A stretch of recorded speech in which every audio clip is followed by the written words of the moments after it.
In sports, Anthony Joshua Rice Nigeria receives heroes welcome. Details of these and more just after this break. I am Godslove, Orlando.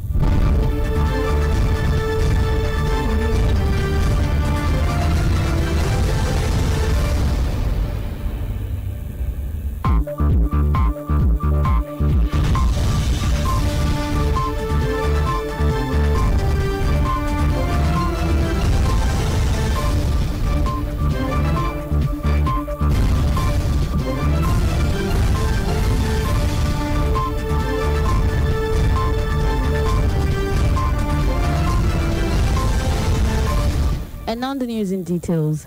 Edo State Governor Godwin Obaseki has assured farmers in the state that his administration will continue to make adequate investment into mechanized system of farming to improve their yields and profits.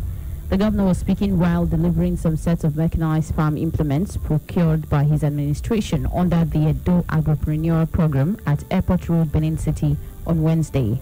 Our correspondent, Chinedu Okeja, reports that the ceremony witnessed presentation of checks profits from the sales of their farm produce at the end of the last season's farming. Addressing the excited farmers, Governor Obaseki said agriculture is one of the key strategies his administration is adopting to meet the 200,000 jobs target he promised Edo people during his campaign. He noted that embracing mechanized farming will be the easiest for farmers as it will enable them maximize yields and profits with minimal effort. We didn't say we were going to create it from government work. We said we're going to create opportunities from the opportunities we see in the environment. And one area we earmarked is agriculture. And the only way we can do it is through mechanization. So with what you see here, this is just the first set. We are acquiring a lot much more with our partners so that your tilling, your harrowing, planting, all of that can be done in a mechanized manner so that we can even expand the cultivation holdings beyond the 5 hectares. He noted that the plan is to further decentralize the distribution of farm equipment for easy access to farmers from all parts of the state. You all don't always have to come to Benin. So we're going to have centers like this in Edo North, we'll have in Central, so that from those locations we can send out the equipment to your farms. Agriculture is not what you do in the city. Agriculture is usually for non-urban areas. The governor further encouraged the farmers to be ambitious, as only about 40% of the funding earmarked for this program has been spent yet. Earlier, the special advisor to the governor on agriculture and food security, Prince Joe Okoje, said the new implement will save the farmers the inconveniences of looking for places to hire equipment during farming season. Here we have tractors, about 9 of them, and we have the combine harvesters, we have the pump sprayers, we have the planters, we have implements, and we have the broadcasters. These were things that were not here as at the time we started our production last year, and we went as far as Kaduna and Kano states to be able to get tractors in. Today we have them present here in Edo State. One of the benefiting farmers, Paul Omwaka from Agenebode, who cultivated rice, thanked the governor for the opportunity and asked President Muhammadu Buhari to extend the border closure. This is the first time that we've seen a government assisting farmers and farmers making out of it. So I appreciate our government, sir. This year is just the beginning. And we know where we made some mistakes. And I believe if we continue like this, some of us will make over ₦1 million in a year. We started this year. And like my friend got 400 something, I got 300 something. We'll be farming. For you to be able to get even 50,000 out of minus your expenses is very difficult. The first year we started, we are making up to 300 something, 400 something. So I thank you, and I beg you not to relent. And I want you to help me tell the president not to open that border again. Yes, because if they open border, they will not buy our rice. The highlight of the ceremony was the presentation of checks containing a minimum of 350,000 naira as profit made by agripreneur farmers in the just concluded farming season. Chinedu Okeja, KUFM News. Still in Edo State, Governor Godwin Obaseki has been honored by 3 media organizations for his outstanding performance in the last 3 years as a governor. The letter of notice for awards were presented to the governor on Wednesday at the end of the weekly State Executive Council meeting in Government House. Chinedu Okeja completes the story. It was harvest of honors as one after another reputable media organizations queued to inform the governor of his nomination for various awards by the leadership of their respective organizations. First was the Independent Newspaper Limited, publishers of Daily Independent, which nominated him as Daily Independent 2019 Governor of the Year. The editor of the paper, Dan Okere, said, in settling for Governor Obaseki for the award, the board looked at his achievements in education, health, infrastructure, among others. In nominating you, the selection committee considered the pragmatism, commitment, and courage exhibited by you since assumption of office in 2016. We note with delight the steadfastness and multi-dimensional approach of your administration in addressing issues that affect the people of this state. Apart from infrastructure, your administration has also made giant strides in other fronts. Worthy of note is the area of education. Then came the Silverbird Extraordinary Personality of the Year by the Silverbird Group. Presenting the letter of notice, Silverbird Editorial Board Chairman and Chief Creative Officer, Mr. Jacob Akinyemi, said the award, which has only been presented to former Governor of Lagos State, Asiwaju Bola Tinubu, was a recognition of Governor Godwin Obaseki's contribution to governance so far. I am here to inform you of an award that we have decided to bestow on you for the good work you have done. It is the Silverbird Extraordinary Personality Award. The award that we're presenting to you has only been presented to one other person, and that is Asiwaju Bola Tinubu.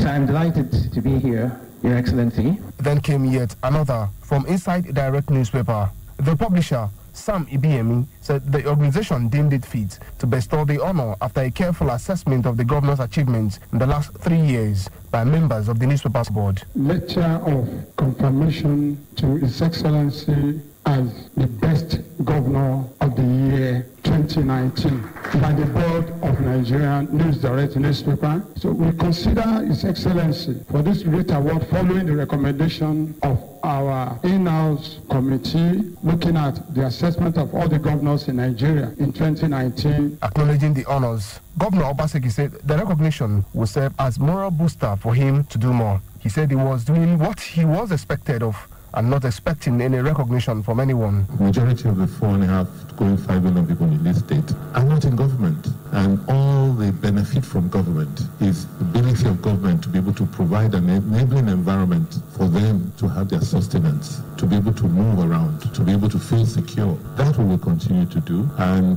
this award is just an impetus, more like a tonic, a boost, that people are watching what we're doing, so we shouldn't relent. No matter the backlash you see in the politics, we will continue to be steadfast, we'll continue to do what we believe is right for our people. He assured them that he will be available with his cabinet members on respective dates chosen by the organizations for the award presentation. Chinedu Ekeja, KUFM News.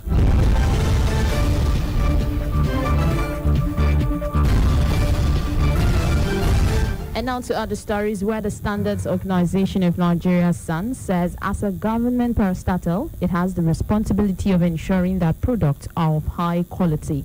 SAN's coordinator for Edo Delta State, Ojo Ilesomi Akogun, said SAN standards are backed by legal documents that regulate whatever product that is produced in Nigeria.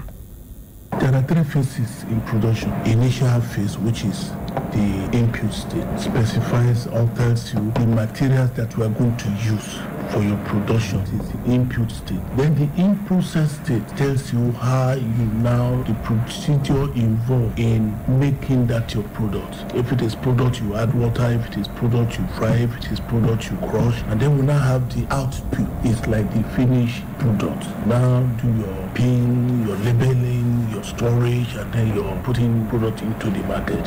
So you see that standards, they are very, very important. Ojo Ilesomi Akogun said there are implications for certain products that do not meet the required standards.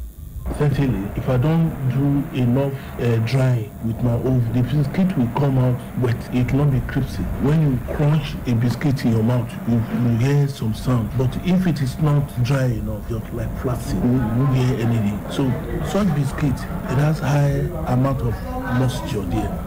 If you package and you take it to the market, under a month, you start to be growing mold because the biscuit is not dried enough. So we elsewhere, we go about our local factories here. They have our standards. So quarterly, every quarter, we bump them out. He said SAN also prosecutes individuals or organizations that cut corner in the process of production, which might cause harm in the life of consumers. He also said misapplication of building materials can also lead to building collapse. we prosecute. So recently there are cases in the court where SON is prosecuting defaulters. People think they can cut corners. The building that collapsed some years back at a Kenwan side, what really happened was, I was there. It's not that the materials that SON monitors, not that the materials were substandard, but look at the misapplication. You are using it as a pillar.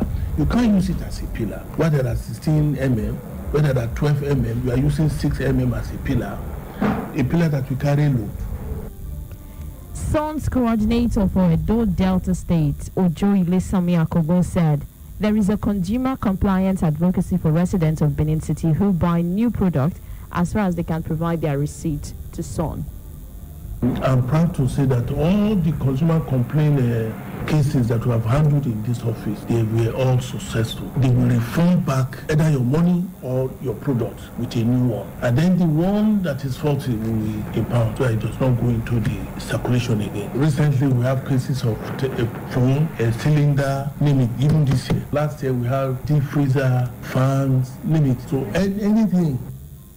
And now, away from Edo State to other stories, President Muhammadu Buhari has enlarged the Interim Management Committee of the Niger Delta Development Commission, NDDC, from 3 to 5. A new acting managing director, Professor Keme Bradikomo Ponde, has also been named to replace Joy Nune. The changes were announced in a State House statement by Buhari's media aide, Femi Adesina, on Wednesday. According to the statement, other members of the committee are Dr. Karo Ojogbo, Acting Executive Director on Projects, Ibanga Etang, Acting Executive Director, Finance and Administration, Caroline Nagbo, Member, and Cecilia Akintomide, who is a former Vice President with Africa Development Bank, Member. President Buhari had earlier approved that the Interim Management Committee will be in place till the forensic audit of the NDDC was concluded. Senate President Ahmed Lawan on Wednesday charged telecommunications service providers in the country to improve their services or leave the country. Lawan spoke while declaring open a one-day joint public hearing on the incidence of drop calls in the country. The public hearing tagged the increasing rate of drop calls and other unwholesome practices by telecommunication network operators in Nigeria that have robbed Nigerians of their hard-earned billions of naira. It was organized by the Senate Committees on Communication and Trade and Investments, chaired by Senator Oluremi Tinubu, Lagos Central. The Senate President said it is wrong for Nigerians to be made to pay for calls which did not connect. He said the National Assembly would henceforth be tough on the Nigerian Communications Commission, NCC, to ensure that they carry out their regulatory functions effectively. He lamented that all service providers are complicit in the rising cases of drop calls in the country for which they charge Nigerians. Most of the stakeholders blamed insecurity, vandalism, community antagonism, multiple fiber cuts, double taxation and road construction works for the drop calls sometimes experienced by subscribers. All the representatives of service providers in their presentations said drop calls are not usually charged by the networks. Speaker of the House of Representatives, Honorable Femi Gbajabiamila, on Wednesday said the current democracy being enjoyed in Nigeria was the outcome of the sacrifice and struggle by the Nigerian media, without which it would have been impossible to have democracy in the country. The Speaker spoke just as the Director of the Kenyan Law School, Professor Patrick Lumumba, told Nigerian lawmakers to be honorable members representing their people and not horrible members. The Speaker, who spoke at the unveiling of the Green Chamber magazine, an official lapel pin of the House of Representatives, paid glowing tributes to the media for their sacrifice in being the current democracy to bear. The Speaker said, the country has long benefited from the work of dedicated media professionals, men and women possessed of incredible talent and abundant courage, who risked life to tell stories that expose corruption and abuse of power. He said the Green Magazine is a platform that is dedicated to the practice of a true and noble journalism, acting always in the best interest of the people, rejecting the temptation to use the power of the words for evil when there is so much good to do. Meanwhile, keynote speaker at the unveiling of the Green Chamber magazine, Professor Lumumba, said the lawmakers were elected by Nigerians to be honorable members representing their people, but regretted that legislators are now being measured by the number of weddings they attend or the number of people they are able to assist. Inspector General of Police IGP Mohammed Adamu on Wednesday raised concern over the caliber of weapons wielded by pirates and oil thieves. He said even law enforcement agencies lack such weapons wielded by these criminals. The IGP expressed concern over the amount of weapons that come into the country and end up in the hands of criminals. Adamu said this when he received senior officers of the Police, Department of State Services (DSS), and other security agencies who are the course participants of the National Institute of Security Studies, Wari Abuja, at the force headquarters. Adamu, who reiterated his support for community policing, urged that security should not be left in the hands of law enforcement officers alone. He said security should be the concern of everyone in the society. The Federal Capital Territory FCT Police Command has arrested one suspect in connection with the murder of an assistant director with the Office of the Secretary to the Government of the Federation, Laetitia Nankang Dagan. Dagan was killed in her home in Abuja on Monday around 11 p.m. A statement by the command's Public Relations Officer, DSP, Andrew Grill Manza, on Wednesday indicated that the male suspect, Edwin Ohonere, is suspected to have conspired with others now at large to perpetrate the crime. DSP said the suspect, who is currently under interrogation, is assisting the team of police detectives with information that will lead to the arrest of other suspects connected to the crime that are now at large. And now to Bayelsa State, where the Speaker of the State House of Assembly, Monday Bobolo, has stepped aside to pave the way for the emergence of a new speaker. Members elected the Deputy Speaker, Abraham Ngobere, as the new Speaker of the Assembly. The development followed the inauguration of Governor Doye Diri, who is from the same Bayelsa Central Senatorial District as Boboy Obulo. Still in Bayelsa, candidate of the All Progressives Congress APC in the November 16, 2019 governorship election, David Leon, has said some mischief makers have seized an opportunity of his silence to perpetrate all kinds of violence and civil unrest in Bayelsa State. Leon was declared the winner of the election but was sacked by the Supreme Court few hours to his inauguration in February, following the disqualification of the deputy governorship candidate, Biobarakoma Deigi Erimioyo, who submitted forged certificates to the Independent National Electoral Commission, INEC. Leon, in a statement on Wednesday, said he will not support or be engaged in any act of violence following the outcome of the Apex Court's judgment. He expressed his faith and confidence in the judicial process and the Supreme Court in particular, noting that at the end of the day, justice will be done to himself and the good people of Bayelsa State. And to judiciary matters, where Justice Hussein Baba Yusuf of the Federal Capital Territory High Court, sitting in Maitama, has ordered the release of the international traveling passport of retired Colonel Mohammed Sambo Dasuki to him. The court ordered the registrar of the court to release the document to Dasuki through his counsel for renewal, having become expired since the court took its custody. The order of the court for the release of the passport was also to enable him to obtain a visa for a specialized medical consultation after being in detention for 4 years. Dasuki, along with 4 others, are standing trial before the court in the alleged charges of breach of trust and money laundering. Justice Baba Yusuf's decision followed the application brought by Dasuki's lawyer, Ahmed Raji, under Section 1, 2, 491 and 492 of the Administration of the Criminal Justice Act, ACJA 2015, and the inherent power of the court. Meanwhile, trial in the charges has been fixed for March 13, 2020. A federal high court sitting in Abuja has fixed March 25, 2020 for the hearing of the 1 billion naira fundamental right enforcement suit filed by activist and publisher of Sahara Reporters, Omoyele Sowore and Olawale Bakare. The duo filed their separate suit against the Director General of the Department of State Service, Yusuf Bichi, and the Attorney General of the Federation, Abubakar Malami, over the alleged illegal detention prior to their release in December 2019. Sowore and Bakare are being prosecuted by the federal government on charges of treasonable felony in November 2019. Operatives of the DSS arrested Sowore in Lagos on August 2, 2019, and Bakare in Osogbo, Osun State on August 5, 2019, for organizing a protest tagged #RevolutionNow, which the federal government alleged was aimed at toppling the regime of the President, Muhammadu Buhari. At the resumed hearing of their fundamental right enforcement suit, Justice Iyang Epo, in separate proceedings, fixed the hearing of the two suits for March 25th after granting the applications for the regularization of some processes filed out of time by the parties.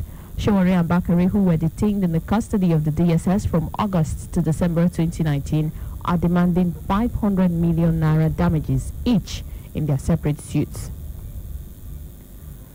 And now to Ondo State, where the bill for a law to establish the Ondo State Security Network Agency and Amotekun Corps 2020 has been committed to the House Committee on Security. This followed a robust debate on the benefits of the bill when passed into law. Clerk of the House, Bode Adeyelu, had earlier read a letter from the executive on the need to establish the security agency in order to assist in maintaining law and order across the state. Speaker of the House, Bamidele Oloyelogun, who commended other lawmakers for cutting short their recess for the second time to attend to state matters, urged them to give the bill the desired attention in view of its benefits to the people. The Ondo State Speaker noted that speakers of the 6 houses of assembly in the southwest state agreed to give expeditious consideration to the Amotekun bill without abandoning all necessary legislative rules and procedures. Meanwhile, public hearings will be held in the 6 states of the Southwest on Monday next week to draw contributions from the public and notable stakeholders on the operations of the Amotekun Security Network. The Western Nigeria Security Network code name Amotekun was launched in Ibadan by governors in the Southwest state on January 9th as a way of confronting security challenges in the zone. Up next is business and sports. Just after this break, please stay with us.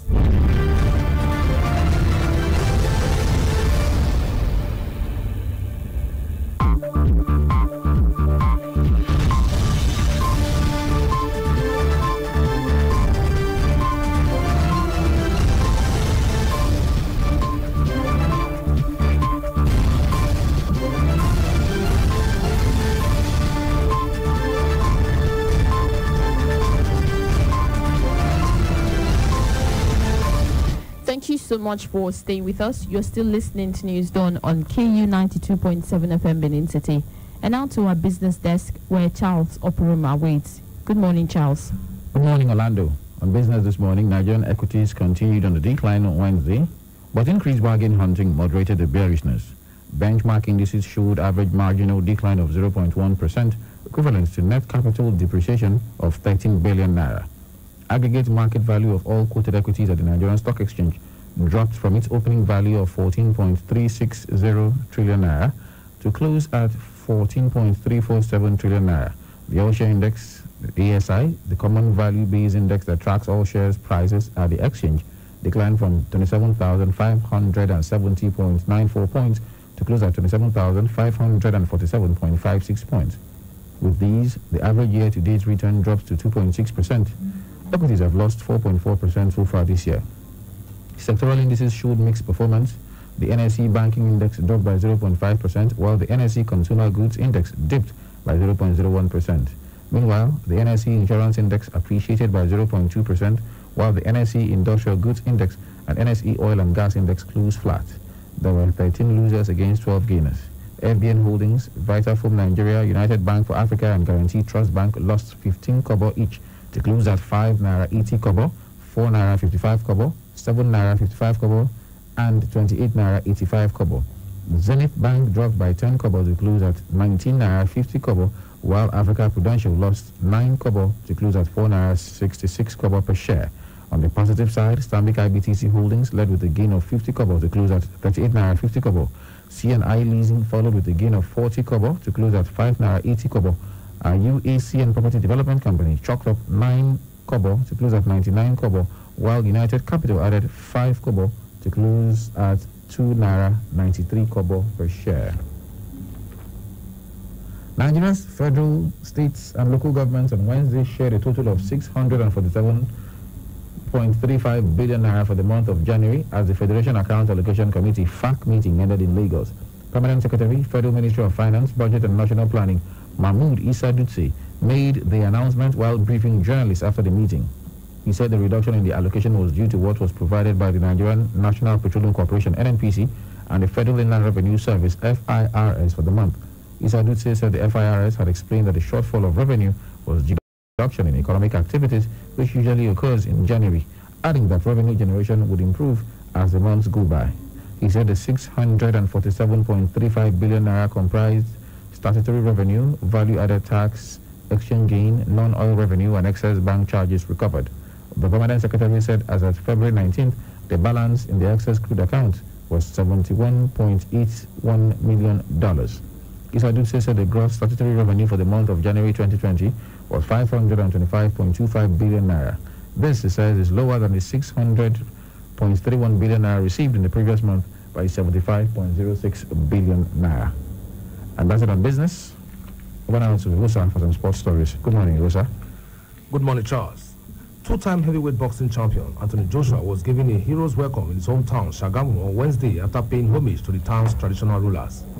Joshua is making his first appearance in the country since reclaiming his WBA, IBF, WBO, and IBO titles from Mexico's Andy Ruiz at the Diriyah Arena in Saudi Arabia with a convincing 12th-round win.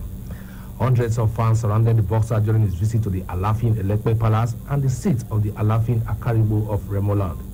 After his meeting with traditional rulers, the Nigerian-born pugilist took pictures with the supporters who came out in their numbers to catch a glimpse of the world champion. It will be recalled that Joshua presented his titles to President Muhammadu Buhari in London on January 18. Tottenham Hotspur face an uphill task to keep their UEFA Champions League hopes alive after a 1-8 defeat at home by German side Red Bull Leipzig in the first leg of their last 16 tie at the Tottenham Hotspur Stadium on Wednesday night. Spurs were without striker Son Heung-min due to a broken arm, as well as Hurricane had goalkeeper Hugo Lloris to thank following his impressive displays before he was beaten by Timo Werner's 58-minute penalty. He was powerless to stop Werner's dream spot kick after Ben Davies fouled Konrad Laimer, but kept Spurs in it with a crucial block from Patrick Schick. It will provide Leipzig's big threat in the second leg on 10th March and will surely be at the center of serious transfer interest from Europe's elite clubs this summer. In another last 16 first leg at the San Siro Stadium, Atalanta continued their impressive form with an emphatic 4-1 win over Spanish side Valencia. And finally now to Formula One, where Formula One world champion Lewis Hamilton started his 2020 season with a powerful statement of intent as he topped the first day of pre-season testing in Spain. Hamilton and teammate Valtteri Bottas shared the driving for Mercedes and ended the day first and second fastest. The Briton was 0.337 seconds quicker than Bottas, who headed Racing Point's Sergio Perez by 0.062 seconds. Hamilton's time was set on the hard compound of tire, whereas Bottas and Perez were on the faster medium. Bottas described the day as a nice starting point and said the car feels good. Red Bull's Max Verstappen, who had two harmless spins at turn 13, was fourth fastest at the circuit de Catalonia, Barcelona, ahead of Russian Daniil Kvyat in the AlphaTauri, formerly known as Toro Rosso, the Red Bull junior athlete, and Carlos Sainz, McLaren sixth. Ferrari had a low-key day that started with an enforced driver change. Four-time champion Sebastian Vettel had been due to drive, but he had to withdraw because he was feeling unwell, and the German went back to the hotel to recover after taking part in an official Formula One start of 10 photo with the other drivers. Teammate Charles Leclerc took over instead and ended the day only 11th fastest. That's sports news on KUFM's News Door. I am Egusa Anglican. Back to you, Orlando. Thank you so much, Egusa, and that's the news. But before we go, let's take a quick recap of the headlines.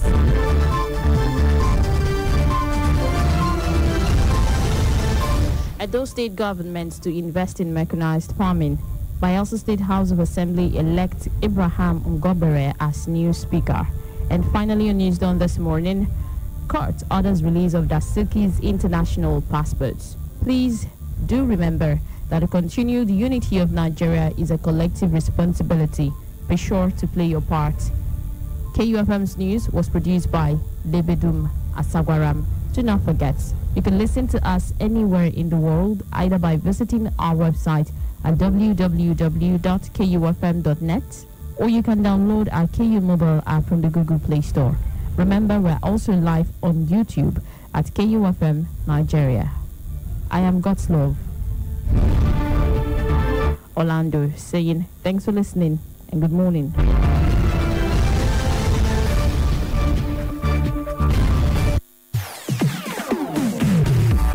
Robbery hawk sparks panic in Ondo. Dad always advised us to be disciplined, principled, and strong. Are Igun. Court clears Wada over certificate forgery allegations. Court to hear Showore and Bakare's 1 billion naira suits. against DSS on March 25th. Lagos to close 2 roads for railway construction.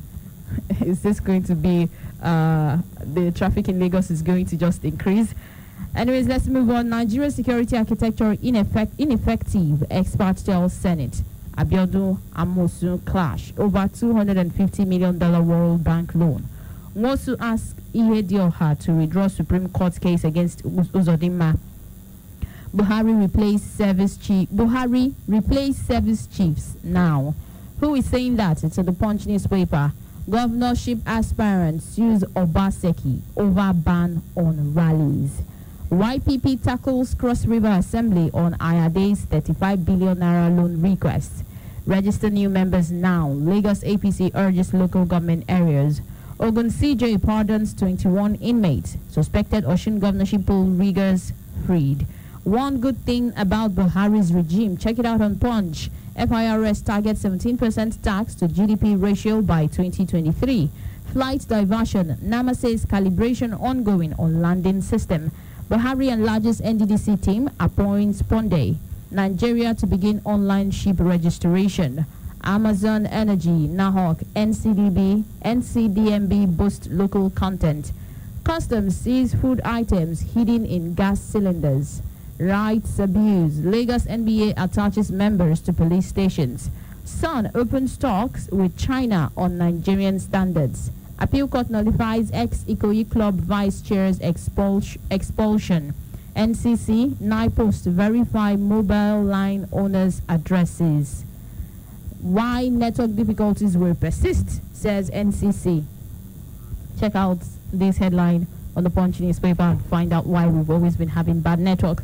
Federal government depletes ECA by $253.1 million in 1 month. Oil discovery in North will aid restructuring, Afe Babalola. Global equities advance on China's move to support economy. African Alliance assures Headfort Foundation of support. It is wrong to think National Assembly members are overpaid, says the president. Nigeria's oil reserves will run dry in 49 years. DPR. Khan knocks Buhari as Leah Shuaibu spends 2 years with Boko Haram. Ibadan Oba's blackmailing me to gain sympathy, says Olubadan. Federal government threatens discos, says electricity subsidy can't continue. World Bank approves $2.2 billion for projects in Nigeria. Reps pledge National Assembly support for Dangote refinery. And finally, Akonde's APC Peace panel to receive memoranda next week. And there you have it. Those are the headlines you would find on the Punch newspaper. All right, from the Punch newspaper, we go over to the Daily Trust. And this one says, governance suffers in Taraba as Ishaq relocates to Abuja, signs 2020 budget in FCT. It's an impeachable offense, says APC. Buhari to lawmakers, Nigerians say you are overpaid. How cattle rustlers attempted to bribe policemen with 700,000 naira in Sokoto. Emir Sanusi to challenge Anti-Corruption Commission's report.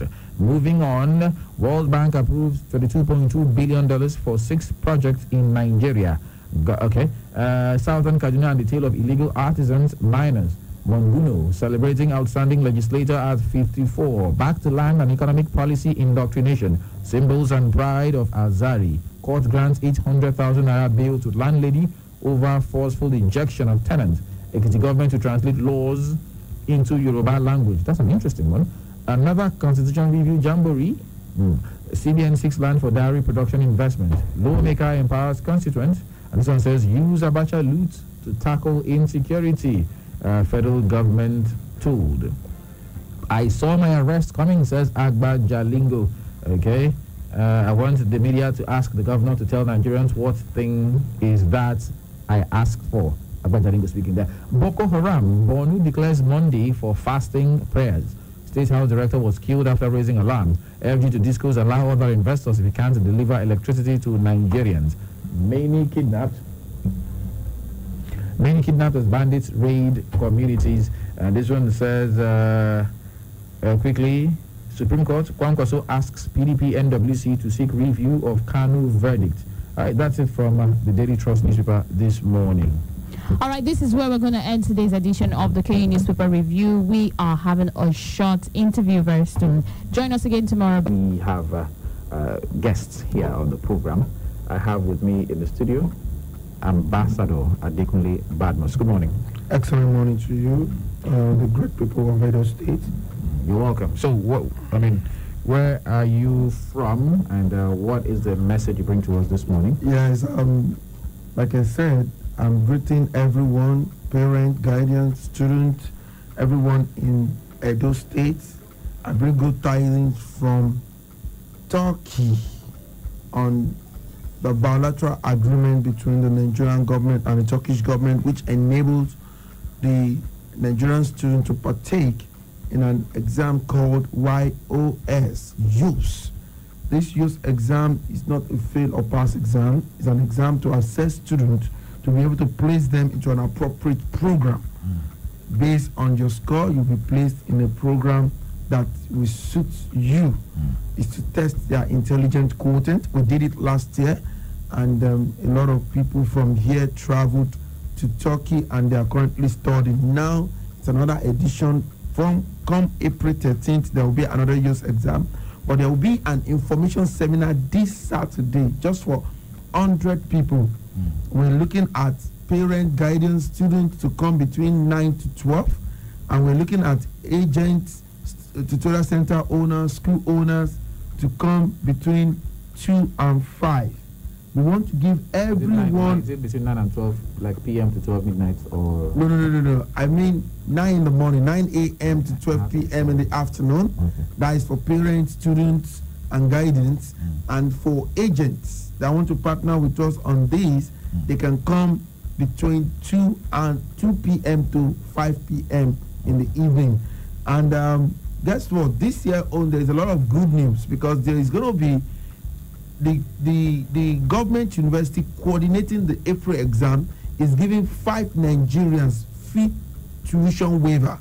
They will not pay tuition at all based on academic excellence on the YOS exam.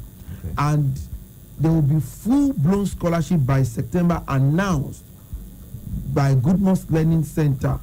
By September 1, based on academic excellence on this YOS exam, we're going to be giving 1 Nigerian full-blown scholarship. That is what we're going to be doing this year. So it's a good news from the stable of Goodness Learning Center and Easy Permit Travel and Tours. Our major partner here in Benin City is Easy Permit Travel and Tours, and you guys, you need to actually call to book for this seminar that is coming up on the 22nd of February 2020. That is this Saturday. You need to call to reserve a space. We didn't mention the venue. Yeah, the venue is at number 15 Delta Christian GRA, opposite Market Square, Benin City, Sapele Road. You know, and the numbers to call. You said it's opposite Sapele Road. Like yes, it's opposite Sapele Road. And the numbers to call are 0808 8193209.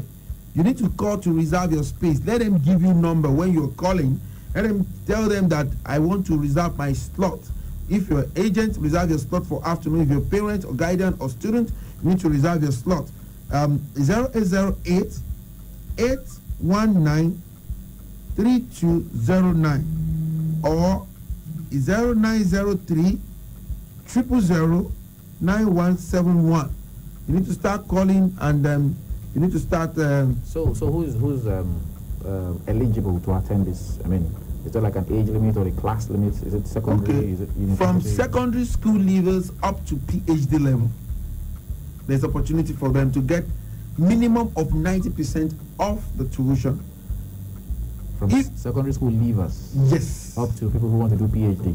Yes, I mean, we got a contract for those that want to actually have secondary school over there too. Oh, okay. If you have a child from 10 years old and you want your child to be in boarding in Turkey, it's available too. So we're saying last year we didn't have that, but now we have that package for those that want their works to actually study abroad at a very affordable fee, instead of going for secondary school leavers to go to boarding in the United States, in Canada, in UK is about $50,000, and guess what? In Turkey is less than $10,000 a year. So we're looking at this, and the same quality, the same thing you enjoy in Canada, in US, in UK is what you enjoy. And guess what? On high school graduate that want to do undergraduate can enjoy tuition fees less than 100K. Some courses are less than 100K, less than $1,000. Naira or Naira, I mean less than 100,000 naira. Okay. That is what I mean, less than 100,000 naira.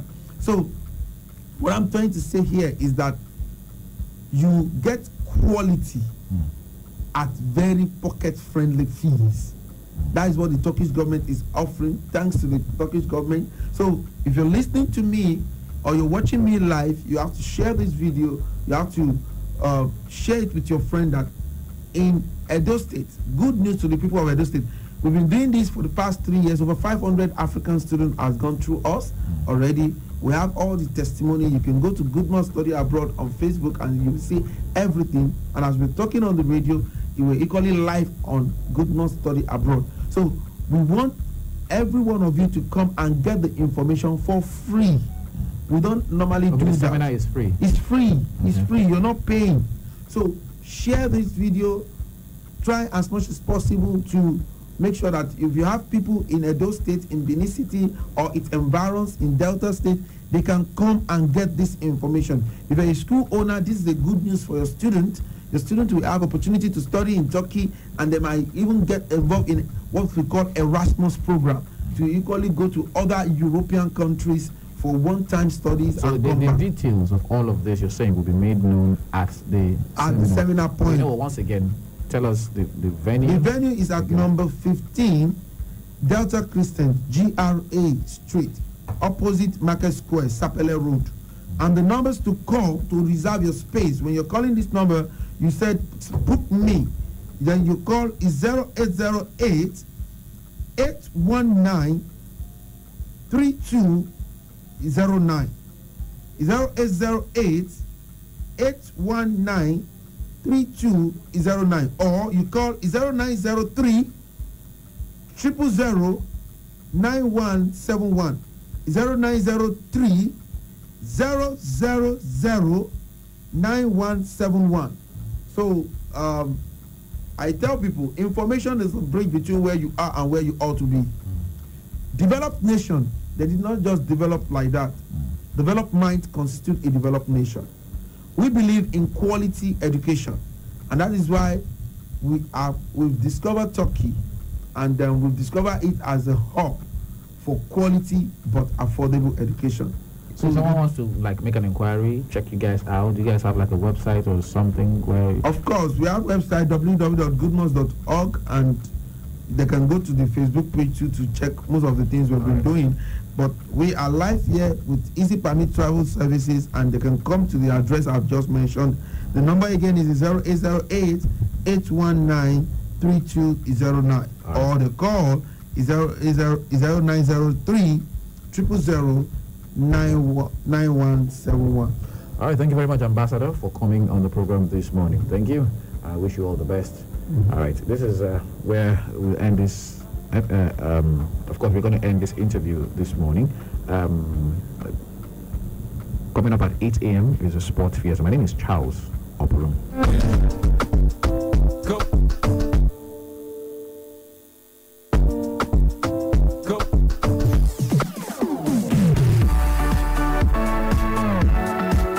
See them this year because AJ is preparing for his IBF. Then he's going to defend his WBA next, and Deontay or Tyson will have to get themselves ready for Dillian White. Maybe we're talking about look. There's a way that they can do these things. Dillian White and Anthony Joshua are close, so they might forget what they say when they meet themselves at the press conference. They are good friends.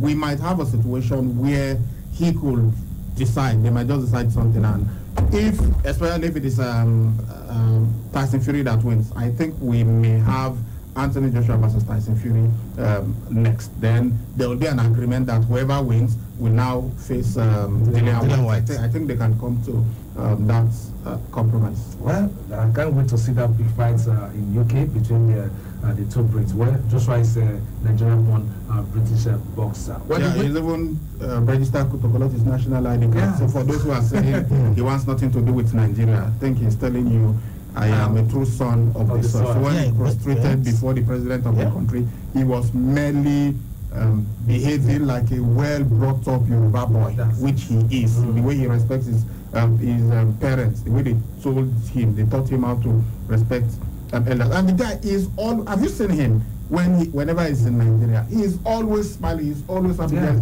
hardly a frown on his face. We saw him with the ruler of his community yesterday. Yes, and he was so full of smiles and just playing. And you saw the piece there too when he gave the ruler. The famous boxing rules. Yeah. Well, great. The weigh-in for Tyson Fury and Wilder will be tomorrow. Then the fight will be on Saturday. Let's go on our first break and we'll return. We'll talk more on boxing then before we look at other sports. Stay tuned. I'm tired of the poor power situation. Every time I stock the fridge, I come back to spoiled food. My dear, I am tired too. I think it's about time we go solar. Go solar? With Vertical Solar, we can go solar for as low as 36,000 naira monthly by paying in installments of up to 12 months. Really? Vertical Solar range of products can power household devices such as televisions, fridges, air conditioners, microwave, water pumps, electric iron, washing machine, and lots more. With extensive pay in installments plans up to 12 months with 10 years warranty. Wow! What are the benefits of solar energy?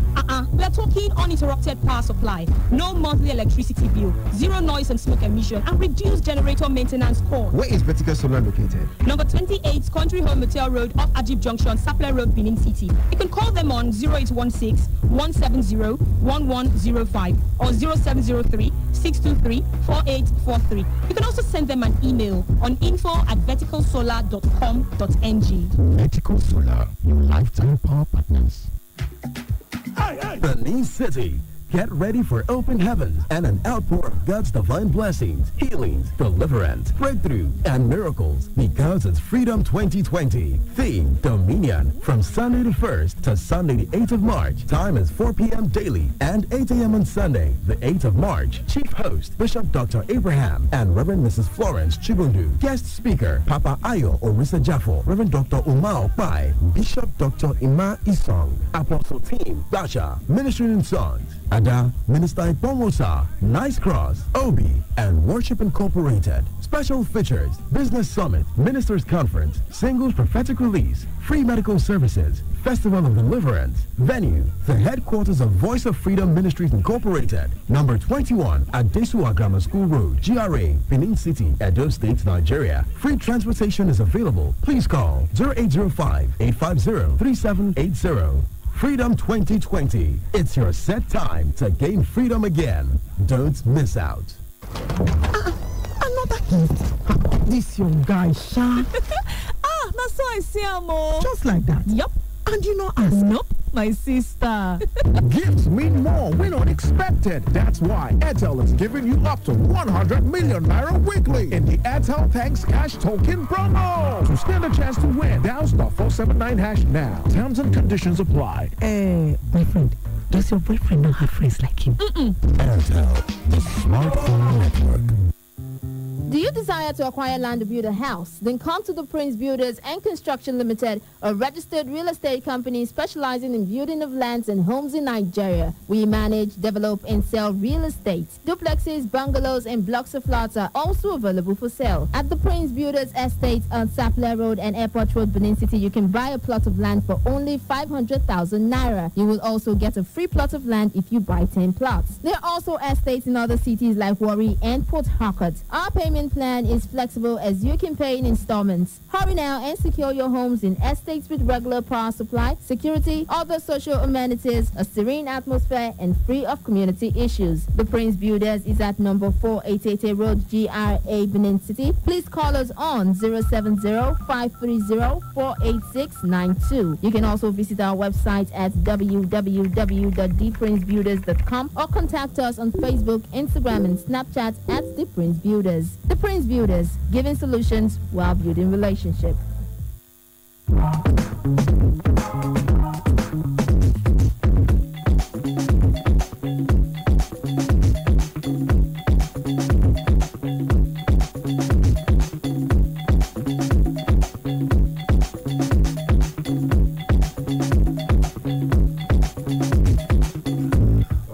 welcome back to Sports Fiesta Live on 92.7 KUFM down here in Benin City. Before we went on the break, we told you what to expect on Saturday as the press conference, the final press conference between Deontay Wilder and Tyson Fury was held yesterday, and we told you what went down. So the weigh-in is tomorrow, Friday, then the bout is Saturday, which is Sunday morning in the United States. Okay, still talking boxing now. Let's come down to Nigeria. Well, ahead of the 2020 Tokyo Olympics, there is a qualifiers that will ensure that the boxers get qualification for the Tokyo 2020 Olympics. But Nigerian boxers, they threatened to protest the country's non-appearance at the qualifying tournament in Dakar, Senegal, beginning from February 20, that's today, to 29. And one of the boxers, though, he spoke to reporters on the condition of anonymity, and he said that Nigerian Boxing Federation told them that they will not participate in the Olympic qualifiers because there were no medal hopefuls. And at the end of the day, there was a member of the Nigerian Boxing Federation who said they are only looking at one boxer who based in the United States that will be able to give them a medal at the Olympics. And I don't know what that means right now, because we are supposed to go there with some boxers, not just one. And the boxer they're talking about right now is Efitobo Apochi, who is in the United States. So for me, the rest of them, they are not happy, and they are saying that some of the members who went to Cameroon on an exhibition and they shared the money, they did not give them their money, and nothing is given to them, and they did not allow them to go for qualifiers. What does this mean to Nigeria when it comes to the boxing event at the Olympics? Well, I seriously, this entire preparation for the Tokyo 2020 is really kind of a laughable thing. The way different federations have gone about it's not really top notch. And I don't know how true it is, because we're just hearing from this side of the story. We have not heard from the federation. If it's true, that is a shame. You've not even gone to the competition. You're already admitting defeat, and you've already started celebrating your own house and ensuring that those ones that are overseas, especially the one in the United States, that's the one you're depending on. The product you did not nurture yourself. The product you did not get yourself to this level, which is not a sin though. But as a federation, whether you are in football or basketball, you should be proud to say that during my tenure, my 1, 2, 3, or how many tenures you were in, you were able to lay this foundation that produced this particular athlete. At the end of your tenure, you are able to talk about your personal gains, which is not related to your federation, which is not related to developing athletes at the end of your tenure. Each persons who were involved in those administrations, whether from the boxing, from the basketball, as the case may be, they should be ashamed of themselves, because they've been not able to really impact, effectively on the athlete's life who probably wants to get to the next level. I'm personally not expecting any medal from the Boxing Federation, because they've really been so quiet all through the last 4 years. They've really not done something significant in the country for you to say, these guys, they've been preparing earnestly for Tokyo 2020. Like Ibrahim analyzed some few days ago, the only federation that I think will go in there and live up to expectations, it's the Wrestling Federation, because consistently in Africa, they've dominated and they've been active within the shores of this continent and outside the shores of this continent. And the competitions that they've been to, like I said, they've been there and won medals, whether the gold or silver or bronze medals, they've won, and they've shown to us that most likely they are the ones that will come home with some medals. So I'm not surprised that this is coming, and like I said, it's just coming from a source that's an alleged thing. We have to confirm as well, but if this is true, then it's a shame. It's really sad that we're having issues in boxing, because consistently over the years in the Olympics, boxing is one sport we usually look forward to getting medals. The likes of Peter Koyigbachi, Charles Mokolo, Duncan Dokiwari, David Izonite, Richard Igbenagu. These guys have gone to the Olympics and they have done very well. Some of them have won silver medals and bronze medals for us at the competition. If I recall correctly, the first Olympic medal we won as a country was won by a boxer, Noji Maegun, in the 1964 Tokyo Olympics. So you wonder, why are we not looking at boxing being one of the sure areas where we can get medals? And you know, it's just been sad the way things have been going. Anthony Joshua won a gold medal for Great Britain in the Olympics in London 2012. He was supposed to represent Nigeria at the previous Olympics in the 2008 Olympics, but according to Obisi and Wampa, he came late to the camp. And look, I have absolutely no problems with that. As at that point, people have said also many things about Nigeria rejecting him, and I've gone to pains to explain that, look, Nigeria did not reject him. We followed protocol, which was the right thing to do. He did not come to camp as at the time he was supposed to come, and they've already selected the boxers that were going.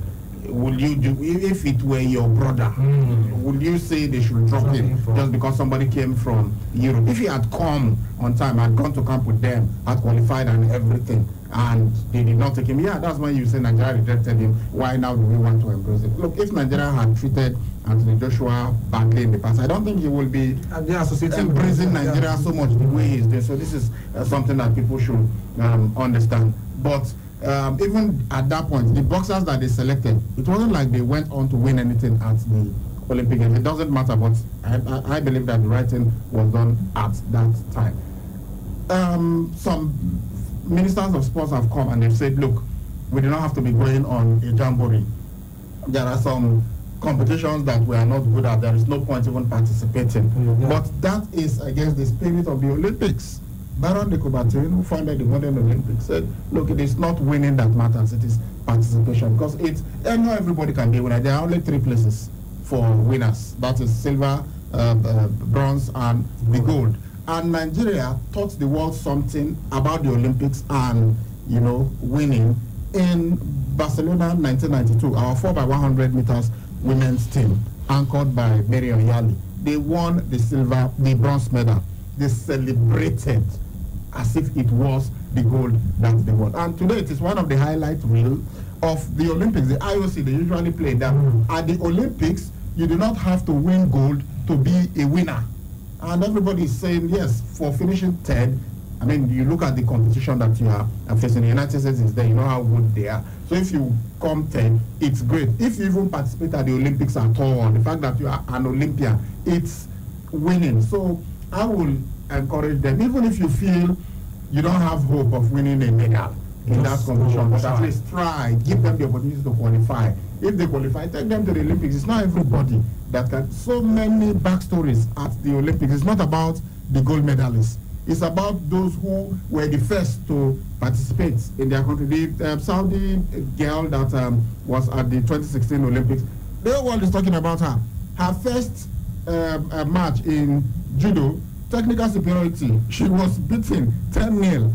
But she became a celebrity. Everybody is talking. They were not even talking about the girl that beat her. It was she that lost because she was the first woman from Saudi Arabia to participate at the Olympics. They sent 2 women, but she was the first that was in action. Even the second one who lost in the very first round. But you see, they created history. So going to the Olympics, it's not something that we should be denying our athletes. And if they perform poorly these Olympics, what makes you think that the next one they are not going to get experience?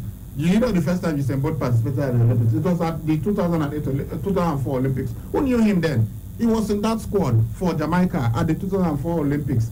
But he didn't do anything. He did not even qualify for the final. 4 years later, what happened? The whole world, even till today, many years, a couple of years after his retirement, we are talking about Usain Bolt because of what he was able to go on to achieve. And the way they are doing it, they prevent the athletes from getting the exposure and everything. But when it comes to the officials, they don't usually do that. The officials will usually go, no matter what is happening. They don't say because of funds and we have to reduce. Most of the times, Nigeria, we are usually the country with the most officials at this game. So I would encourage them to allow these athletes the opportunity of participating so that they add to the experience. But boxing, really, it's embarrassing that a sport that has brought us so much glory, we have allowed it to not be able to do more to develop it. At the Olympic Games and other competitions, we should really be doing better in boxing. And one of the things that annoyed the athletes was that they went to Africa Games and with 10 boxers, and they came back and they won 1 gold, 1 silver, and 5 bronze medals. So not saying that they don't have medal of votes, that's why they're not happy. But somebody from Ministry of Youth and Sports Development, Director of Federations, Tayo Oreweme, said the Sports Ministry did not release funds for the Dakar trip because the Boxing Federation could not justify their participation at the qualifiers. Well, let's see how it is with Pona, because the president of the NBF, Kenneth Minima, didn't pick up his calls when the message was sent to him on the issue. Okay, now still in Nigeria, let's come down to Edo State. We talked yesterday about the MWF Congress and all that. I will tell you that we'll have some interviews still coming from the Deputy Governor on Minister, and then also one on the players of bank insurance as well as Edo. First, let's hear him talk on bank insurance players and Edo quiz before we go and hear what he said about the Minister. And in Edo State, you know, we in terms of salary for the past 13 years, we are one state, even when there was recession, we pay our salary on the 26th, 24th, 26th of every month. If 26 enters the weekend, we pay on the 25. If 25 and 26 enter weekend, we pay on the 24. We have always been consistent, and we are the first state also to pay the minimum wage. So that's to tell you that our players get their salary same day when the civil servants get their salary, because they are in our biometrics. As you sign with us, you go through biometrics and you are captured in our salary scale, so it's automatic. And interestingly also, their match allowances and bonuses goes with them as they go for their matches. You win your match, you get paid immediately after the match. You lose the match, you see the money, but you don't take it home. The money comes back. So it's more painful to lose the match and you see the money, but you cannot touch it. So none of our players is not paid before the next match. The money goes to them as we approve, money for their accommodation and for their transportation and every other thing. The money for winning goes with it. So if they get there, they win, they get their money. If they draw, they get their money. If they lose, the money comes back to the state. And that has actually motivating our team. I'm the player of Bende Insurance. The last match before the league was suspended against Stationary Stores, I played in that match. And we won 2-0. When I say I'm a player, I'm not playing for fun. I train with them. I train on Mondays and Thursdays are major training days that I like to be, because Monday is Cooper test training and Thursdays are tactical play days. So if I'm able to make Monday in terms of fitness, Monday in terms of tactical play, Thursday. So any of the match I can fit in because I understand the tactical game. So all this is to motivate our team. All of this is to motivate our team. And beyond the allowances that they know this is our allowances, depending on the match, they also get additional money. They also get additional money. Our girls just came an invitational tournament in Benue, and they won. They won. And when they came back, they got 3 million. They got 3 million for winning that invitational tournament. Beyond all the allowances that were paid, they got 3 million. And when we pronounce, it's instant. Coach, I'm sure your players have gotten the money. So instantly, it's instant. All right, to hear from the Deputy Governor how the players of Edo Queens and Benin Insurance have been treated and have been paid. Yeah, and I think it is the right way to go. So that we've had situations of players going to government house to protest, not in Edo State, in other states. They will go with their mattresses and mats and sleep in front of government house just because they have not been, because many of the clubs in Nigeria are owned by the state government. So you do not have that here. And he said also about Bendel Insurance and Edo Queens that for a very long time, Edo Queens, they saw that, look, these girls have not been relegated from the Nigerian Women Premier League. They have been there, even though they are not winning the title, but they have been consistent. Whereas Bendel Insurance have been languishing in the lower division for over 10 years. And that's what prompted the governor to say, look, we cannot be paying these men this salary, and then we are paying the ladies lower than them. And that's why we have that parity. You know, he mentioned that yesterday about Megan Rapinoe, the captain of the United States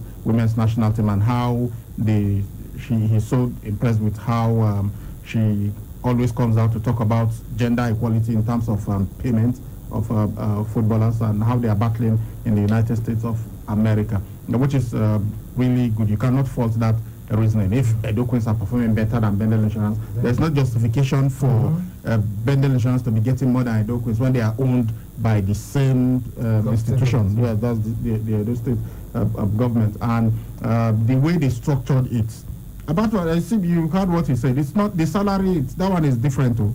The moment civil servants collect their pay, Bendel Insurance also get their pay. Edo Queens get their pay because they are in the same civil service system. However, there are allowances, there are bonuses that they give to them. So, and the money is there with them at the amount venue. So when you win, they give it to you. You get a draw, there is also an allowance for that. But if you lose, and that is the worst one, you will see the money, and you know how painful it could be if you actually see the money and you don't get it. So that should tell them to always try as much as they can to get. And I also know that sometimes they give them extra motivation when it is an away win. It's more than what they get when it is at home. Yeah, so they really have got, in terms of motivation, I don't think any player of Bendel Insurance or Edo Queens can complain.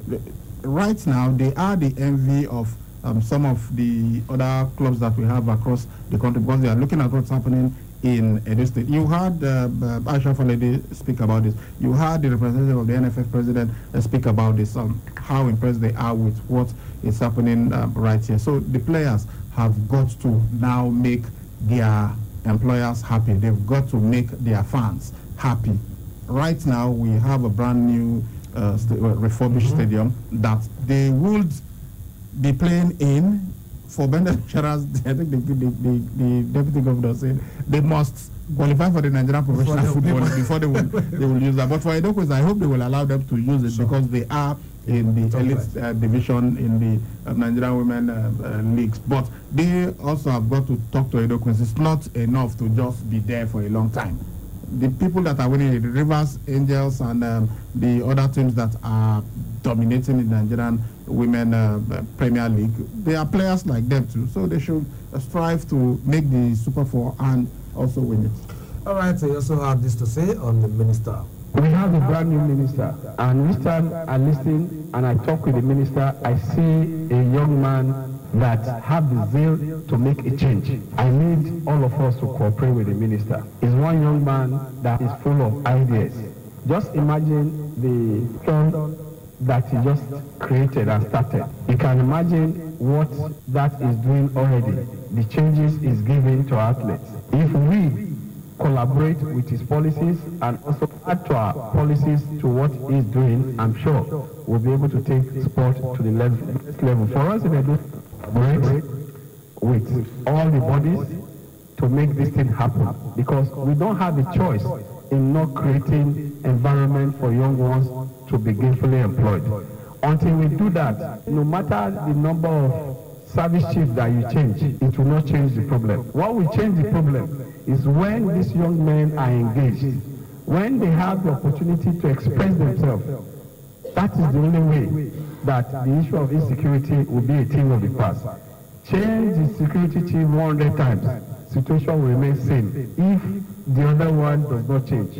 And the other one that must change is creating an enabling environment for businesses to come and drive our economy.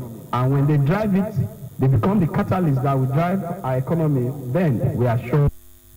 All right, you've heard from the Deputy Governor praising the Sports Minister, Sunday Dare, who was a journalist, a veteran journalist before turned Sports Minister. So that was really great from the Deputy Governor. Well, we don't have much time. Let's speed up things right now, and let's go down to Europe. Tottenham Hotspur, yesterday we are home, but they couldn't stop the fantastic side from Germany, Red Bull Leipzig,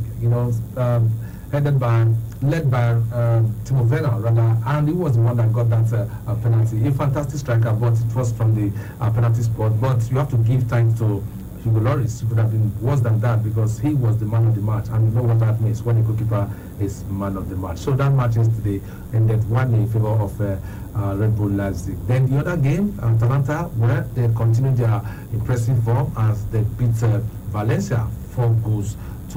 So Valencia will have to do a whole lot to get to the quarterfinals. And for Tottenham Hotspur, well, they still have a chance, but it's going to be difficult because they've got 2 players out injured.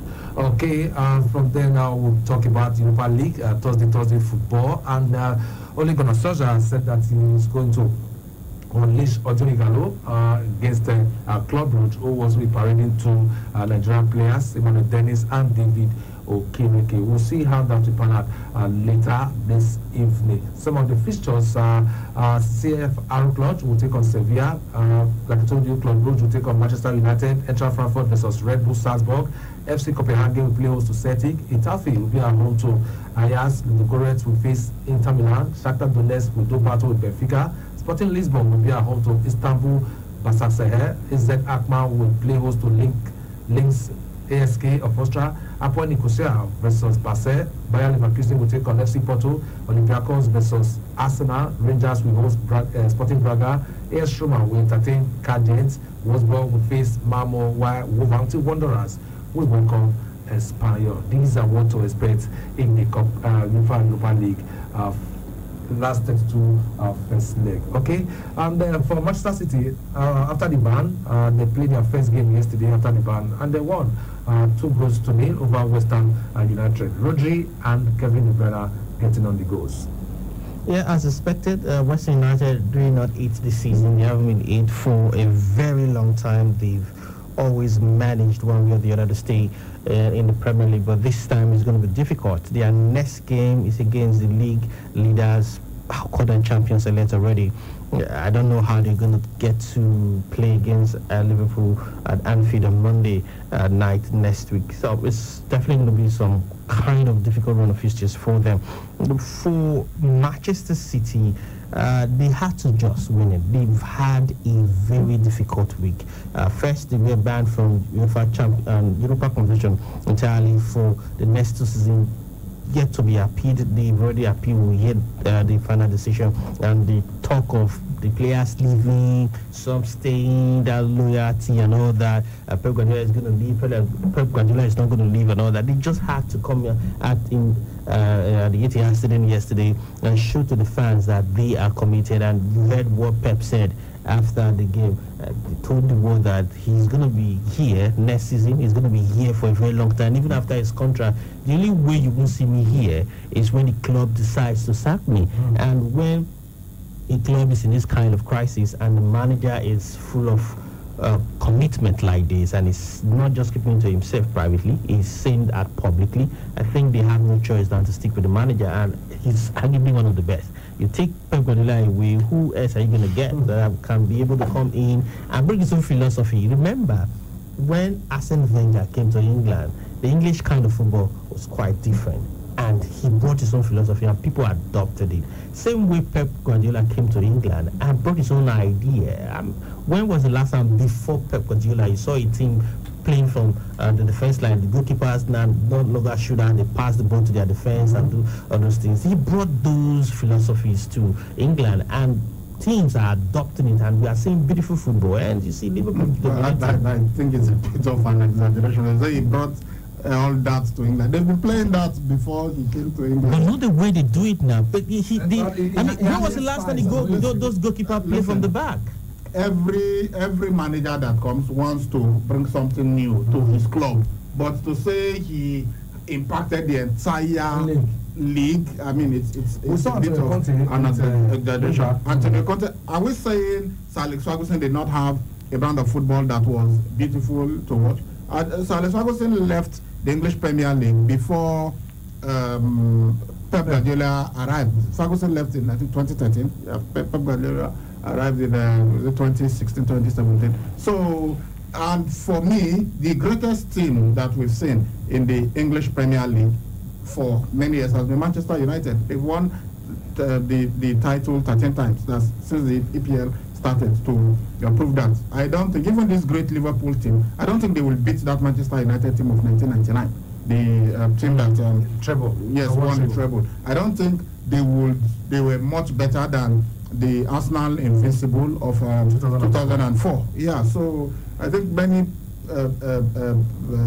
clubs have come, many managers have come and done their own. Yeah, he was fantastic. He won 18 consecutive matches, which is the record. I think Liverpool have recalled that record now, and they are trying to see how they can break it. But every team tends to have their own. So good one for him. But again, I think it's just talking. If this ban sticks, if the Court of Arbitration for Sport does not lift the ban, I think Pep Guardiola will. The best he might do will be to stay until the end of his contract in 2021. I don't think he will stay. He said, look, even if they take us to Division League 2, I'll be there.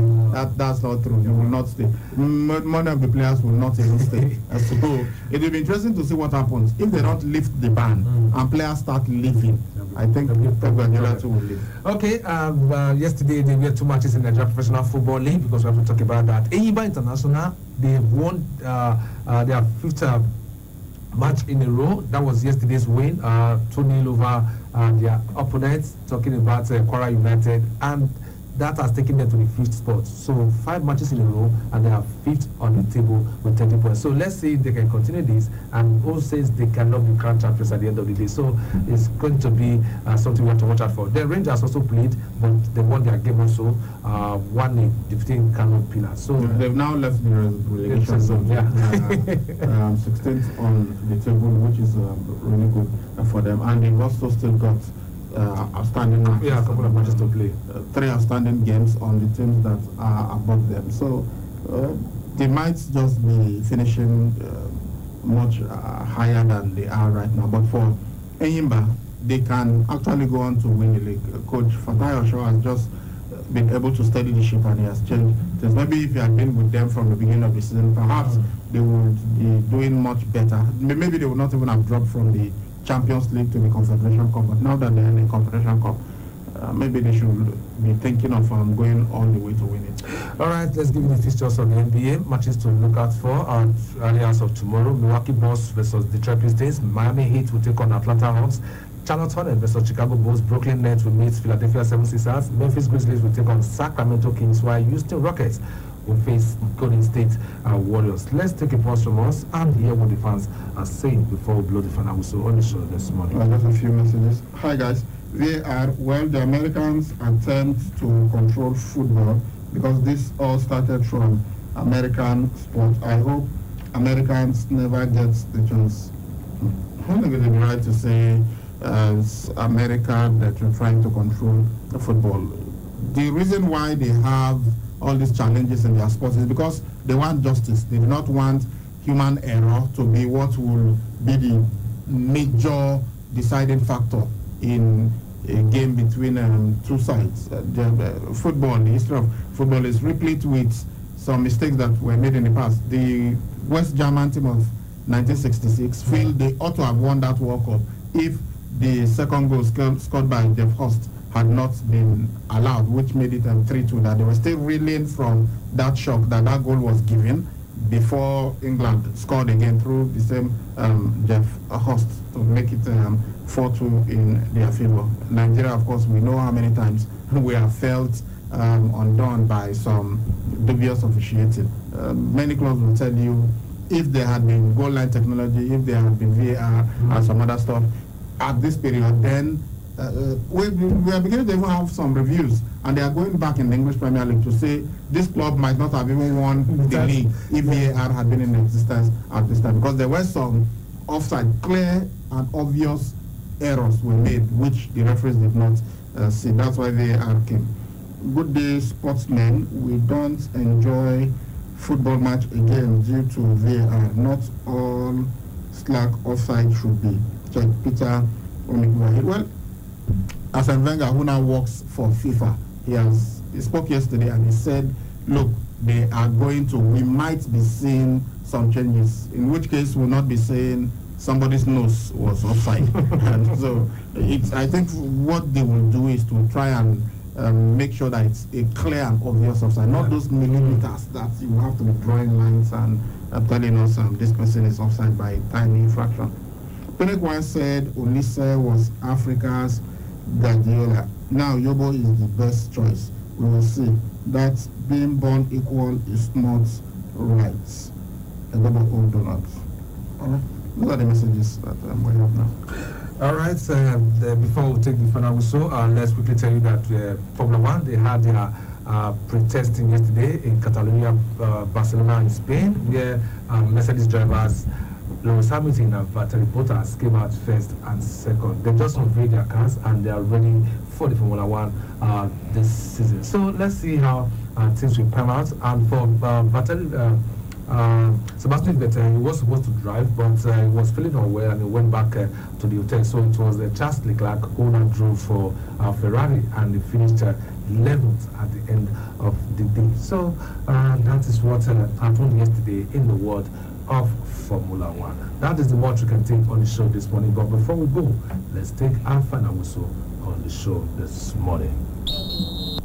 Personally, no matter what happens, I'll be here next season. If the club don't sack me, that can happen. I'll stay here 100% more than ever. Firstly, because I want to stay more than the contract I have now. It's something special. I want to stay. I want to help the club, if it is possible, to maintain this level as much as possible. Manchester City manager Pep Guardiola speaking after he led his team to a 2-0 victory against West Ham United at the Etihad Stadium last night. And that's the final whistle on the show this morning. All right, with the final whistle, we'll come to the end of the show this morning. But we'll be here at 4 to give you the evening edition. Many thanks to you guys for being part of the show, and to Sally Ibrahim, the Director of Sports and Son of Francis, for doing this with me this morning. I'm Musa Mikael, and I'm wishing you I'm telling you this morning to have the best day for yourself. Wherever you are, do the best and leave the rest for God. See you guys at 4. Bye-bye.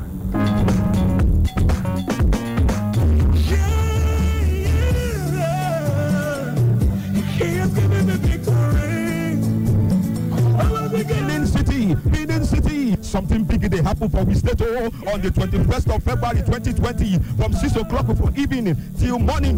Now Edo Music Carnival, now all night to jollificate, to danceificate, and even enjoyficate. You go winificate, join yourself with the best of the superstars. Iben go there, Gucci go there, Joe Praise go there, Jadel go there, Testimony Jaga go there, Bishop Chikansing go there, and other better when get gospel artists them. Let this almighty go happen now for Garrick Memorial School Field opposite to Uniben Kenwa campus. Edo Music Carnival, Edo Music Carnival, Edo Music Carnival. If you miss this program, wait till you get.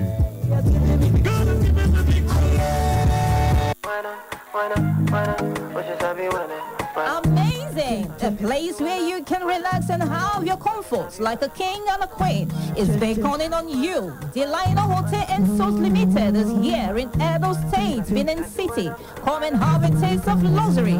Here we serve you to your satisfaction. We have a nice outdoor and indoor bar, also a swimming pool bar, and we have a gold accommodation, restaurant, and event center. Location, number 15, Ikwawosa Crescent, Abuja Quarters, 2nd Upo, Benin City.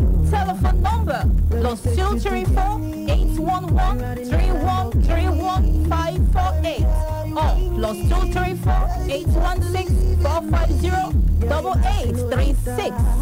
The Line of Hotel and Suites Limited, a place to be. I'ma give it all for you. My baby wine slow, don't kill. My baby Jajo, get it right.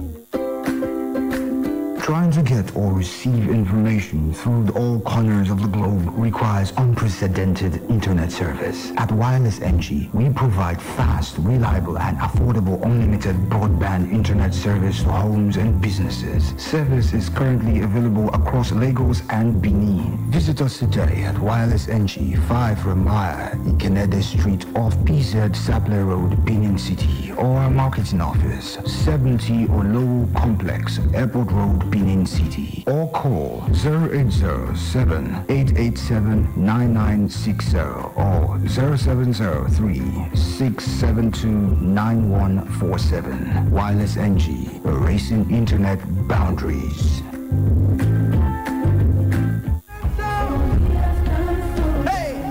House of Congratulations presents Possibilities 2020 Joyous Celebration featuring Minister Marvelous Osunde, Minister Olushi Jude Saz, Minister Chisonia Ige, Deaconess Pama Omori, and other ministers of God. There shall be free medical treatment.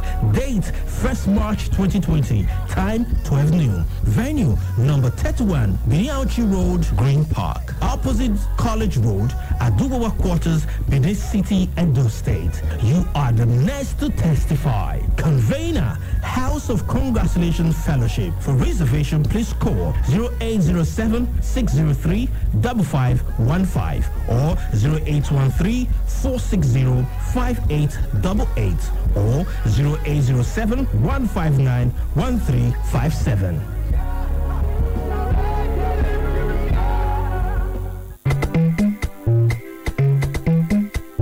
For yourself, oh, this not be the one you go take only ear here, oh. You must take your eyes see so that you self go enjoy what the other people they enjoy. Who you technical, the generator headquarters where they make everybody enjoy generators of all sizes and models for affordable price. Whether not the small one for barber shop or I've been a big Perkins generator for factory and big building. Who you technical, the place for generators, spare parts, grinding machine, pepper mill, and others. Mention the name and size of generator where you want. Bakam, who you technical get them for the kind of money where they your pocket. Bakam, who you technical get them. Go take your eyes see for the generator headquarters. Who you technical 79, 81, and 83 Mission Road, Benin City, and all other who you technical branches. Who you technical affordable products for everybody jollification. Please listen to these announcements. Power outage in Ihobo 330 kV line.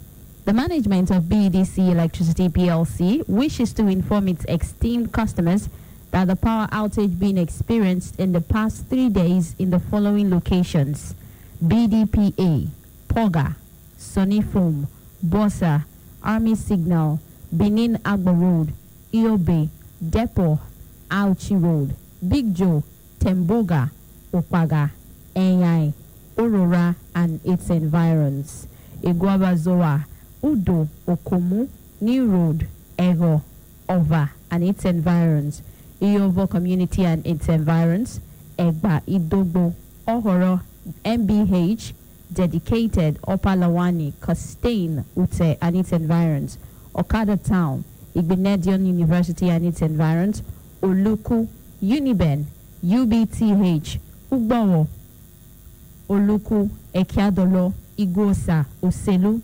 FGGC and its environs. Is as a result of a technical fault at the Iovo transmission station in Benin City.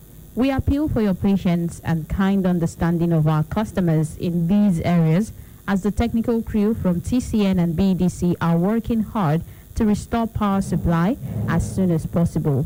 We regret all inconveniences incurred as a result of these outage. Thank you. Signed, management. 92.7 KUFM.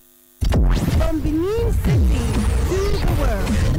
This is 92.7. Procured by his administration under the Edo Agripreneur Program at Airport Road, Benin City on Wednesday. KUFM correspondent Chinedu Okeja reports that the ceremony witnessed presentation of checks profit from the sales of their farm produce at the end of the last season's farming. Meanwhile, Governor Godwin Obaseki has been honored by 3 media organizations for his outstanding performance in the last 3 years as a governor. The letter of notice for the awards were presented to the governor on Wednesday at the end of the weekly State Executive Council meeting in Government House. Away from Edo State, President Muhammadu Buhari has enlarged the Interim Management Committee of the Niger Delta Development Commission (NDDC) from 3 to 5. A new acting managing director, Professor Keme Bradikomo Ponde, has also been named to replace Joy Nune. The changes were announced in a State House statement by Buhari's media aide Femi Adesina on Wednesday. Senate President Ahmed Lawan on Wednesday charged telecommunications service providers in the country to improve their services or leave the country. Lawan spoke while declaring open a one-day joint public hearing on the incidence of drop calls in the country. The public hearing tagged the increasing rate of drop calls and other unwholesome practices by telecommunications network operators in Nigeria that have robbed Nigerians of their hard-earned billions of naira. Was organized by the Senate Committees on Communication and Trade and Investments, chaired by Senator Oluremi Tinubu, Lagos Central. Inspector General of Police IGP Mohammed Adamu on Wednesday raised concern over the caliber of weapons wielded by pirates and oil thieves. He said even law enforcement agencies lack such weapons wielded by these criminals. The IGP expressed concern over the amount of weapons that come into the country and end up in the hands of criminals. Adamu said this when he received senior officers of the police, Department of State Services, DSS, and other security agencies who are the course participant of the National Institute of Security Studies, Owari Abuja, at the force headquarters. The Federal Capital Territory Police Command has arrested one suspect in connection with the murder of an assistant director with the Office of the Secretary to the Government of the Federation, Letitia Nankan Dagan. Dagan was killed in her home in Abuja on Monday around 11 p.m. A statement by the command's public relations officer, DSP Anjuguri Manzana, on Wednesday indicated that the male suspect, Ediri Ohonire, is suspected to have conspired with others. I'll take that again, I beg your pardon. Is suspected to have conspired with others now at large to perpetrate the crime. And now we'll go to Bayelsa State, where the Speaker of the State House of Assembly, Monday Bobu Obolo, has stepped aside to pave the way for the emergence of a new speaker. Members elected the Deputy Speaker, Abraham Ngobere, as the new Speaker of the Assembly. The development followed the inauguration of Governor Doye Diri, who is from the same Bayelsa Central Senatorial District as Boboyo Obolo. And finally, a news update at 9. The bill for a law to establish the Ondo State Security Network Agency and Amoteco Corps 2020 has been committed to the House Committee on Security. This followed a robust debate on the benefit of the bill when passed into law. Clerk of the Ondo State House of Assembly, Bode Adeyelu, had earlier read a letter from the executive on the need to establish the security agency in order to assist in maintaining law and order across the state. Speaker of the House, Bamidele Oloyelegun, who commended other lawmakers for cutting short their recess for the second time to attend to state matters, urged them to give the bill the desired attention in view of its benefits to the people. And that's KUFM's news update at 9. Please stay with us for more interesting programs and news updates on every hour. Do not forget you can listen to us anywhere in the world, either by visiting our website at www.kufm.net, or you can download our KU mobile app from the Google Play Store. Remember, we're also live on YouTube at KUFM Nigeria. I am God's Love Orlando saying thanks for listening and good morning. Coming up next is Dialogue. Please stay tuned. We start your day from the break of dawn till midnight. I wonder where else in the world such payment is made. God of Nigeria, Storm from Benin City. Okay, and this one says, Call it Man of the Year or Governor of the Year award. The fact is that awards are majorly based more on monetary than merits in Nigeria. If not, why are poor persons never qualified for awards? Ibrahim from Agbo would have gone into a lecture, but there's no time. Good morning, Charles and God's love. We living in Upper Sakomba are begging the police and army men to come to our aid because of the killing going on in Upper Sakomba between cult guys. And this is from Wilfred from Upper Sakomba. I'm sure they're listening. Good morning. We thought this government will be one of the best, but they are now a failure for saying the National Assembly are not overpaid. This is from Samson Amadi Agime. All right, that's it from the written voices. Thank you very much to all of you who sent your messages. All right, quickly, let us move on, but I'll give you a quick highlight of some of the topics that we'll be talking about this morning. First on our itinerary this morning is the agripreneur program ongoing here in Edo State, and we will be speaking via phone to Honorable Bashir Kadiri, who is the Senior Special Assistant to the Governor on Agriculture. And next, we will talk about the ban on rallies placed by the Governor sometime last year. That's Governor Godwin Obaseki, and how a governorship aspirant has sued the Governor for the ban. And we will be speaking to a legal practitioner, Barrister Dennis Osariti. And finally, we will be talking about some stories from certain communities as regards to building laws or building regulation. These would form the structure of our conversation on the program this morning, just after this short break. Please stay with us. Join the conversation on KUFM's Dialogue as we introduce written voices. You can now keep the conversation going beyond 10 a.m. Send us your views on topical or burning issues of the moment, news, current affairs, or social-political issues that you may wish to share your thoughts on. It must be civil, factual, straight to the point, and in not more than 150 words, and we will give it a voice. Send your views to kufmdialogue@gmail.com or via our WhatsApp platform on 0807 552 7556. Keep the conversation going. In Dialogue, your voice counts. You're welcome back. If you're just joining us, you are right on time. This is Dialogue on 92.7 KUFM. All right, moving on. First on our itinerary this morning, like I gave the highlights of the topic, is about the agripreneur program going on right here in Edo State. Recently, as at yesterday, Governor Godwin Obaseki came out to assure farmers in the state that his administration will continue to make adequate investments into mechanized system of farming so as to improve their yields and profit. And the governor was speaking while he was delivering some set of mechanized farm implements that was procured by his administration under what we call, or what the government called, Edo Agripreneur Program. This happened at Airport Road in Benin City yesterday. We have our correspondent Chinido Ekeja, who was there and reported these. Addressing the excited farmers, Governor Obaseki said agriculture is one of the key strategies his administration is adopting to meet the 200,000 jobs target he promised Edo people during his campaign.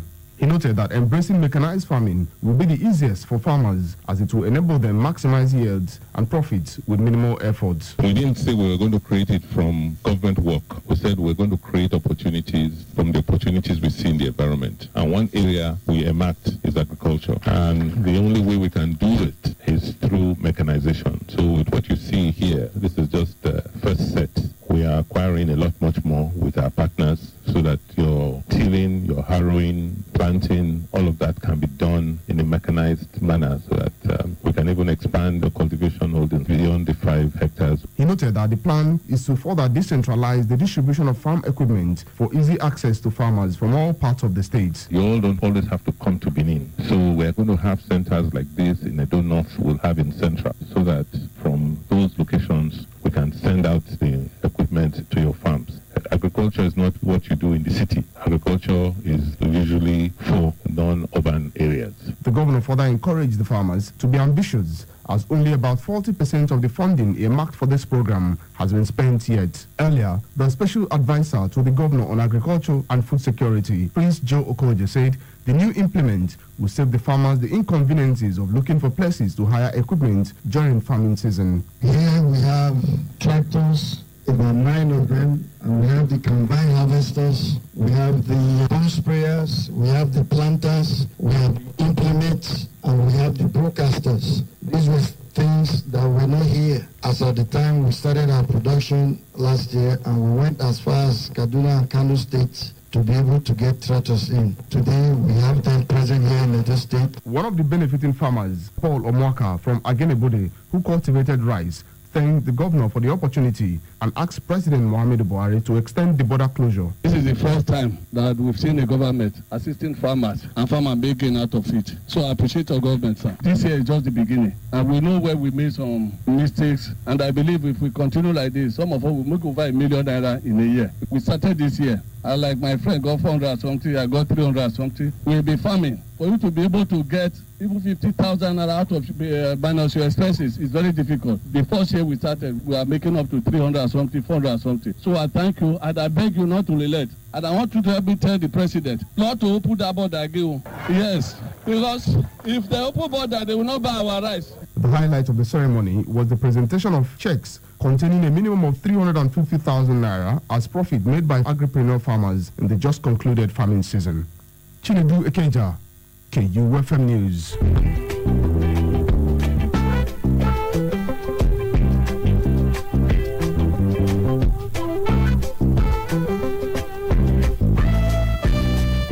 All right, there you have it. And according to my own research and, the basic information I have about this, it was reported that these farmers made a profit of close to 300,000 naira after 3 months of rice farming. Of course, like I said earlier on, we will be speaking to Honorable Bashir Kadiri, who is the Senior Special Assistant to the Governor on Agriculture, who will be able to answer our questions and also enlighten us more about this agripreneurial program. It's a very interesting one. It's wonderful hearing farmers within the state talking about the kind of profits they are making in terms of agripreneur. There is one thing that everybody must eat. Okay, so we have Honorable Kadiri on the line. Good morning, Honorable. Good morning. You're welcome. You're welcome to the program. All right. Okay. Quickly, we understood that there was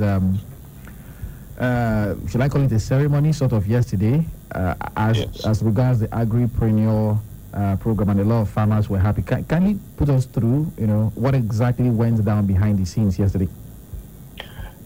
First, you are aware that when the government of Obaseki came on board,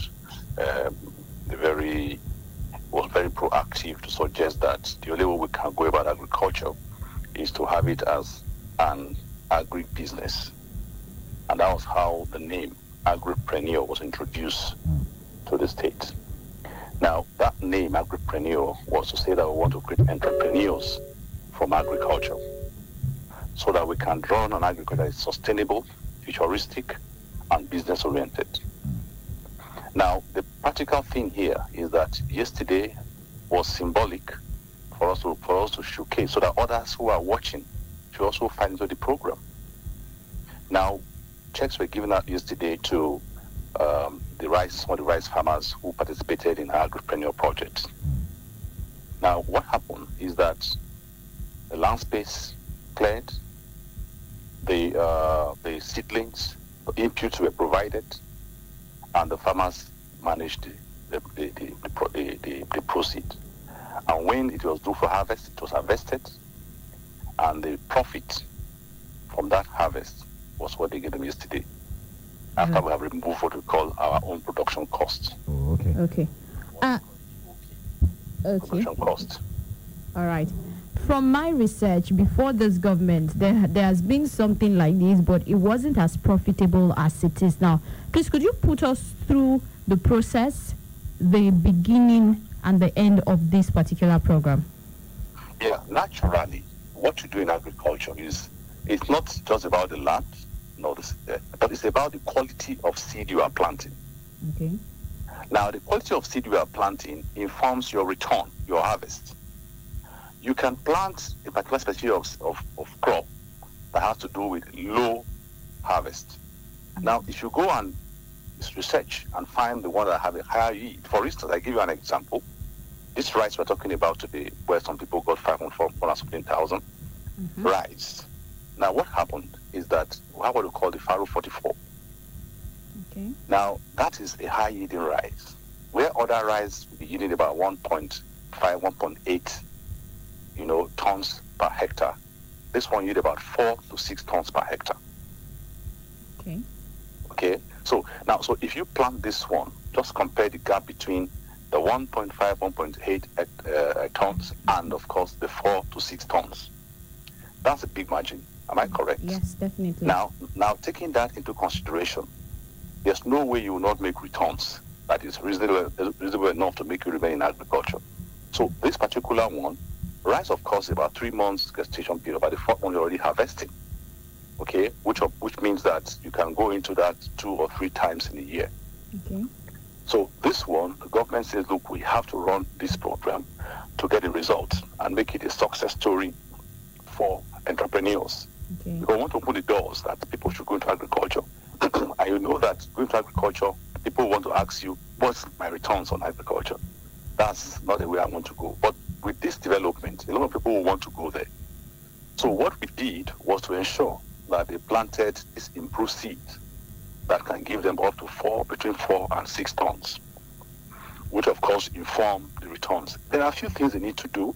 For instance, in agriculture, your agronomy practice is important.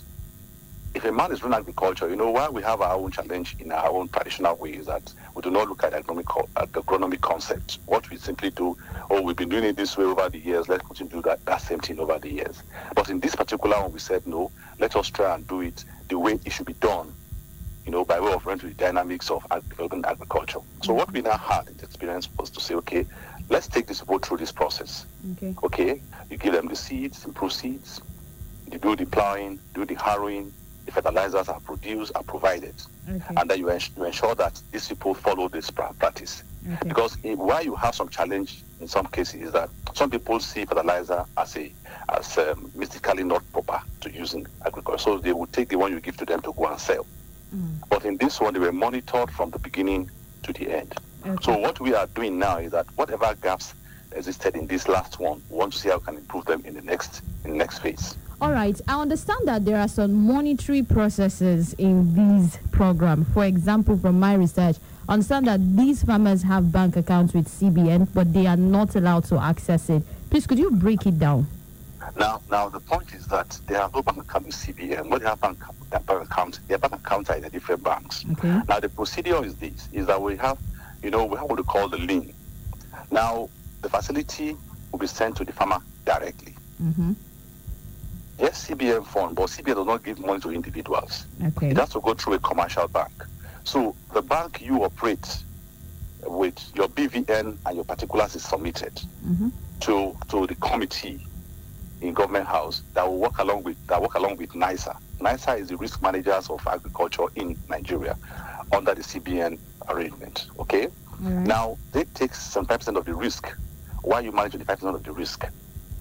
Okay, so what now happens is that when NISA is involved, they will start with you. These are our colleagues who are experts. Start with you from the very beginning and end with you, so that you do not have the challenge of low yield that will not enable you pay back the funds. Okay, so what now happens is that when you are profiled, they are all profiled. You are profiled. They go through your system from their CBN, from the bank's procedure. They go through your profile. After you go through your profile, you are not indebted to the bank, because CBN becomes one of the good magic that came up in modern times. No matter where you are, if you take a look from any bank anywhere in the country, it will manifest when they see your BVN is taken into consideration. Okay? So all of that was taken, and they profiled all of them. After the profiling, then we have what we call economic production. Now the farmer knows how much it will take to do 1 hectare, because we shared it with them. They've been briefed, they were told. So they know all of that. So they know what will be removed from the sales. Now, when the money is going to come, that production cost, what we call EOP, is what will be captured. Okay? And then they will give you that money into your account, your individual account. The money is sent in there through, of course, electronic transfer. Now, The point is that you cannot touch the money, but you will see the money. Okay. This is to explain transparency. All right. So you won't say, oh, it was not true. You see the money in your account, and what we call lien. It will be put on it. You cannot touch the money. Now, what happened is that as we want to now start your process, maybe you want to get seed, time for seed is due. There were some companies out there who are accredited companies who supply seed. They are national accredited companies who are known to have good seeds that they can supply, quality seeds. They will supply the seed to you as the farmer in the space, and then you will confirm that they gave you either 1 bag or 2 bags or 3 bags of seeds. You will see them, they will give them to you. Then you will sign their invoice. That invoice is now taken from that point, and then it comes back to the office. We'll now process it through the bank. That's money will be sent to the input provider. All right. Quickly before I move on, how were these farmers selected?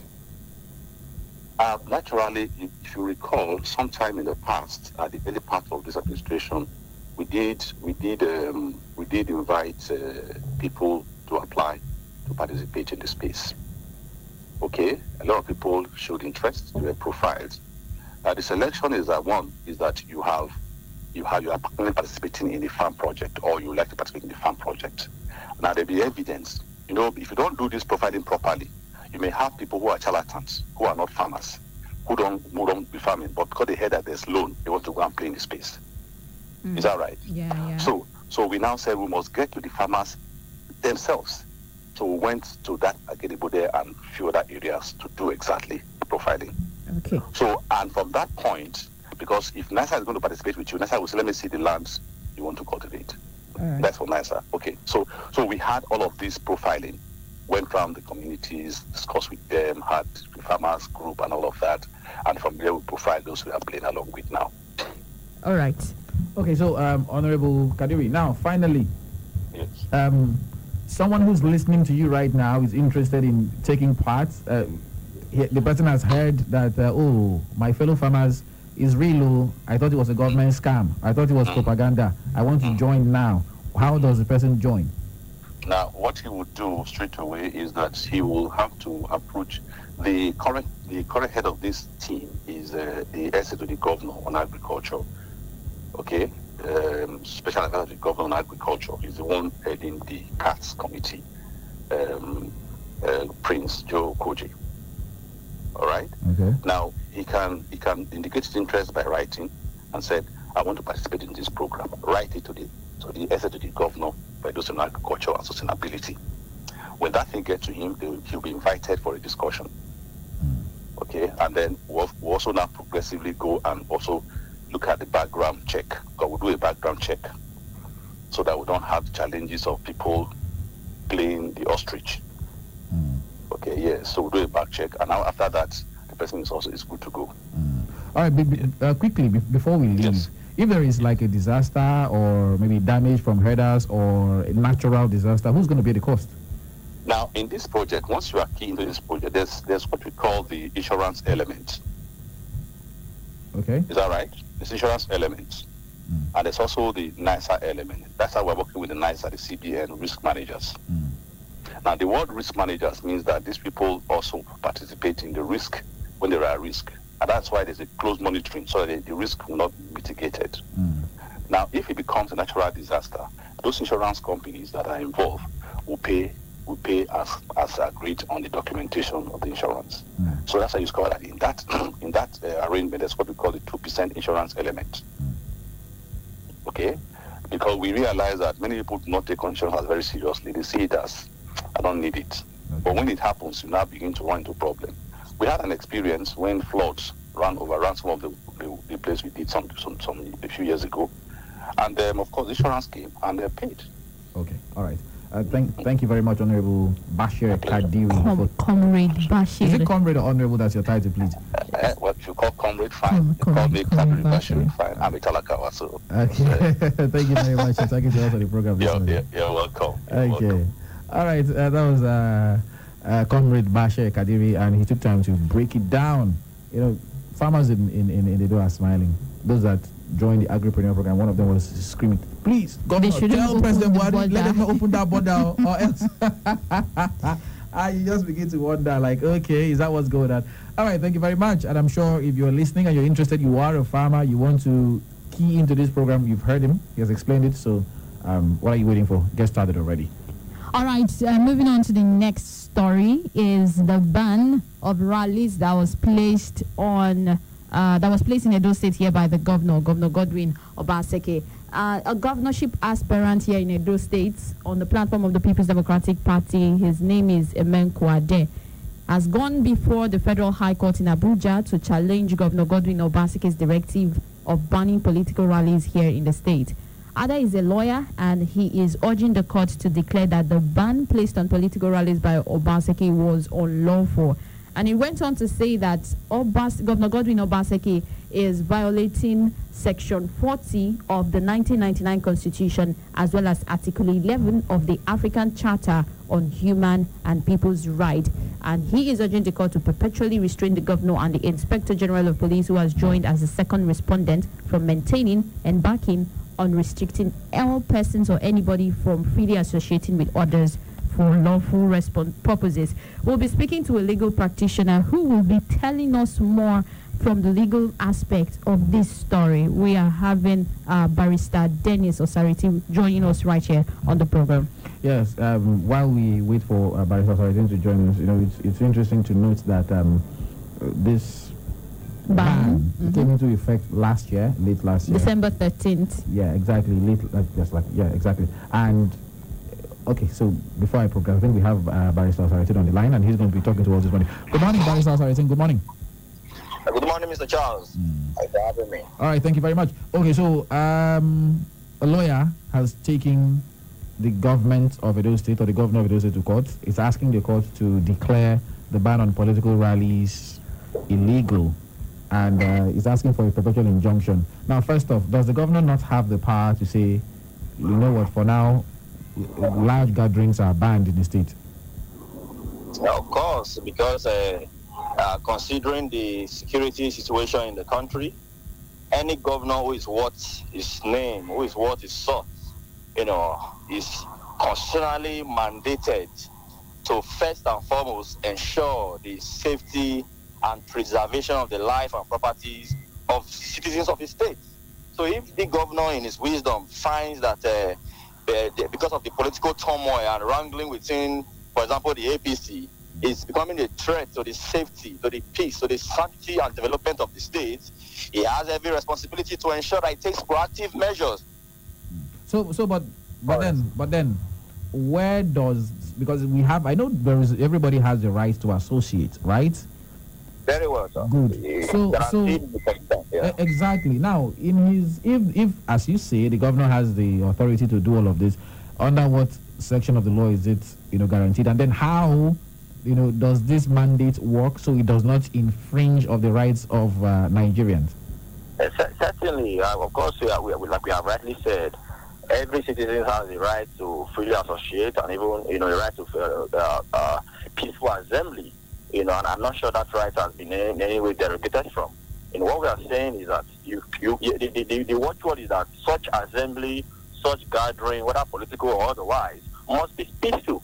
So how do you ensure that there is peace and security? How do you ensure that you organize such gatherings in accordance with the rule of law, with the laid down principles and guidelines? For example, if you want to organize probably a rally, the first thing that you should do is probably approach the police. So inform the police that, look, I'm going to organize a little political gathering or rally or assembly, as the case may be. I want you to give me cover. And I'm sure once the police is there, the army or the road safety and other security agencies are there to provide you cover, then definitely there will be a semblance of peace, and then there will not be any issue. But what is questionable is when you see those who want to come and organize rallies are same people who have been restrained probably by a court. For example, a court of competent jurisdiction has restrained them from, parading themselves as factional leaders or whatever of a political party, coming to come and organize rally in clear defiance to a valid court order. That is where the issues are. Okay. And another example would be that probably you go to probably a public school and want to now use the school environment or the school compound for a political rally. there is nobody that will allow you to do that. You know, that will not be derogating from your right to freely associate. You can associate in your house, in your room, in an event center, as the case may be. So nobody will prevent you from doing that. But when you now come to the public space to come and constitute nuisance, that is where some of us begin to have some issues with it. You know, so people have the right to freely associate, peacefully assemble, you know, but they should not undermine the safety or the sanctity of the public space. Okay. All right, Barrister Dennis, quickly, the former governor who is also, the former governorship aspirant who is also a lawyer, he quoted a particular place saying that the governor violated it. That is Section 40 of the 1999 Constitution, as well as Article 11 of the African Charter on Human and People's Rights. Could you throw more light on this? Yeah, it's a basic principle of law that he who asserts must prove. So I've not seen a copy of the court process filed by the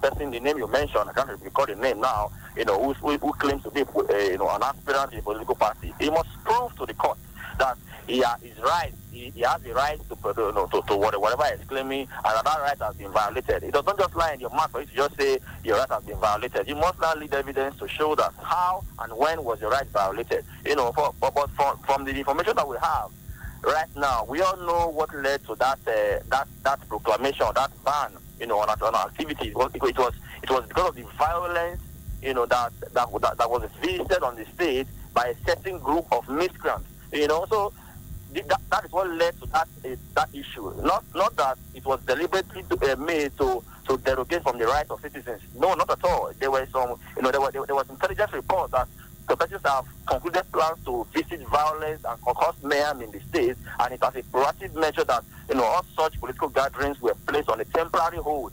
It was not a permanent ban. It was a temporary hold, and it was based on the advice from no less a person than the Inspector General of Police in the country that advised that such rallies for now should be placed on hold pending when the security situation improves. And I'm also sure that once we also get a report also comes from probably the DSS, the police or the security agencies that everywhere is now peaceful and calm. Of course, everybody can go about their peaceful business and then hold rallies or hold political gatherings as the case may be. But for now, the state is very tense.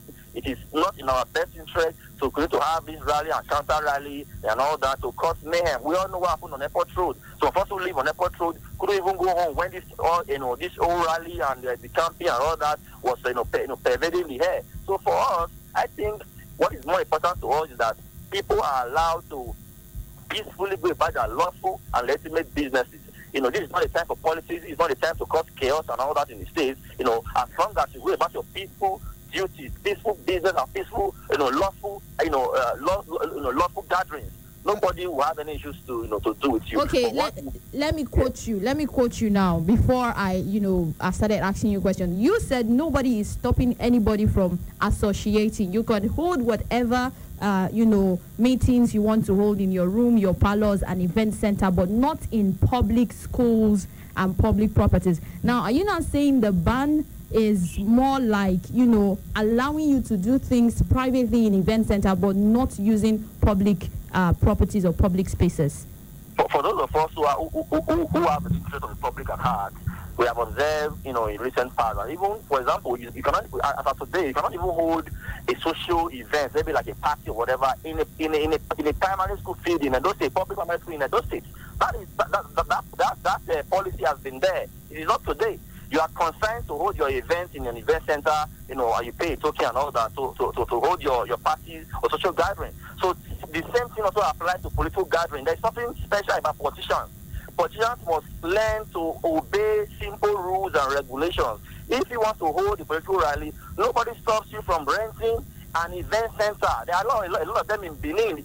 These people, you can go to an event center, hire a hall and do your political whatever there. You must not come and do it at Ring Road or do it in an open space and constitute nuisance, cause traffic, to the detriment of other law-abiding citizens who may not be politicians, who are lawyers, who are doctors, who are going to buy their lawful, assignment and duties. Okay, quickly. You have like a minute.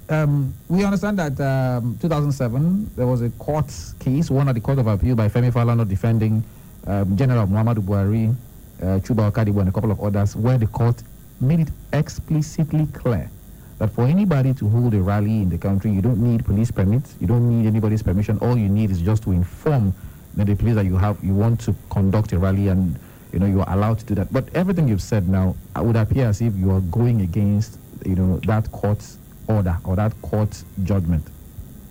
No, far from it. What I've said is not far from what the court has said in that judgment. We are saying that for you to embark on a rally, protest, or gathering of whatever dimension, because of the security challenges that we're having in the country, it will not be out of place for you to approach any of these security agencies and ask for cover. It is for your own good for you to if someone asks for police cover, hold on. If someone asks for police cover right now, and the police go ahead and say, okay, fine, you have it, then they are free to hold a rally in the state. Certainly so.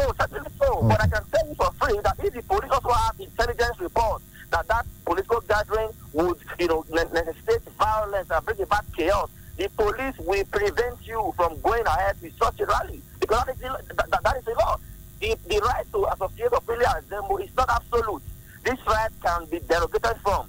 This right can be preserved even by the section of the Constitution. So I believe the church was allowed to be in peace and then go about our local business without causing this unnecessary tension that we're having in Edo State. Okay. Thank you very much, Barrister Dennis Society, and thank you for talking to us this morning. Thank you for having me. God bless Edo State.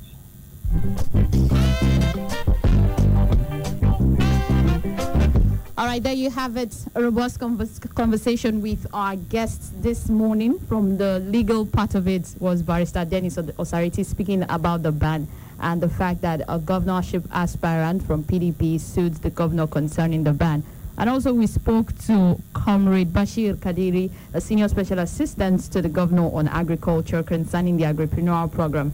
And I'm sure you've had a full dose of our conversation this morning. It's now time for us to let you into the conversation. You have 1 minute to every 1 minute is allocated to every individual. And please mind your choice of words. The numbers to call 0706-263-9275, 0903-939-4427, 0812-178-9154. If you can't make it through the phone lines, the text line is available at 0807-400-9076. Hello, good morning. Hello, good morning. Morning to you. What's the name? Where are you calling from? Yes, this is Ike from Magadagudu. All right, Ike, go ahead quickly. Yes, thank you for this topic that you brought today. I would love to even ask the special advisor, because I think 2017 I was opportune because I work as an IBDT operator. Okay. There was one place that we worked for the government as a Puma. They said that they were going to plan something. So a lot of money was invested in that place. But I think at the end, that project never saw the light of the day. I would love to ask him why that part of that is what I would have loved to ask him anyway. But he's not here to answer that question now. And also, for the one of our lawyers that just spoke, I also remember vividly that when our ex-wife governor was in power, Comrade Oshomole, when the PDP wanted to hold a rally, he never allowed it. I think he was also coming with law, and they stopped them from holding that rally. And there was peace. Thank you very much. Thank you so much. Keep your calls coming in. 0706-263-9275, 0903-939-4427, 0812-178-9154. The text line is 0807-400-9076.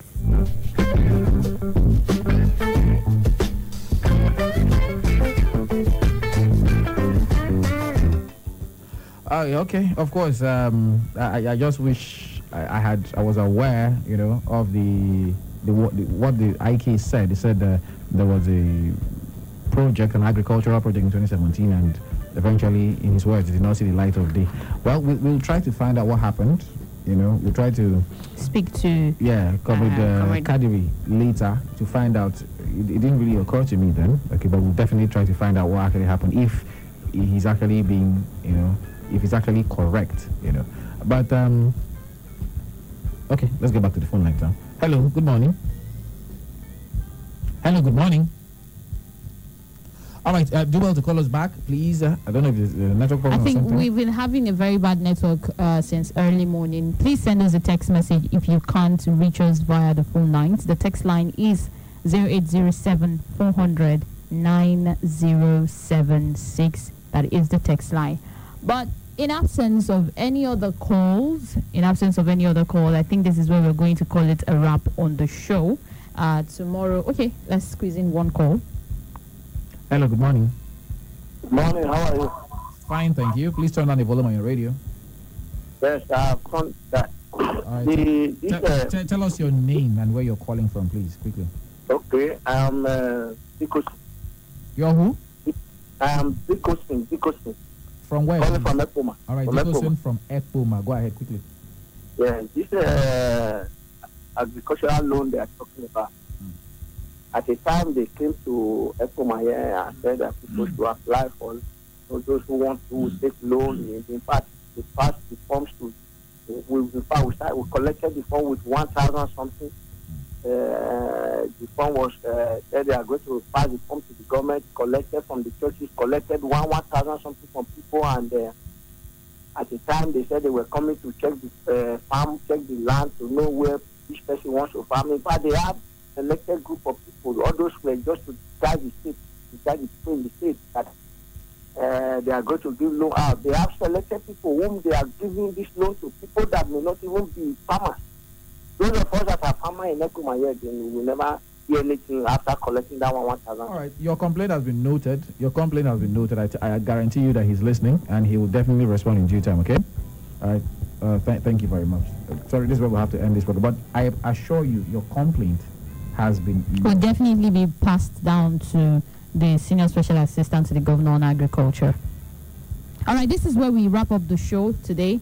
Tomorrow will be an open mic, which is where we tend to, do a recap of all of the topics that we've talked about from Monday up until today, Thursday. Do well to stick around tomorrow. My name is Godslove Orlando. And my name is Charles Oporum. Good morning.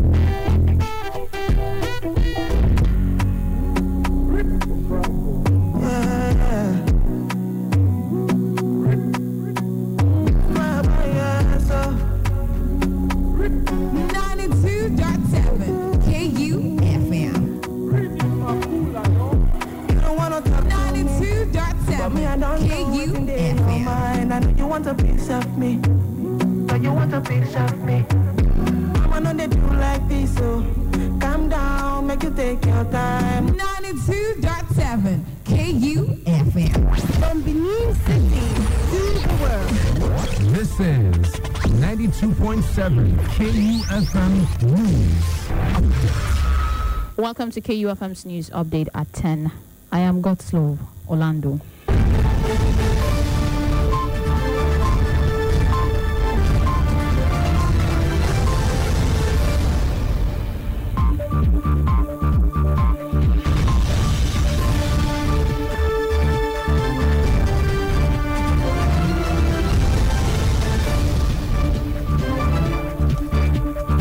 Edo State Governor Godwin Obaseki has assured farmers in the state that his administration will continue to make adequate investments into a mechanized system of farming to improve their yields and profits.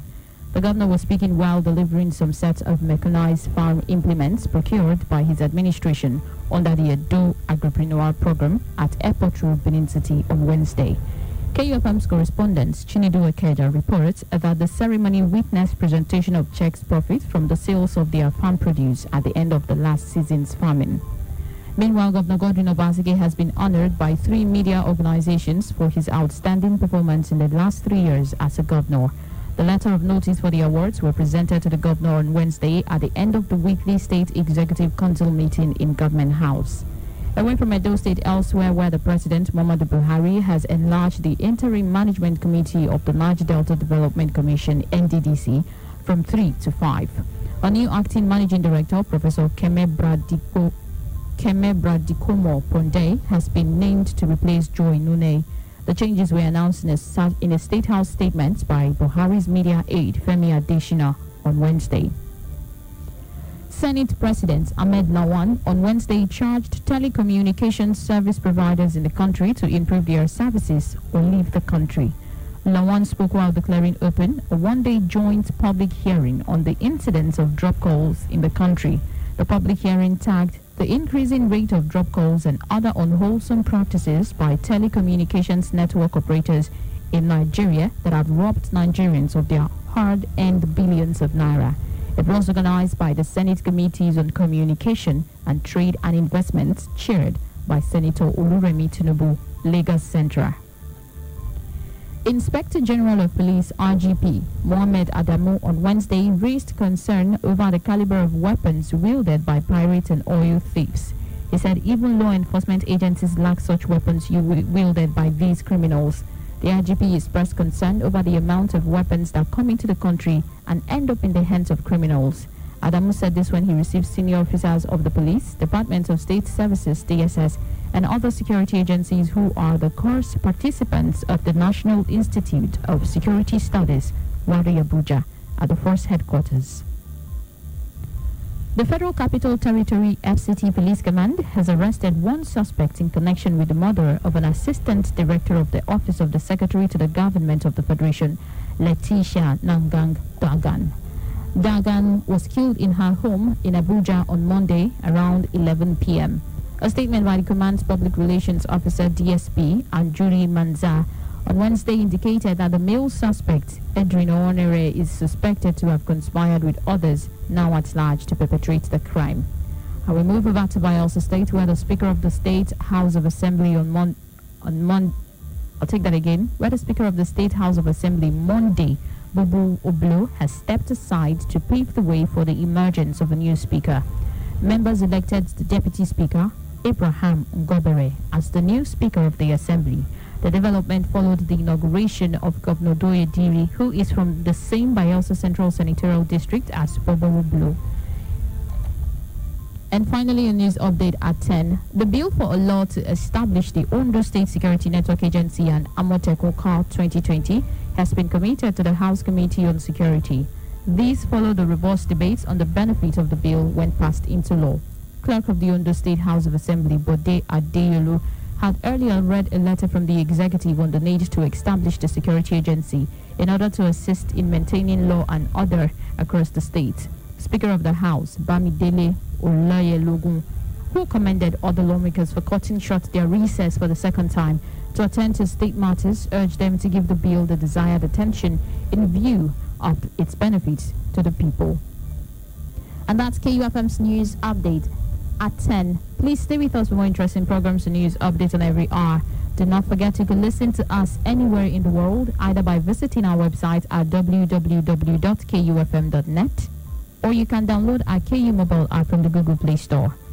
Remember, we're also live on YouTube at KUFM Nigeria. I am God's Love Orlando saying thanks for listening and good morning. Now, back to the hits faster. We are KU 927.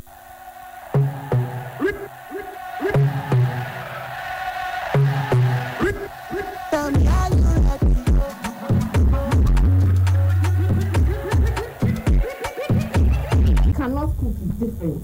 That she will not cook is also different. And listen, I can cook. The day I say I will not cook, I will not cook. Some guys are refusing to understand this argument. Some guys are of the opinion that okay, someone that listened yesterday, the person was like, you guys are not married yet, and you are saying this thing. When you get married, you will understand that statement is intrinsically very small-minded. No, that statement in itself is intrinsically very small-minded. Let me finish. He said you guys are not married until you get married and start having kids. You will understand the importance of cooking for the family. From my parents, I'm learning. So from your parents. Because the part is that someone thinks marriage, because you are married, you have to do some certain things. No, because you are married, automatically you have some higher level of sense to speak on some topics. That is why I said intrinsically, that statement itself, because you are not married, you cannot talk about this, is in itself a very small-minded statement. Because how is marriage equal to knowledge? True. And they say experience is the best teacher. Does it always have to be your experience? They did not say my experience is my best. They said experience is the best. Did I not grow up in a marriage? It didn't specify. Did I not grow up in a marriage? Don't I see people that are married? So when you automatically say marriage equals sense, it makes you that says it sound a little small-minded and maybe even senseless. Okay, we always really angry, and I can know where her anger is coming from the last call of yesterday, and with this particular one. But anyways, guys, this is not She Tribe. She missed out yesterday, so I guess that was why she just wanted to air her view.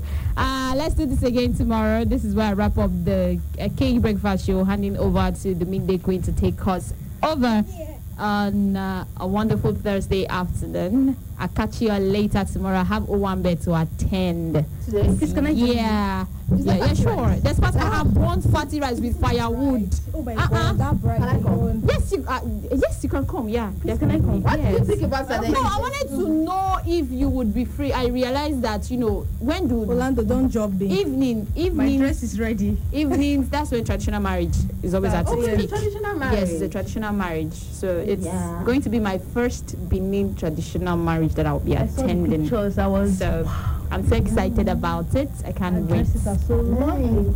Yeah. I'll see you later. I might come. Just bring the food for me. Because that's the...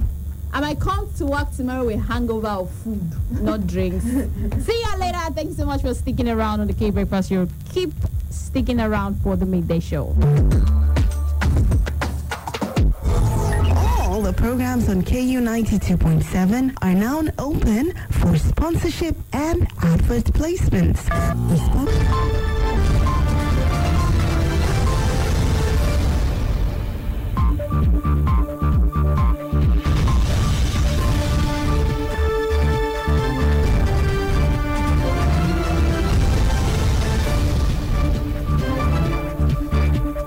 Edo State government vows to continue investment in mechanized farming. World Bank approves $2.2 billion for projects in Nigeria. Court orders release of Dasuki's international passports. And entertainment, Nigerian rapper MI dives into movie production. And in sport, and Joshua receives Heroes Welcome in Shagamu. Details of these and more after this break. I am Omoye Ogbede.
State Governor Godwin Obaseki has assured farmers in the state that his administration will continue to make adequate investment into mechanized system of farming to improve their yields and profits.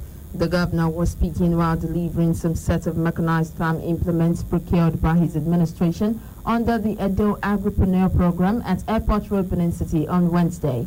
Our correspondent Chinedu Ekedra reports that the ceremony witnessed presentation of checks profits from the sales of their farm produce at the end of last season's famine. Addressing the excited farmers, Governor Obaseki said agriculture is one of the key strategies his administration is adopting to meet the 200,000 jobs target he promised Edo people during his campaign.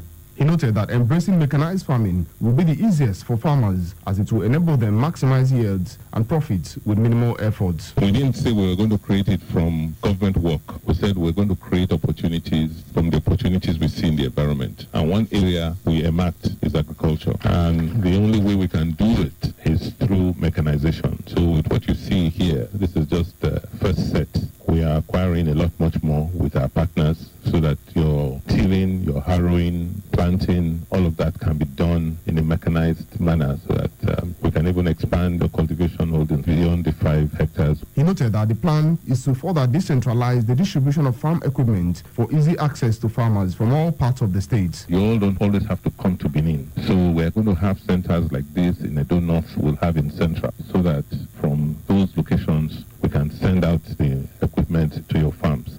Agriculture is not what you do in the city. Agriculture is usually for non-urban areas. The governor further encouraged the farmers to be ambitious, as only about 40% of the funding earmarked for this program has been spent yet. Earlier, the special advisor to the governor on agriculture and food security, Prince Joe Okoje, said the new implement will save the farmers the inconveniences of looking for places to hire equipment during farming season. Here we have tractors, about 9 of them, and we have the combine harvesters, we have the pump sprayers, we have the planters, we have implements, and we have the broadcasters. These were things that were not here as at the time we started our production last year, and we went as far as Kaduna and Kano states to be able to get tractors in. Today we have them present here in the state. One of the benefiting farmers, Paul Omwaka from Agenebode, who cultivated rice, thanked the governor for the opportunity and asked President Muhammadu Buhari to extend the border closure. This is the first time that we've seen a government assisting farmers and farmers making out of it. So I appreciate our government, sir. This year is just the beginning. And we know where we made some mistakes. And I believe if we continue like this, some of us will make over ₦1 million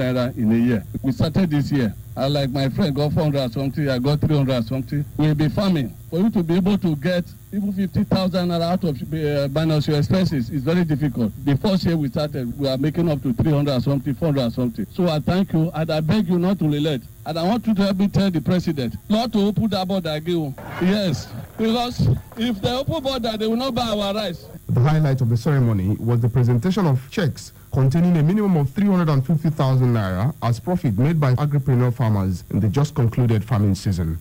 Chinedu Ekeja, KUFM News. And Governor Godwin Obaseki has been honored by 3 media organizations for his outstanding performance in the last 3 years as a governor.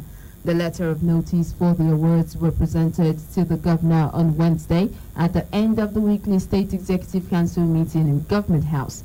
Chinedu Ekeja completes the story. It was harvest of honors as one after another, reputable media organizations queued to inform the governor of his nomination for various awards by the leadership of their respective organizations. First was the Independent Newspaper Limited, publishers of Daily Independent, which nominated him as Daily Independent 2019 Governor of the Year. The editor of the paper, Dan Okere, said, in settling for Governor Obaseki for the award, the board looked at his achievements in education, health, infrastructure, among others. In nominating you, the selection committee considered the pragmatism, commitment, and courage exhibited by you since assumption of office in 2016. We note with delight the steadfastness and multi-dimensional approach of your administration in addressing issues that affect the people of this state. Apart from infrastructure, your administration has also made giant strides in other fronts. Worthy of note is the area of education. Then came the Silverbird Extraordinary Personality of the Year by the Silverbird Group. Presenting the letter of notice, Silverbird Editorial Board Chairman and Chief Creative Officer, Mr. Jacob Akinyemi, said the award, which has only been presented to former Governor of Lagos State, Asiwaju Bola Tinubu, was a recognition of Governor Godwin Obaseki's contribution to governance so far. I am here to inform you of an award that we have decided to bestow on you for the good work you have done. It is the Silverbird Extraordinary Personality Award. The award that we're presenting to you has only been presented to one other person, and that is Asiwaju Bola Tinubu. So I'm delighted to be here, Your Excellency. Then came yet another from Inside Direct newspaper. The publisher, Sam Ibiemi, said the organization deemed it fit to bestow the honor after a careful assessment of the governor's achievements in the last 3 years by members of the newspaper's board. Letter of confirmation to His Excellency as the best governor of the year 2019 by the board of Nigerian News Direct newspaper. So we consider His Excellency for this great award following the recommendation of our in-house committee looking at the assessment of all the governors in Nigeria in 2019. Acknowledging the honors, Governor Obaseki said the recognition will serve as moral booster for him to do more. He said he was doing what he was expected of and not expecting any recognition from anyone. Majority of the 4.5 going 5 million people in this state are not in government, and all the benefit from government is the ability of government to be able to provide an enabling environment for them to have their sustenance, to be able to move around, to be able to feel secure. That we will continue to do, and this award is just an impetus, more like a tonic, a boost, that people are watching what we're doing, so we shouldn't relent. No matter the backlash you see in the politics, we will continue to be steadfast, we'll continue to do what we believe is right for our people. He assured them that he will be available with his cabinet members on respective dates chosen by the organizations for the award presentation. Chinedu Ekeja, KUFM News. Elsewhere, President Muhammad Buhari has enlarged the Interim Management Committee of the Niger Delta Development Commission from 3 to 5. A new acting managing director, Professor Kemebradi Kumo-Punde, has been named to replace Joy Nune. The changes were announced in a State House statement by Buhari's media aide Femi Adesina on Wednesday. According to the statement, other members of the committee are Dr. Cairo Ojogbo, Acting Executive Director on Projects, Ibanga Etang, Acting Executive Director of Finance and Administration, Caroline Nagbo, Member, and Cecilia Akintomide, who is a former Vice President with the African Development Bank, as member. President Buhari had earlier approved that the Interim Management Committee would be in place till the forensic audit of the NDDC was concluded. And Nigeria's federal, state, and local governments on Wednesday shared a total of 647.35 billion naira for the month of January as the Federation Account Allocation Committee meeting ended in Lagos. Permanent Secretary, Federal Ministry of Finance, Budget and National Planning, Mahmoud Issa Duse, made the announcement while briefing journalists after the meeting. He said the reduction in the allocation was due to what was provided by the Nigerian National Petroleum Corporation and the Federal Inland Revenue Service for the month. Issa Duse said the FIRS had explained that the shortfall of revenue was due to the reduction of economic activities which usually occur in January, adding that revenue generation would improve as the months go by. He said the 647.35 billion naira comprised statutory revenue, value added tax, exchange gain, non-oil revenue, and excess bank charges recovered. The permanent secretary said as at February 19, the balance in the excess crude account was $71.81 million. Issa Duse said the gross statutory revenue for the month of January 2020 was 525.25 billion naira. This, he says, is lower than the 600.31 billion naira received in the previous month by 75.06 billion naira. And the World Bank on Wednesday approved Nigeria's digital identity ecosystem project, along with 5 others aimed at assisting the country to empower citizens, especially marginalized groups, to access welfare-enhancing services. The National Digital Identity Ecosystem Project is focused on enhancing the national identity system's legal and technical safeguards to protect personal data and privacy. The World Bank approved the 6 projects to support Nigeria's development priorities focused on improving immunization, providing an enabling business environment for private sector, expanding the digital economy to promote job creation and increasing capacity of public and private sector on governance, social and environmental safeguards. World Bank Country Director for Nigeria, Shubham Chadhuri, said the World Bank is ramping up its support to Nigeria in its efforts to lift 100 million Nigerians out of poverty. Shubham Chadhuri said the projects are focused on delivering better services to Nigerian citizens by ensuring that the children are immunized and sleep under mosquito nets, improving rural mobility with better roads. Among the projects approved in the program of support in fiscal year 2020 is the Nigeria Digital Identification for Development project. A statement by the World Bank explains that the project will support National Identity Management Commission to increase the number of persons who have the National Identification Number, reaching about 150 million in the next couple of years. According to the World Bank, this is financed through an International Development Association credit of $150 million and co-financing of $100 million from the French Agency for Development and $250 million from the European Investment Bank. And Senate President Ahmad Lawan on Wednesday charged telecommunications service providers in the country to improve their services or leave the country. Lawan spoke while delivering an open... Lawan spoke while declaring open a one-day joint public hearing on the incidence of dropped calls in the country.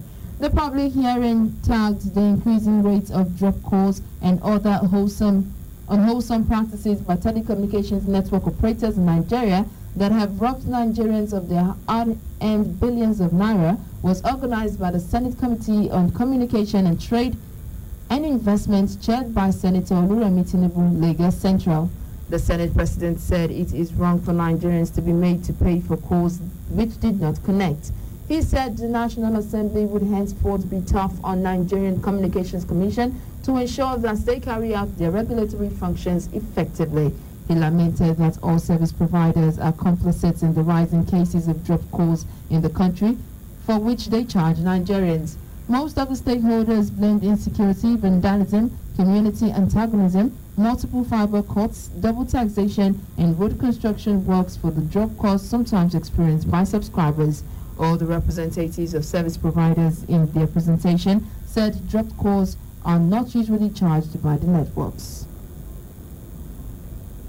And Speaker of the House of Representatives, Honorable Femi Gbadagba-Mila, on Wednesday said the current democracy being enjoyed in Nigeria was the outcome of the sacrifice and struggle by the Nigerian media, without which it would have been impossible to have democracy in the country. The Speaker spoke just as the director of the Kenyan Law School, Professor Patrick Lumumba, told Nigerian lawmakers to be honorable members representing their people and not horrible members. The Speaker, who spoke at the unveiling of the Green Chamber magazine, an official lapel pin of the House of Representatives, paid glowing tributes to the media for their sacrifice in being the current democracy to bear. The Speaker said the country has long benefited from the work of dedicated media professionals, men and women possessed of incredible talent and abundant courage, who risked life to tell stories that exposed corruption and abuse of power. He said the Green Magazine is a platform that is dedicated to the practice of a true and noble journalism, acting always in the best interest of the people, rejecting the temptation to use the power of the word for evil when there is so much good to do. Meanwhile, keynote speaker at the unveiling of the Green Chamber magazine, Professor Lumumba, said lawmakers were elected by Nigerians to be honorable members representing their people, but regretted that legislators are now being measured by the number of weddings they attend or the number of people they are able to assist. An Inspector General of Police, Mohammed Adamo, on Wednesday raised concerns over the caliber of weapons wielded by pirates and oil thieves. He said even law enforcement agencies lack such weapons wielded by these criminals. The IGP expressed concerns over the amount of weapons that come into the country and end up in the hands of criminals. Adamu said this when he received senior officers of the Police Department of State Services and all the security agencies who are the cost participants of the National Institute of Security Studies, Wari Abuja, at the force headquarters. Adamu, who reiterated his support for community policing, urged that security should not be left in the hands of law enforcement officers alone. He said security should be the concern of everyone in the society. And the Federal Capital Territory Police Command has arrested one suspect in connection with the murder of an assistant director with the Office of the Secretary to the Government of the Federation, Letitia Nankang Danga. Dangan was killed in a home in Abuja on Monday around 11 p.m. A statement by the command's public relations officer, DSP Anjuri Manza, on Wednesday indicated that the male suspect, Edirin Honore, is suspected to have conspired with others now at large to perpetrate the crime.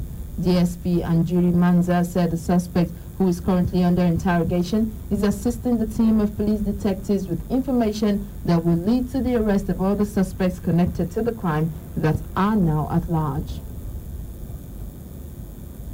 And candidate of the All Progressives Congress in November 16, 2019 governorship election, David Lyon, has said some mischief makers have seized the opportunity of his silence to perpetrate all kinds of violence and civil unrest in Bayelsa State.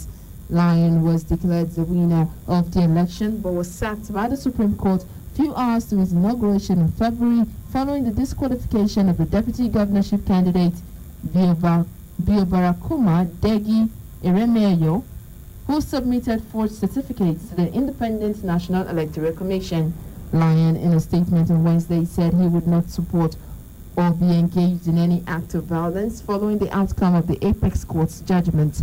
He expressed his faith and confidence in the judicial process and the Supreme Court in particular, noting that at the end of the day, justice will be done to himself and the good people of various states.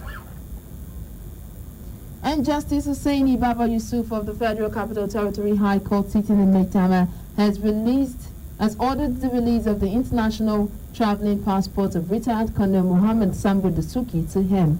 The court ordered the registrar of the court to release the documents to Dasuki through his counsel for renewal, having become expired since the court took its custody.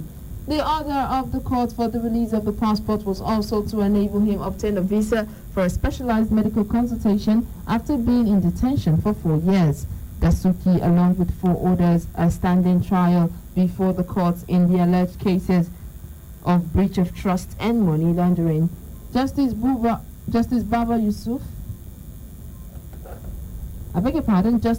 Yusuf's decision followed the application brought by Dasuki's lawyer Ahmed Raji under sections 491 and 492 of the Administration of Criminal Justice Act 2015 and the inherent power of the court. Meanwhile, trial in the charges has been fixed for March 13, 2020.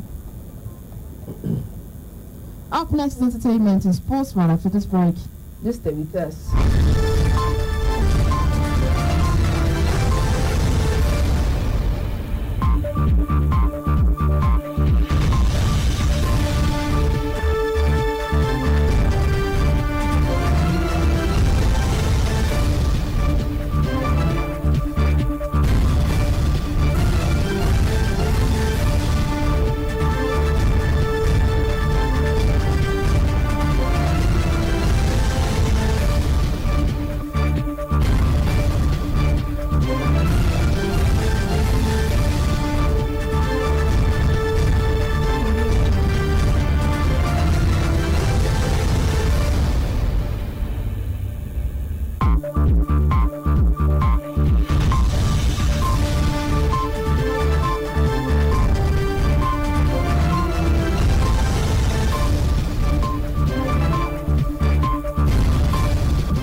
The news break on KU 92.7 FM Benin City. Now for some entertainment stories.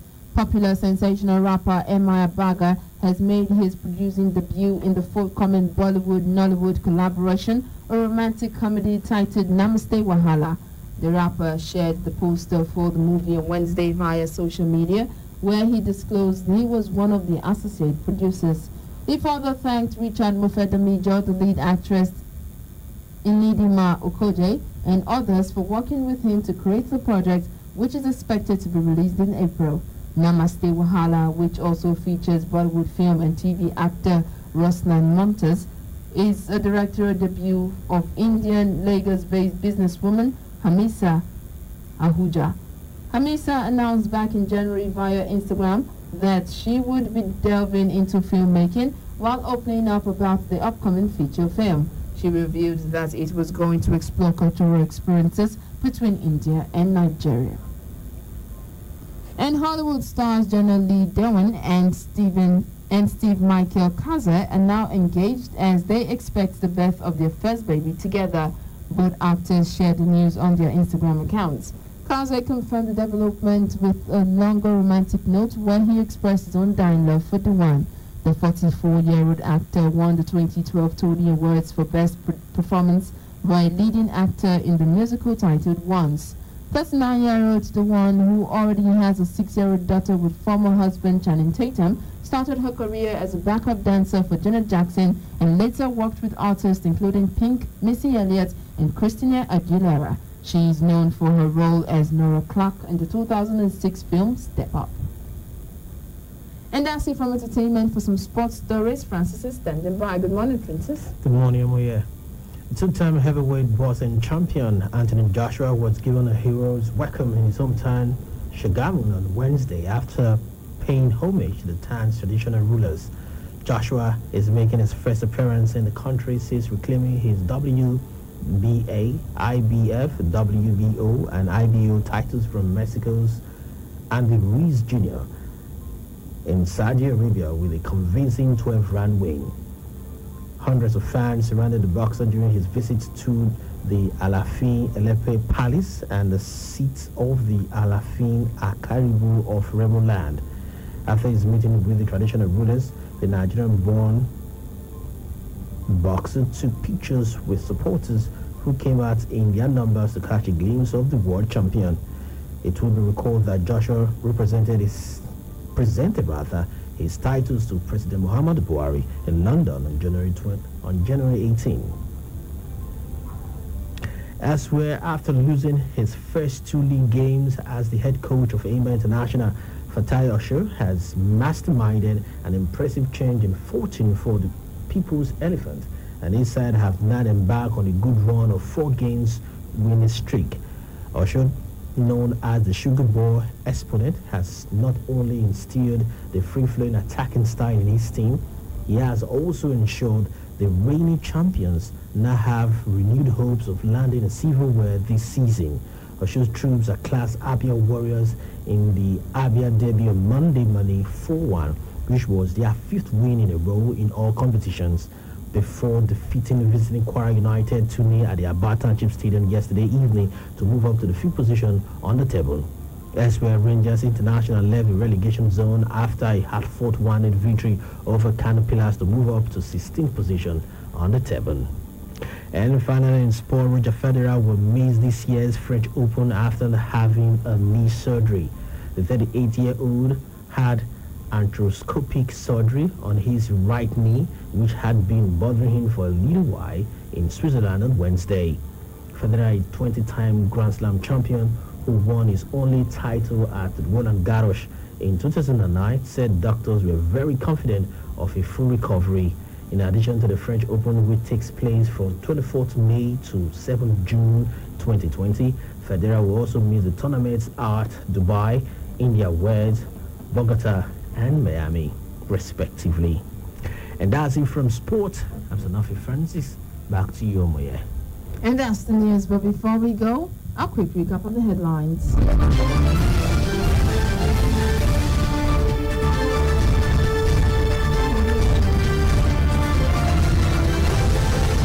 Edo State government vows to continue investments in mechanized farming.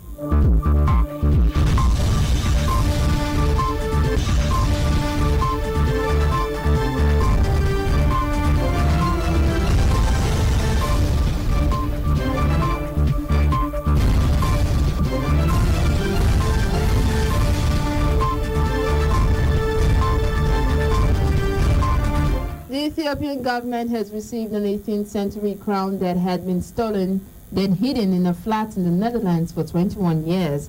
The crown is thought to be one of the just 20 in existence. It has depictions of Jesus Christ, God and the Holy Spirit, as well as Jesus' disciples, and was likely gifted to a church by the powerful warlord Wilde Selassie hundreds of years ago. Ethiopian Sirak Asfor, who lives in Netherlands, discovered the crown in the suitcase of a visitor he was hosting and held onto it until 2018 when Prime Minister Abiy Ahmed was elected to office. He reached out to the art historian Arthur Brand and Dutch police to help keep it safe until it returns to Ethiopia. On Thursday, Abiy tweeted photos of him receiving the crown from a delegation that included Dutch Minister for Foreign Trade and Development Cooperation, Sigrid Kaag.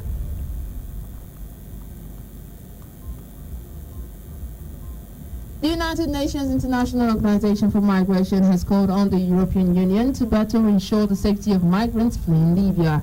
Wednesday's appeal came a day after the port in the Libyan capital was attacked by missiles from forces loyal to General Khalifa Haftar. which have been besieging Tripoli for the past 10 months. Hours later, about 200 migrants who had fled Tripoli by boat were returned to the port. The IOM said the Mediterranean countries should share responsibility for providing safe havens for people rescued at sea. At least 1,700 migrants have been intercepted or rescued and returned to Libya this year.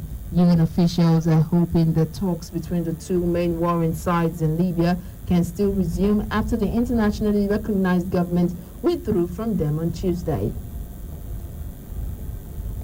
A Kenyan court has suspended the deportation of 4 Chinese nationals who were detained after video footage circulated purportedly showing one of them caning a walker.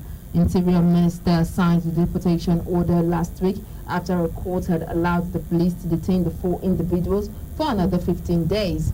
No court charges had been made. The 4 were arrested on 9th of February after detectives raided Cheese Wu restaurant in the suburb of the capital, Nairobi. It is alleged that one of them hit a Kenyan worker with a cane for lateness. A top Pentagon official resigned Wednesday at the request of Donald Trump after becoming indirectly tied to the Ukraine scandal that led to the United States president's impeachment. The Pentagon's top policy official, John Rhodes, certified that Ukraine had made sufficient reforms to be eligible to receive $250 million in military aid. That undercuts Trump's argument that the funds had been withheld out of concern over corruption rather than to pressure Kiev to investigate its political rival, as Democrats alleged. No reason was given for the president's request for Rhodes to resign, but it follows similar White House actions against national security officials who testified about Ukraine in the impeachment hearing. In recent months, however, reports have surfaced that Rhodes' harsh personality had made him enemies with the Pentagon and the White House National Security Council. And deluged communities in parts of the United Kingdom are facing more heavy rain as they struggle to cope in the wake of Storm Dennis. Forecasters said a month's worth of rain in 24 hours could also hit North Wales and Northeast England, falling on ground that is already saturated. The Environment Agency added that 8 rivers had reached record levels in recent days and nearly 120 flood warnings remain in place across the country. The EA said there is a heightened flood risk across the Midlands, with 6 severe warnings, which implies there is a danger to life in places near the Welsh border around the rivers Lugg, Severn and Wey. The EA's manager for Hereford and Worcestershire, David Thorpe, said the Wey flooding was over half a meter bigger than anything seen in 110 years. And Australia set up a national inquiry on Thursday into its month-long bushfire crisis that affected 3 in 4 Australians and prompted widespread criticism of the government for the sluggish response to the blazes. Prime Minister Scott Morrison said the vast scale of the fires, which had killed more than 30 people and destroyed thousands of homes, require a new response from the bushfire-prone nation. The Royal Commission inquiry will be tasked with finding ways to improve Australia's preparedness, resilience and response to natural disasters, but has been criticized as an effort to put off tackling the problem. Australia has seen dozens of inquests into causes of bushfires and steps that could be taken to mitigate them with mixed results. Many measures from the dozens of inquests going back to the 1930s have still not been implemented. The opposition Labour Party accused Morrison of trying to shift attention to the things that he thinks are politically convenient to talk about, rather than actually fixing climate change and getting emissions under control. And 2 Japanese passengers who contracted the coronavirus on board a cruise ship quarantined in Japan have died. Local reports said 1 passenger died of COVID-19, while the other died from pneumonia. Both were in their 80s and had underlying health conditions. They were being treated in hospitals after being taken off the Diamond Princess last week. At least 621 people on the ship tested positive for the virus, the biggest cluster outside China. Japan's health minister said both passengers had been sent to medical facilities after showing symptoms. The Diamond Princess was carrying 3,700 people in total, and passengers who tested negative for the virus began leaving the ship on Wednesday after a 14-day quarantine. Hundreds have now disembarked from the cruise, while others are set to leave over the next 2 days. And that's KFM's news around the world, but before we go, a quick recap of the headlines.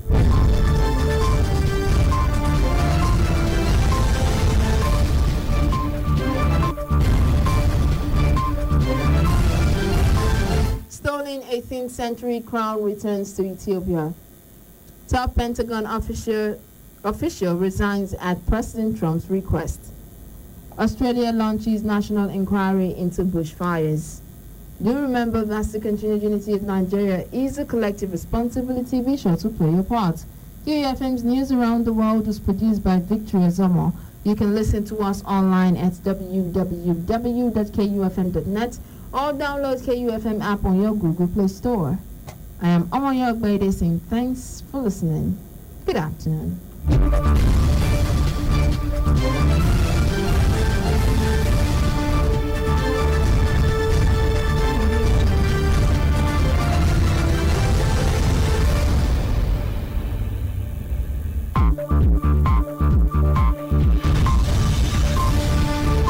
92.7 KUFM.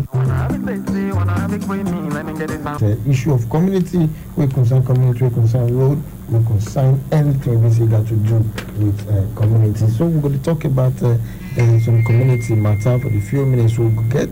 Then inside the matter, we'll go open the call line so that we will hear from you from how the road be for your side and what did happen for your community. And sharp we'll go do and before the sport crew will come take over, telling what did happen for the world of sport. I know they alone are there with the man who Sabi Rosa. Good afternoon. Yeah, good afternoon, Kelly. People from us are to lesson this afternoon. Great all of now. Every day, I believe everything they go really well for our corner because our side will not get any long thing. So make us just sit back and relax. Make us not touch that button because what it concern you, concern me, and I will carry on with me say, road matter, nobody will not work out for road, even if you fly up and down, land, now your flat will land for your entire house. So that's how the water be. So when I really last as we come out for how road they go this time, because you know, say rainy season, you never come, but we don't see the signal. Warning don't come, and that warning. No, sir, the rain is upon us. That warning, when I see some videos, that warning, I say, well, but never start to, but then. You know, they find black goat for night. So you will be say the road will be say they still do for your area. You never settle where I beg a time to take it up so that by the time this rain don't come fully, make landlord don't come the turn out to. So the water be. Yes, we thank Baba God for life. We give us what their life and we safety their life. They listen to us. We thank Baba God and get power. Yes, true. The rain we don't see, and the 2 times we don't fall. For this inside last week, so now been at this week. This week, then first today, home for Johnson. I agree. I feel come out. No, we don't fall now. 2 times we don't fall now. You fall well. You don't fall say shower. You fall well. Now you know they say when breeze blow. Now breeze don't blow. Now those work will be say they cry since. Say I beg with the beg government, beg the contractors. Say when they come fix all those roads. Now we need them because if the rain continue like this, it clears this year the rain goes strong when we go everywhere too. Like last year, then when they continue doing, you can see shift and get enter next year because very soon now, election will come. Before you know, attention will shift. Go campaign. So, but I don't know whether only Nigeria I see all those things they happen. You're not supposed to concern election. As long as they don't award the contract, they do their own, they go election supposed separate. But now we can say election work is slow. We don't want that kind of thing. We don't want that kind of thing. That's why we cry out now. So make government need to do the needful. We're going to talk about some road where they say we see they do the work and road where they say they never work. We need urgent attention so that the government said will follow enter the matter so that then go call the contractors who they give to order so that then go begin start work. Maybe please let us know for some community within the app for I4 and the side with the results of a court clash. We will see some pictures and some videos. It's very painful. See young people just decide to say, okay, they want to kill themselves. No matter the situation, court clash, the year of court clash, and see as the video they throwing, they painful when you see as they do human being, and not be one, not be two, different corner of Benin. And these are things we say the government of the day, the farmer, even the Oba of Benin himself dislike him to form in the pronounce matter put some time ago, but still our young people say no. You know, yeah, even for Oba we see here matter we still up when the city kill people for there. So they beg. I beg. They take a one, made they draw. Any matter they shit their sword as you body talk and they say shit sword and made they set on. We don't get the big fast, made they set on because everything we do they take life. To me, I not see something we be say not demons at all because life what you know it creates just to kill to destroy easy, but to repair that be problem. That's the truth. And if they see things from that angle, you know, we need to look and say this life not in day. We know everybody go die someday, but for somebody we get bright future, we get plans, and all of a sudden just cut the life short. I don't say this cutlass of a thing. Sometimes it be like market. Now what you buy now you they pay. You understand or what you price of market now they be. But then when they take out the one people, anything when you know say you know they okay for you, not involve yourself because at the end of the day. If it still come haunt you back, because what if you see they use as protection, come still haunt you as a person. So make you just relax, do your thing, not define trouble. If you now work with the learner, face your career, your profession, then face your family and enjoy your life. So not so the matter because the way things they happen for Benin sometimes I will just imagine. You know how many people don't come up for this Benin, don't enter route, you know, where they don't plan for because of all these fights. I can't enter route now, I can't reach Libya now, I can't say okay, see not be Okoro River as they think. Some will say now go Bazoa River. They can't say now big sea will be say to even cross and enter but it will not be child's play. And the devil they go campaign against all those things say make take all these routes. If you want to travel out, wait, follow the right process. But because of all those court clashes now, many people don't enter road to begin the fact use enter road where you don't know at the desert we don't know it be you will just enter. Not be your plan before, but based on say that something happen and you have to be on the road. So all these things do not make sense. Make we take them easy because to me, if one person die, na full generation, I go down. Yes, and outside say the person don't die. It affects so many persons. Will be say he's supposed to not gain from her, benefit from her brothers, friends. Some of them get children, get family. You see, and some people they maybe survive them. Now just make all these people they stranded. Make them one for the matter. Yes, for the issue of road, the Karawa Kayanta to external road, we see say they don't the works till they go on for there. They won't beg me they fast for that to work. Made them fast because so far now the drainage side now they concentrate on now that that is we cross second west go to that north side to do the work on that place now. Made them fast because the road itself need made a time for the beginning and for the middle room around that Waike junction, that place or this area and that police station, all those places in that. In fact, they need to tie them from the beginning to the end, go reach that market because they connect from that side go. So they just tie them like that and tough time. Thank God they do the work. They make them fast. To me, they look so these are work pretty slow. Now see down they see now they just see the cost small hold up now for this again to do roads small they will come out they will come back. Maybe they do it once and for all and they'll just put light for them. Maybe they say okay this in the night will go to work. That light I don't know whether I just so fancy. The work. Then again, the one for the me is the work that they go on. So I beg, make all the roads, not to the technical school. We need for technical school urgent attention. No, say last time out, they come put stone, all those big stone, they bring down. Then the keke people, and they come even park the big stone, go put down for that spot. The spot not just my junction, you know. Before Yoba College, if you rain fall, not go there. And now they don't put all those big stones, then they come put sand so that it not go bust people tire. Come put sand. But the sand they put last time now only about I think 1 or 2 trips. It not still reach. And if rain start away for that dinner, that place now you don't expose many things now. So okay, they still need even some sand where they put for front, they never level them. So me, I go ask Kekema, say, waiting they happen. He said that they pay ticket, they still they wait, they call the level road for them, they call the the booking work for them, where they still they pay ticket. I say, well, they pay tickets for local government. Local government don't carry labor. Maybe they can't take care of the road for now. You understand? Because something kind of yes, because now the keke people now they do pack the stones that all of them they don't work. Even the ones who they carry passenger they come. Their chairman will tell them say discharge your passenger. Now I'm not going to do this work because none of us they pass here. Now when they work for here, do others they pass on. So they can't do that one that day. They can't pull sand. It's still the country they okay, but the sand not there enough.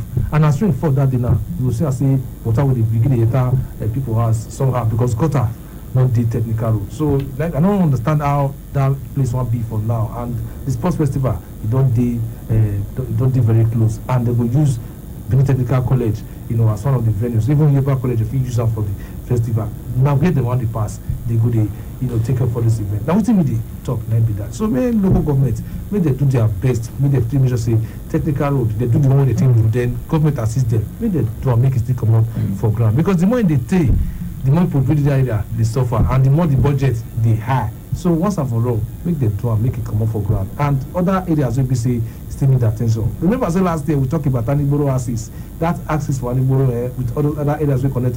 No go there. And this time now, people say the facility work now.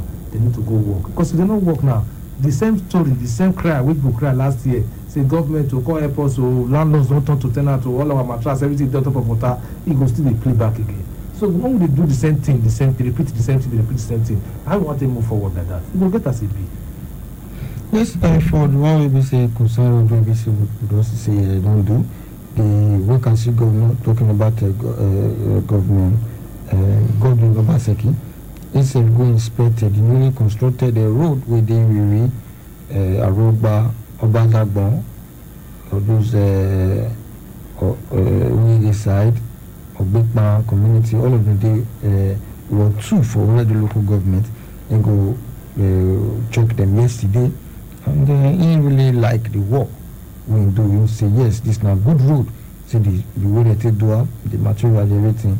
Now what he really like the road. And true, I don't go there. True, I see say yes, they do good work there, and so because of that, because he really they happy say they really need to construct another city for that side. The community on that side. No, say if you connect village, yes, now about is not say once you pass that zoo like this, you climb that hill. If you connect Gele from that area, and if you see the way that area come be now. Now he said those two government they will acquire 720 hectares land for that side where they want build new city put and work will soon start sharp. What's to go that side though? This city. So that's how they come this side. If road good, not be journey. Road will not do. Road good, not be journey. It's alright. We will get the helicopter. Will they drop us? Not be journey. And now, if we say make a commission and make sure they put one office for Ministry of Infrastructure, make that side, and then make sure see they do the people know build. Cover everywhere so that they could plan the city well.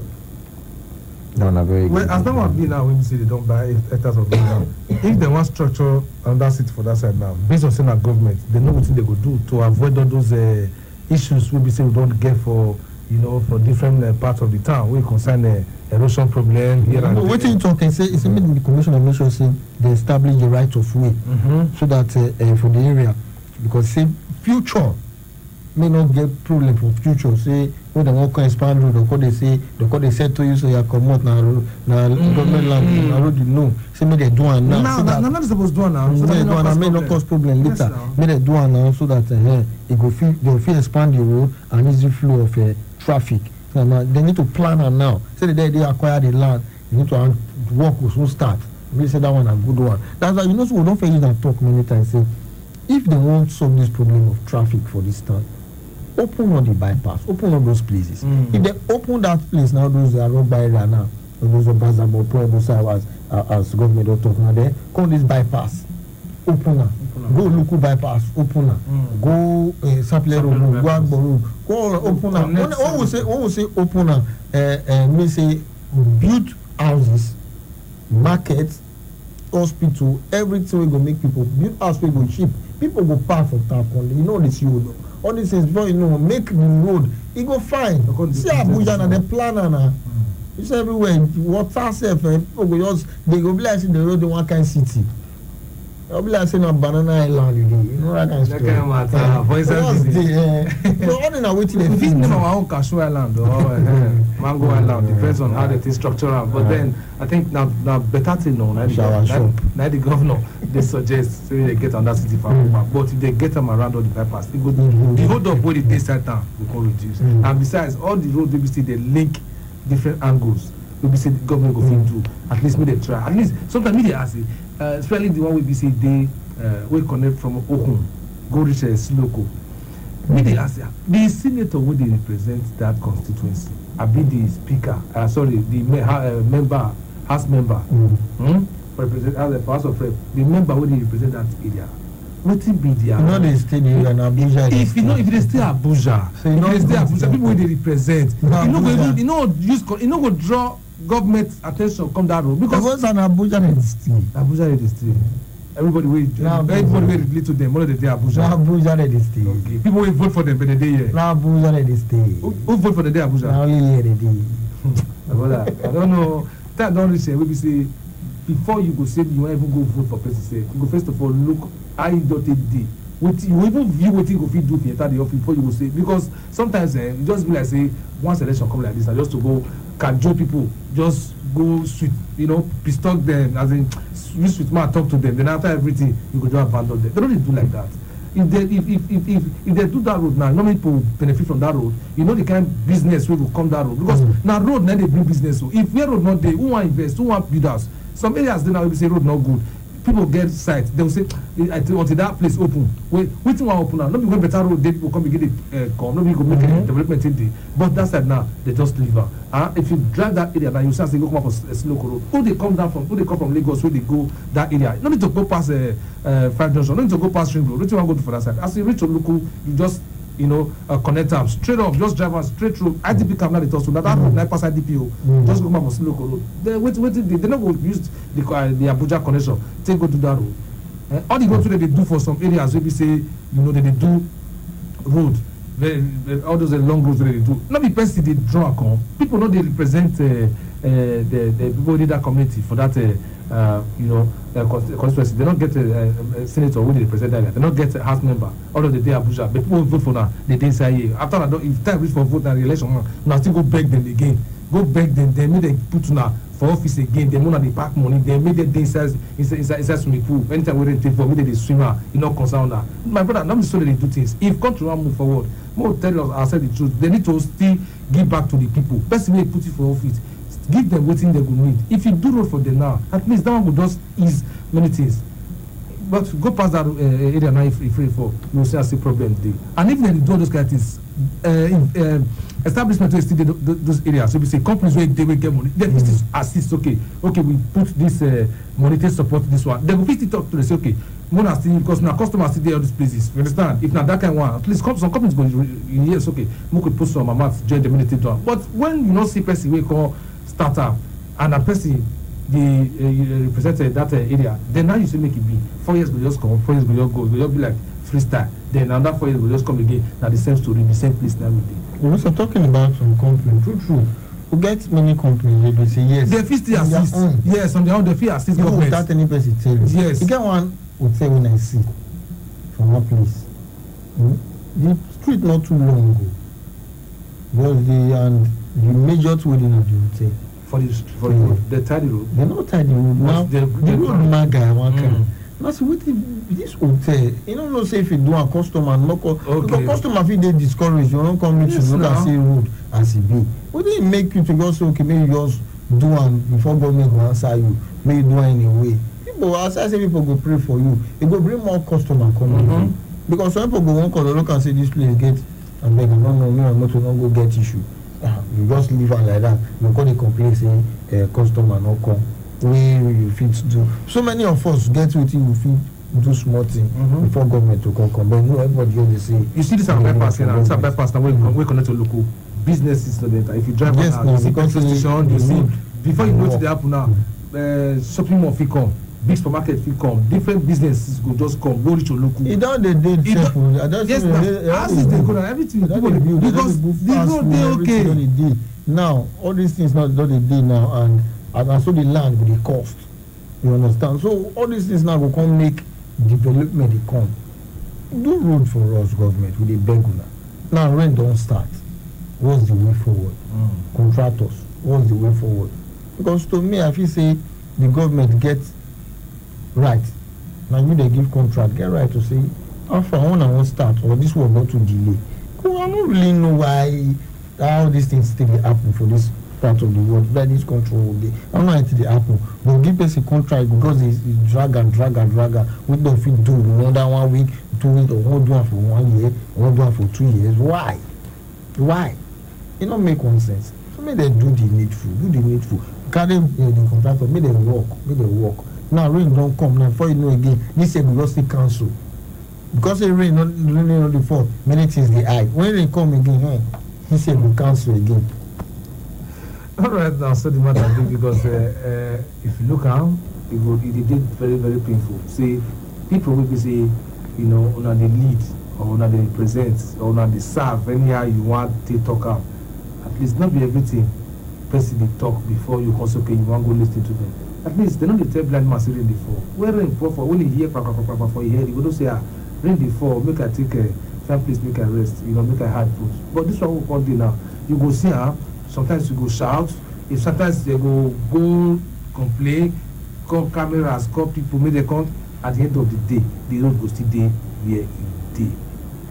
So those kind of people now, people say, if you want to go that area now, what do you want to go there? For instance, now say, okay, you go one location. See, Okabe now, they don't work for those places, they work this slow. Now, student of phone, I'm surprised they work now. If you go there, the go feel affect then you come into hard money, jam money, suppose they do them on time.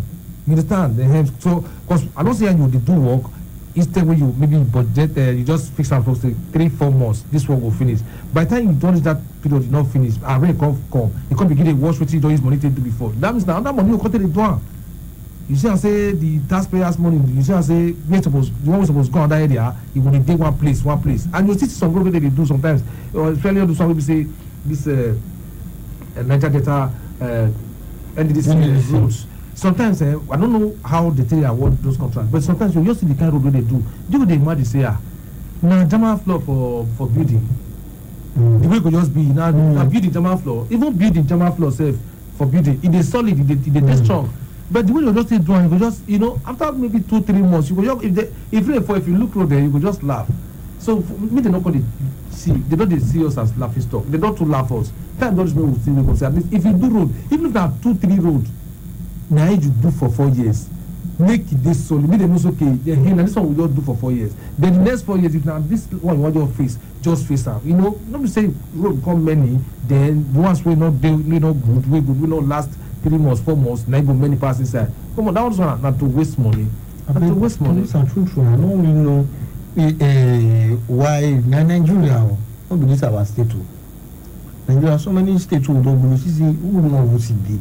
Like if from here they go worry, you don't see we get where you go drive reach, everybody go enter one lane, you will drive again 2 lanes, you drive again 1 lane. Now so you just take go reach port. The only place where you go small, that between really Patani and the before you buy your side you finish. Port told you that you just enter you know now waiting they happen. What about your reach us now 070-6263-9275. or 09039394427. Which was for the WhatsApp line will be 08121789154. Why not if you send message from the text to the line for 08074009076. Make you let us know how the road be for your side and what will happen for your community as the matter of. Good afternoon, guy. What's on international culinary? Mr. JJ calling you from Wasota at fertilizer and protect. My area now I want to play for now, so it's your Wasota now. You know my Joshua from Cowbell, reach my Joshua to Ugowa Primary School. The river when it is there, look a small river. And the river now, we call our many poor holes. The hole where it is the place, you'll be here. The problem when I receive is gutter, all of them don't cover. No gutter at all. So, I beg our wait and see governor. I know say the man they work well because when I visit Texas Road, the car drainage where the man they do there, I never see that car drainage is where they burn me. So the man they try. So I they use this opportunity. See they tell the governor, make it still look to our place, Wasota, so that we will see enjoy the make and see governor work. Thank you very much. You just give an update on that area. I go that Wasota side. That go for high school. That take over area. See, man. That road, but this one, Kelly, see, I still talk this one now. I beg, wait, you where they call the test only line, I beg you, they stop the message. Your number end with 754. I beg, not call. Send message, call. Take this number, so you free call this number. Call 070 62 63 9275 or 090 39 39 4427. Hello. Hello, good afternoon, Mateo. Mateo. How far? Every time I get there, my way, even if I cut a year, I reach my office, my weather for the topic. I don't think that they discuss road matter today, but I don't know whether I see your bridge man coming. I've been alive, my brother. I've been not great. No, Tuesday. No, Tuesday. Fourth day some part. They don't talk about us. Say fourth day some part. Some areas. Okay, no, I think I'll try call. Okay, I need to what you tell us now. We'll not be doing this. We'll not be answer you on Tuesday. Hello. Hello.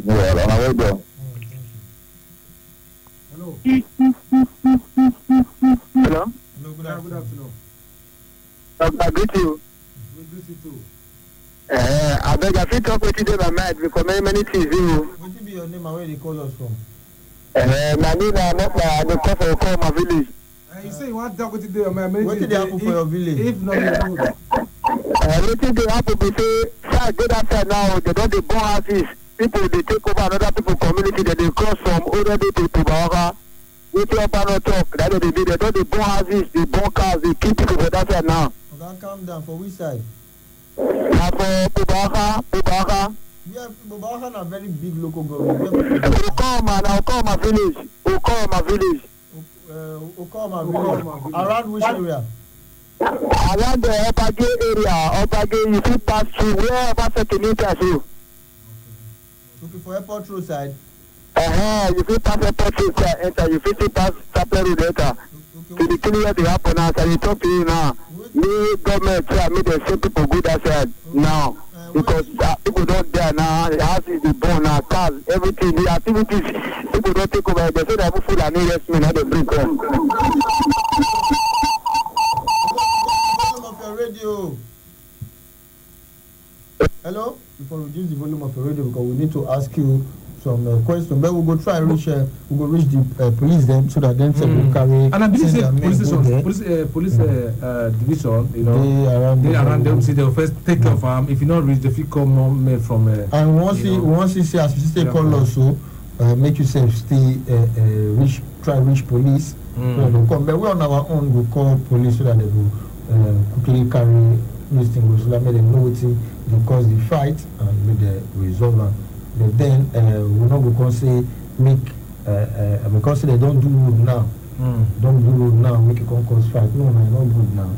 As they do road, everybody's supposed to be happy. But we don't know what's in the matter there, but we will call police so that then go help now resolve the matter. Hello. Then reduce the volume of your radio. If you call, when you call like this, you reduce the volume of your radio so that we go hear you, you go hear us well. Hello? Good afternoon. Anjuma, how are you this afternoon? Good afternoon. I want to talk about the court matter when I area there for the program. This court of 18, no too much for this city, especially the new city. What the commissioner of police will do in order for the court activities to come up for them, because the way they do the keep people, don't take too much. Others say the court is good, but when they say that they fight like this every now and then. When the security officers, when they not have their plan, when they say they arrest all those court boys. So they will not say, what do you think good for this thing? I think there's no value that when they think security people make them will not be valuable to other people. So there will be no plans like that. I'm sure I'm going to talk with my group.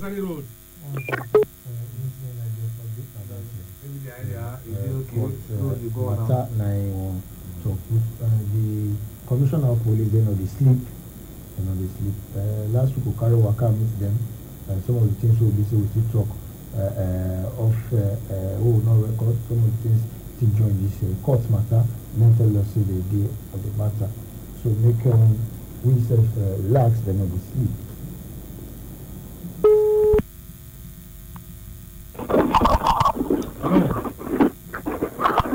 I didn't come back again. Good afternoon, so I never feel till when I come up from state CID. That community went down man for call just now. When I did state CID from police van, they don't go to that community. So police they go there now. Thank you very much for that update. You see, I say then self then get information, so make you relax. They go resolve the matter for that community. But thank God for fun. Thank God for everything. So sharp. But all this crisis, if they feel they come do now road, make it for appeal. They don't feel avoid all this crisis. Say that they burn house, people the crisis like this. Not be to worsen the situation. It don't make sense, because if you see what it costs trouble, you feel. Hello. Good afternoon, International Kelly Mary. I'm going to free your chat. David, my name, I call from Igbo. Okay, this afternoon. Everything will be cool, but as I drive past, when I say drive past, everywhere clear, everywhere good. But again, after I make this, I want really check my out sports. Concerning, hello. Concerning this courtism, it don't today on a very high side. The government make they do something. Even in my compound where I did, even yesterday now, this morning wake up, they don't take battery. And if you see my face, very high. They still enter compound, come take my neighbor battery. But I mean government need to do something. Which kind of battery? Car battery? Not car battery. Wait, now criminal matter. Now you talk about they cut if your battery. They take my neighbor car battery. Now see part of all this courtism and women. Tomorrow now we're going to talk about security matters. So we'll talk about the man that still from them with the worry, go come up on the state. Thank you. Before we go on air tomorrow, we'll try to get some security updates from the PRO. We'll call them and they let us know what they have for the time. What they don't. So make yourself one. That's why everybody, your security now you be as you sleep, no sleep finish. Because see the first eye, they still jump enter inside, come thief car battery. So before they go enter, open the car, open the bonnet, nobody just know. And sometimes when you don't work, you don't tire for work. You don't break. That's why we still encourage vigilante. Yes, now vigilante will still there around so that because they tomorrow we'll talk more. Hello. I agree to you, thank God. Talk to you from Mexico. Reduce the volume of your radio. Yes, I've done that now. Okay. What did you say be your name? Nicholson from Mexico. Okay, talk to us. Yeah. This road we are talking about, this road where the problem of roads in Edo State, whether from NDDC or government, the problem with our contractors are. I beg you, pidgin, and a pidgin show. Huh? pidgin program, pidgin English program, bring them down so that. Yes, okay. Yes, I say no, pidgin. I say the problem will be with the contractors in those states, even the whole country as a whole. If you give a contractor job, you give a contract to do work for the public, they will sublet it to another person. They will sublet, they go to sublet and they go to pass on to another from hand to hand, from hand to the last person will go do.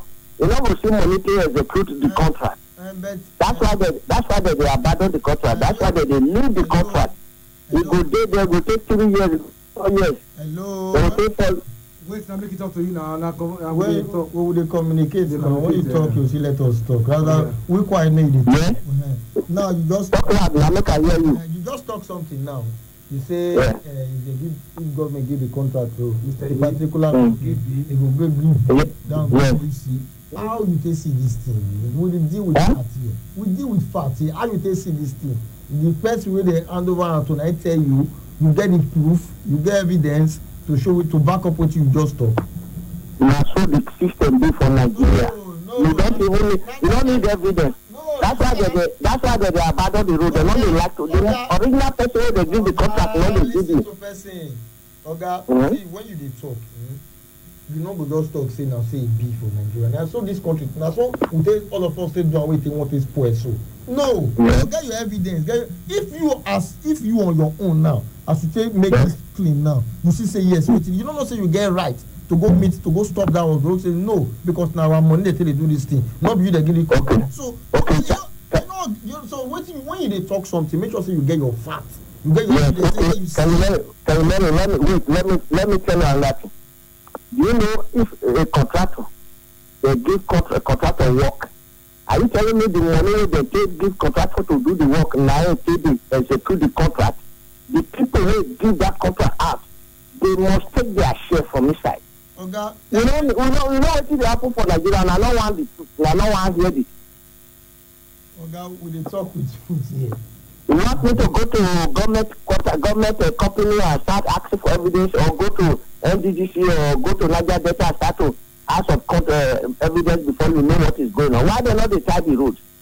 They say rainy season, dry season, they wait for dry season. Dry season don't come now. The road still do red and day. And another rainy season will come later. Thank you. More take other people call. When you talk, when you call a radio station like this, make sure you get proof. Now you just say you don't need evidence.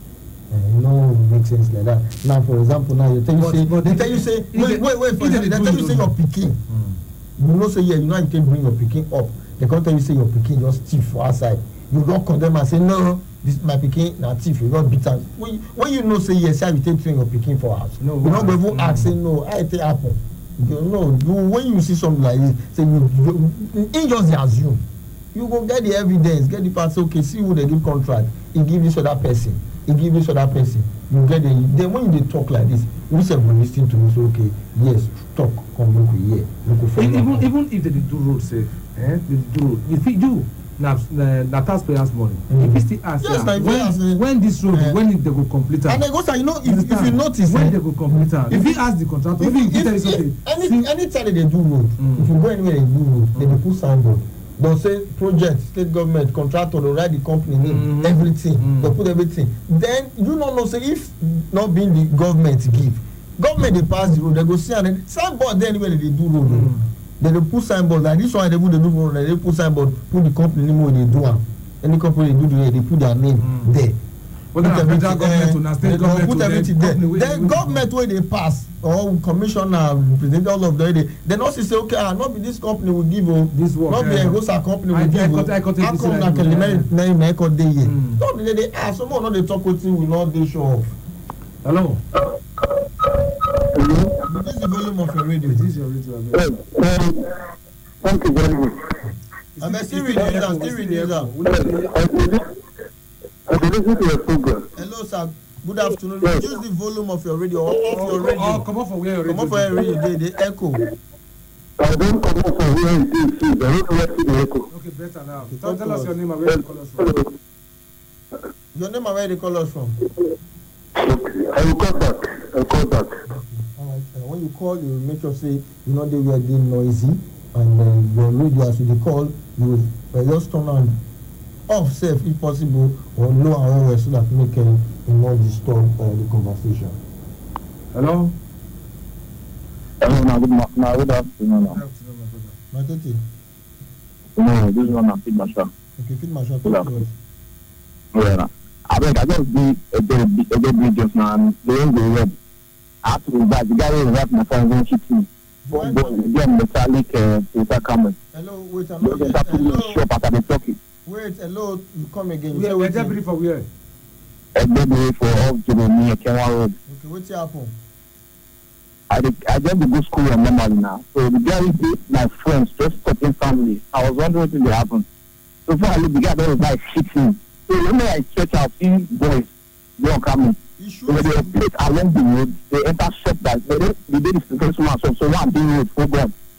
So it's not being able to happen, they don't destroy the woman. And the guy was hit me got to still move, go back so that they already try to stop that guy too. So this happened just 10 minutes ago. So it's so annoying. That same day when I passed out like 1 hour ago, I see some policemen there on ready their operation, start and some other things. They did that road for 2 weeks ago. So I don't know how both they been raised. They're doing a very open place, not the city place, not everything in the road. So if they were told that this time, we are in trouble with it. Alright, thank you very much. And I the police division will take just that area. We'll call the PRO so that things go there. We'll call their people, making the people in charge of that area make the phone go save the situation. Well, I have to know like this. No daylight. Boys not get joy. You don't go walk. That strength, you don't go channel into something positive. We be say you go do okay. Thank you very much for that update feedback. Hello. Hello. Good afternoon. Good afternoon. I better reduce the volume of your radio. That place ain't noisy anyway.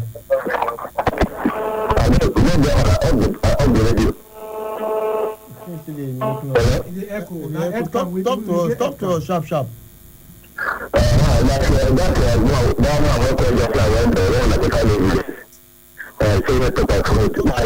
You go try make you call us back. That we're not able to the year with you they talk. You'll try make you reach us back, make you call us back, and the place is noisy.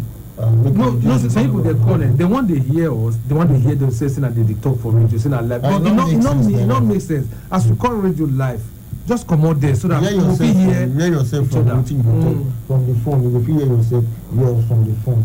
Now so that they do make up for radio, so that because now head cam now we hear for here they disturb us. As I say, people know where they get what they talk. People they listen, other people they listen. They know where they understand. They know get them clearly to from what they talk. And as we hear earpiece soon, so other people still hear when they listen to us. So make will help us so that everybody go ahead themselves.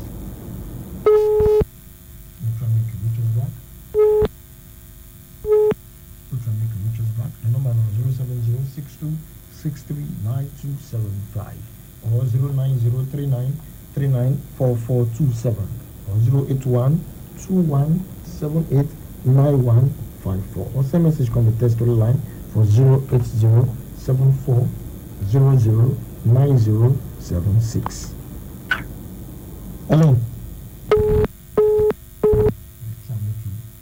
Reach us back so that together all of us go raising the matter. We talk about the issue of security, the issue of road, and in fact, now community to it, and we'll talk about the Apple for community. Hello.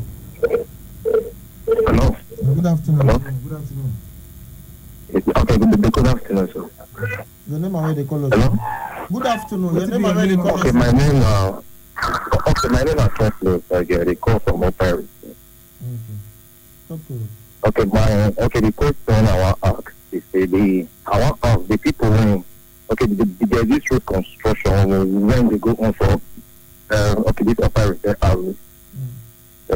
And if you come check this road, this upper repair road, a very long road.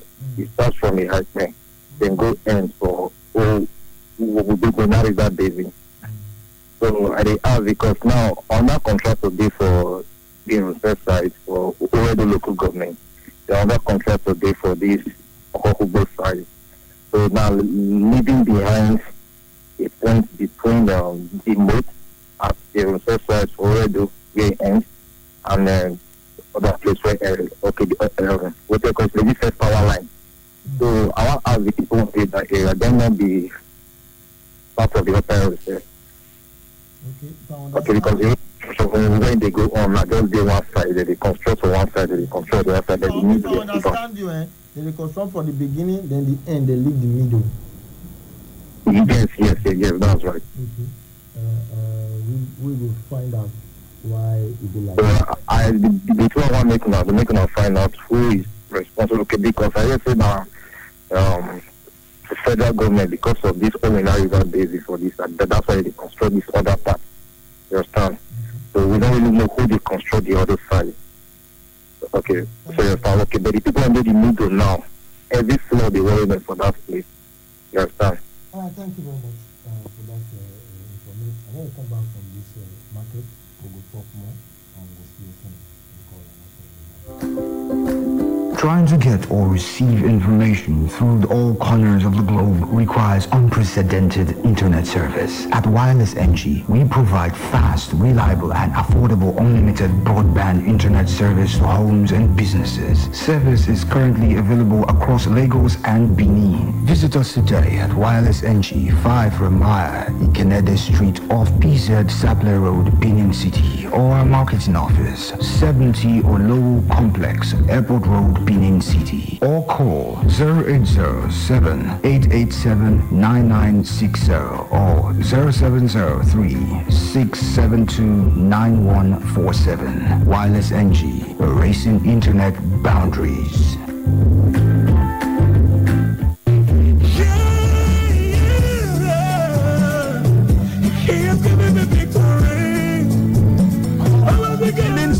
Benin City, something big they happen for we state on the 21st of February 2020 from 6 o'clock for evening till morning. Now Edo Music Carnival,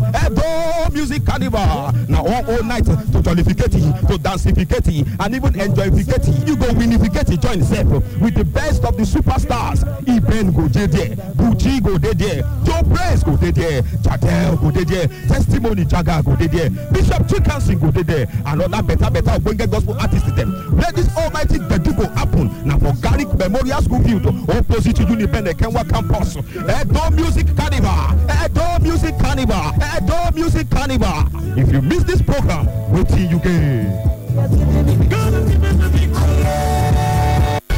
I'm tired of the poor power situation. Every time I stock the fridge, I come back to spoiled food. My dear, I am tired too. I think it's about time we go solar. Go solar? With Vertical Solar, we can go solar for as low as 36,000 Naira monthly by paying in installments of up to 12 months. Really? Vertical Solar range of products can power household devices such as televisions, fridges, air conditioners, microwave, water pumps, electric iron, washing machine, and lots more. With extensive pay in installments plans up to 12 months with 10 years warranty.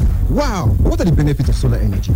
We are talking uninterrupted power supply, no monthly electricity bill, zero noise and smoke emission, and reduced generator maintenance cost. Where is Vertical Solar located? Number 28, Country Home Motel Road, off Ajib Junction, Sapler Road, Benin City. You can call them on 0816-170-1105 or 0703-623-4843. You can also send them an email on info@verticalsolar.com.ng. Vertical Solar, your lifetime power partners. House of Congratulations presents Possibilities 2020 Joyous Celebration featuring Minister Marvelous Osunde, Minister Olushi Jude Saz, Minister Chisonia Ige, Deaconess Pama Omori, and other ministers of God. There shall be free medical treatment. Date 1st March 2020. Time 12 noon. Venue number 31 Biniauchi Road, Green Park, opposite College Road, Adugowa Quarters, Benin City, Edo State. You are the next to testify. Convener, House of Congratulations Fellowship. For reservation, please call 0807-603-5515 or 0813-460-5888 or 0807-159-1357.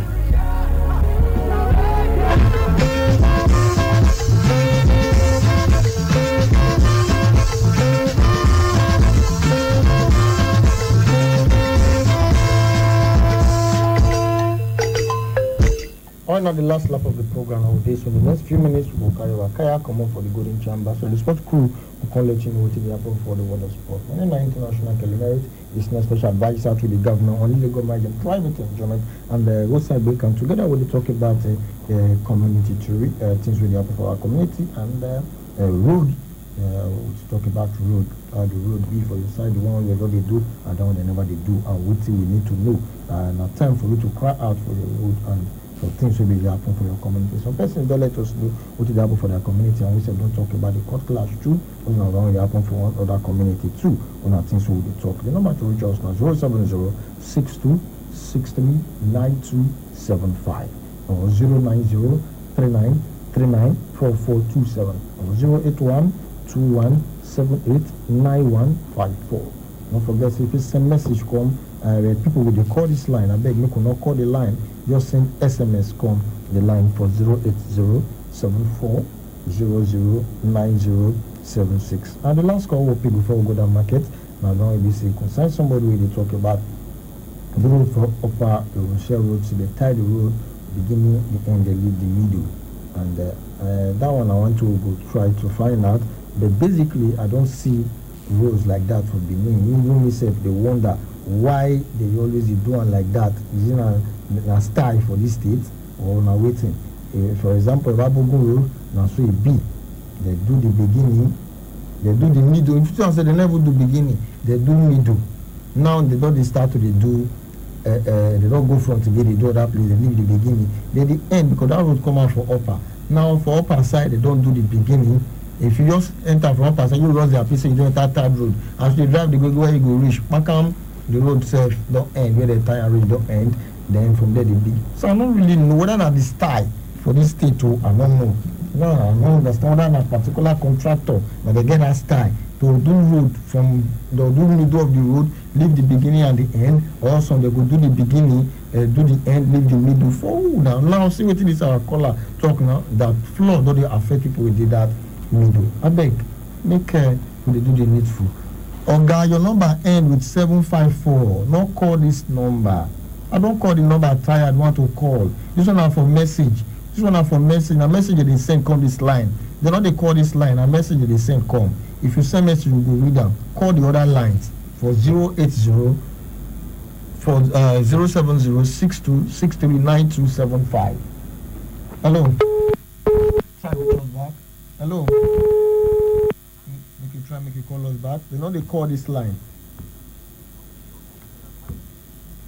Hello. Hello. Good afternoon. Good afternoon. Your name and where they call us from? I mean your contributor almost. British special. Yes, I agree to. Oga, good afternoon. Oga Kelimerit, the issue of road now one raise. Some of us will have opportunity to sit for Sapele Road by OVG Junction. The small railway thought that my brother not be small thing. If rain starts now, we will do that side and let me say to come down it will be very difficult for us. Let me say if we get anything to do for around Sapele and around Satana Market, we can't go past to airport road, can't go to Satana Market. If we finish, we'll sit on back again, go back to house. So we would like to call the relevant agencies, especially in FEMA, now they in charge of that road, because that road now don't cut it to two for the two sides. Now they pass the go all the Niger Delta road. So we will beg them, may they come to our aid before this rainy season will start, so that people will still use the road, because a lot of families where they use that road for in the night. My Oga Kelimerit, not the small children where they for that community they see. Every day people they fall inside the road. You understand? So go may they use this dry season, may they say do one. The second one where I want to talk with Oga Kelimerit, if they tie your front of your house, I think say for this state, it get normal proper way to get speed break. I think I apply that they apply. I think because of the outside front of my house, I just put speed break like that. It don't make sense now. You're supposed to apply to the ministry. The ministry will call look at, call verify, call send the engineer, call know how to want to take people to put speed break. I beg people where they carry the full speed break for road. May they consult the ministry where they in charge. May they look at. Not the same just consult this speed break. Speed break will not be like almost 3-story building. Most of them go fit pass am. They can say not good abeg. Wey dey try to consult the ministry wey dey in charge of wey dey do speed break. No be say road pass your house, you just carry Smith, just miss and say do speed break. It don't make sense like that one. That's what I tell you now. Well, good afternoon. Thank you very much, that last one before I don't encounter so many roads like that. First you go drive before you know. Some cars low. You all construction like saying a caterpillar and I go really caterpillar go dey pass there. First you go one pass, you go dey struggle to one pass because you no want make a hit button plate. No, because I believe say if if they go through the appropriate channel, now they go come do and take the measurement of how to do and go make a high or take the last call. Hello. Alright, now we'll draw the curtain till we'll come on our way tomorrow. We'll talk about the issue of security, we could sign you. Not touch, they die. Not touch, they die. The sport crew will come let you know to the happen for the world of sport. Thank you, we take call, we take listening to us. We really appreciate you and we'll see you tomorrow on another day. My name is Kelly Mary. Follow me for Instagram, for Facebook, and together we'll go run things there. We still there in this season of love. Make us enjoy this one where they come from Jamaica.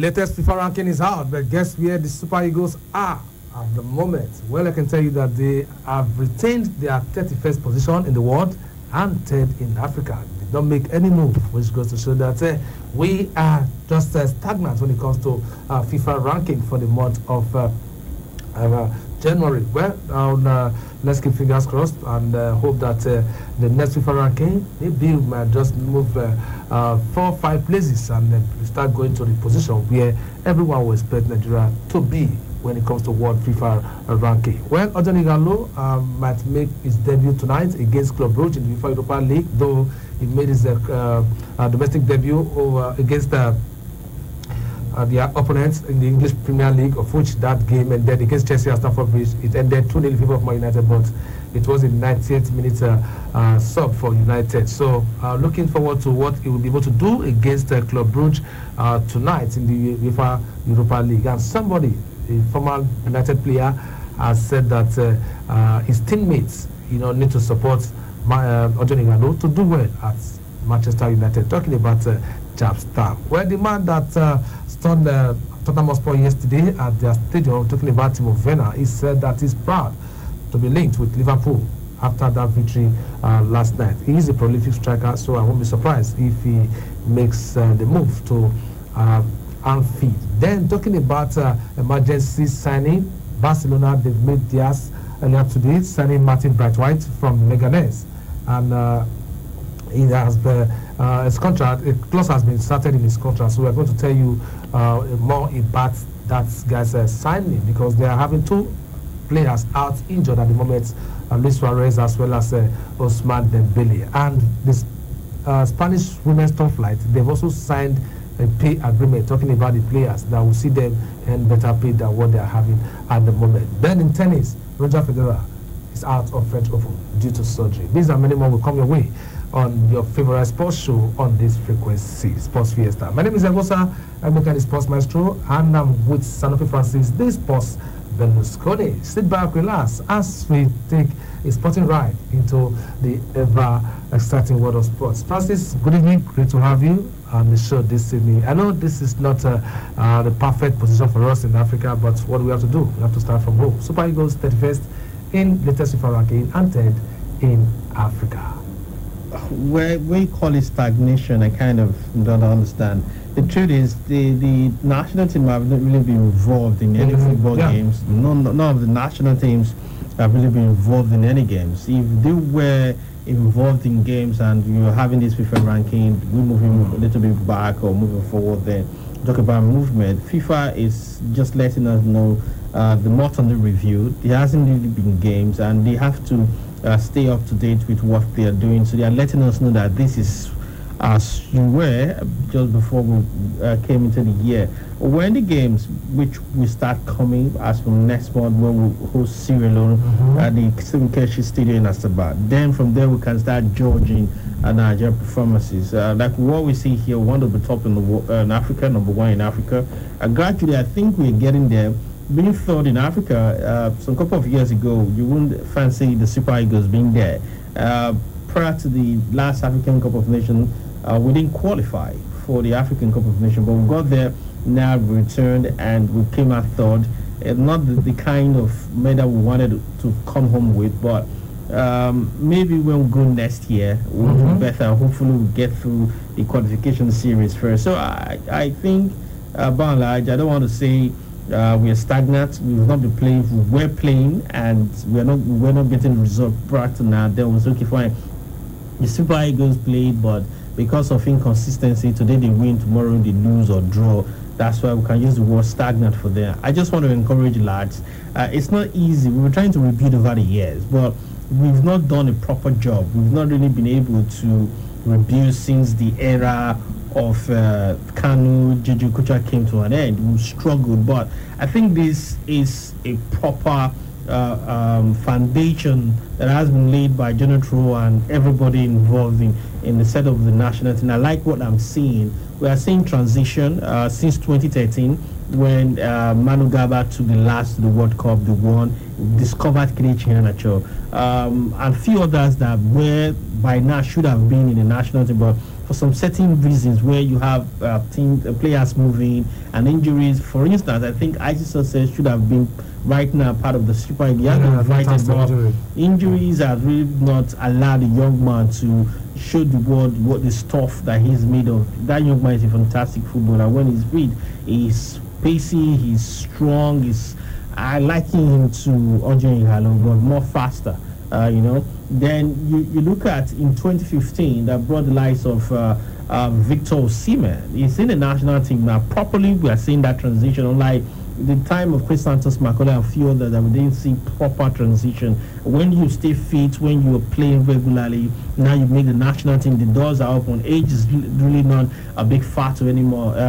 Samuel Chukwueze or are coming from the junior cadet into the national team because of their consistency with football and in their club side as well. So I think these are better days as far as Nigerian football is concerned. I think all we need to do is to continue to pray and hope that things is properly stabilized up in there, and whoever hopefully is going to be Jonathan or whoever they feel that can take the team to the next level. The technical director, Beatrice Warren, is a fantastic director. His knowledge in football is fantastic.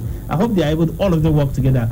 I hope that they don't get to see themselves as lord over anybody, but work together for a common goal. That common goal is helping Nigeria get to where it should be, helping Nigeria become the best in Africa, helping Nigeria to get to that level where we got to when we came back from the USA 94 when we were 5th in the world. So hopefully we'll get there. All right, just hope we do that, and I hope we become number 1 in Africa and also be in a better position in the world. Okay, let's go to Old Trafford right now. Before you go to Old Trafford, I think this is also worthy of talking about because people, reporters and other persons outside our job talk about this case, and again, I want to reiterate, until one is proven guilty, that person is innocent of anything you're accusing of. Remember the court case that have been hanging over the heads of the General Secretary of the Football Federation, talking about Sanusi, and then of course the President of the Nigerian Football Federation, Pinnick. Remember the corruption case involving the money that was given to them, the grant, that is $8.4 million US, and talking about how they misappropriated that money. The previous administration, before this previous administration, the former minister and all, they were really on it, and EFCC took them to court. The first court case happened November 5th, 2019, where Justice Ifeoma Ojukwu of the Federal High Court in Abuja dismissed in its entirety a 6-count charge of financial misdeed, that's misappropriation of FIFA grant of about 84 million thereabout, no, 8.4 million US dollars in 2014, moving the sum of 4 billion naira in naira now from NFF account into, in November 2018, conflict of interest and non-declaration of the asset brought against Pinnick, Sanusi, and of course Sheyi Akinwumi, who is the first vice president, and Shehu Diko, the second vice president, and NFF executive committee member Yusuf Ahmed Fresh by the now defunct Special Presidential Investigation Panel, saying the case should not be brought before her in the first place. You know, she actually dismissed because EFCC were trying to walk into it. Now, as of today, that is the 20th of February 2020, Honorable Justice Peter O. Afen, presiding at the FCT High Court today, finally declined to add the names of President of the Nigeria Football Federation, Mr. Amaju Pinnick, and the General Secretary, Dr. Mohammed Sanusi, to a case of financial misappropriation brought before it by the Economic and Financial Crimes Commission, EFCC. In his judgment, Justice Afen refused the amendment sought by the EFCC to include Pinnick and Sanusi to a trial involving 3 members of staff of the NFF, 2 of whom are no longer with the Federation, with regards to the utilization of the 8.4 million US dollars grant from the World Governing Body FIFA, which began in 2018. Now, in the second time in 2 months that it is the second rather in 2 months that the Court of Law would trash allegations of financial misappropriation against the leadership of the Federation, vacating their claims that such charges were as a result of envy, malice, and victimization and vendetta. So I think when we report the other side of the EFCC is also very fantastic that we report this as well. So I think hope this one cannot actually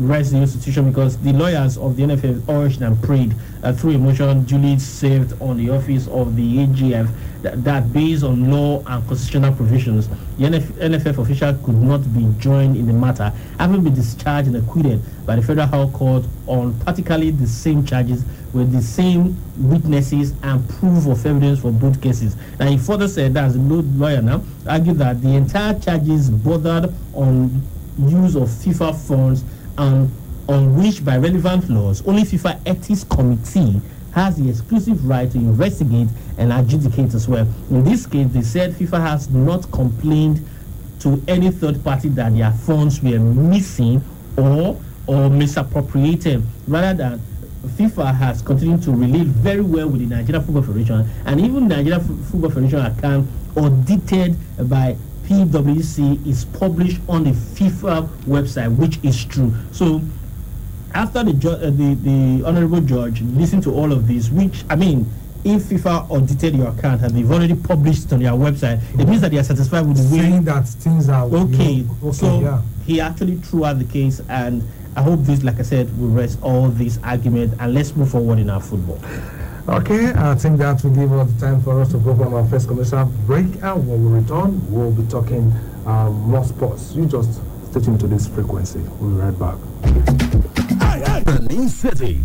Get ready for open heavens and an outpour of God's divine blessings, healings, deliverance, breakthrough, and miracles, because it's Freedom 2020. Theme, Dominion. From Sunday the 1st to Sunday the 8th of March. Time is 4 p.m. daily and 8 a.m. on Sunday, the 8th of March. Chief host, Bishop Dr. Abraham and Reverend Mrs. Florence Chibundu. Guest speaker, Papa Ayo Orisa Jaffo, Reverend Dr. Umar Pai, Bishop Dr. Ima Isong, Apostle Team Basha, ministering in songs. Ada, Minister Ipomosa, Nice Cross, Obi, and Worship Incorporated. Special features, Business Summit, Ministers Conference, Singles Prophetic Release, Free Medical Services, Festival of Deliverance. Venue, the headquarters of Voice of Freedom Ministries Incorporated, number 21 at Desua Grammar School Road, GRA, Benin City, Edo State, Nigeria. Free transportation is available. Please call 0805-850-3780.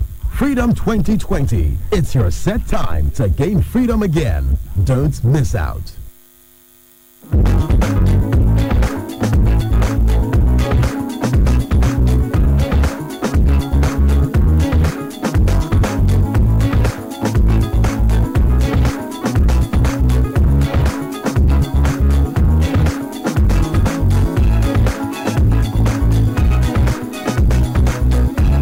right, welcome back. It's this Sports Fiesta reaching you live on 92.7 KFM down here in Benin City.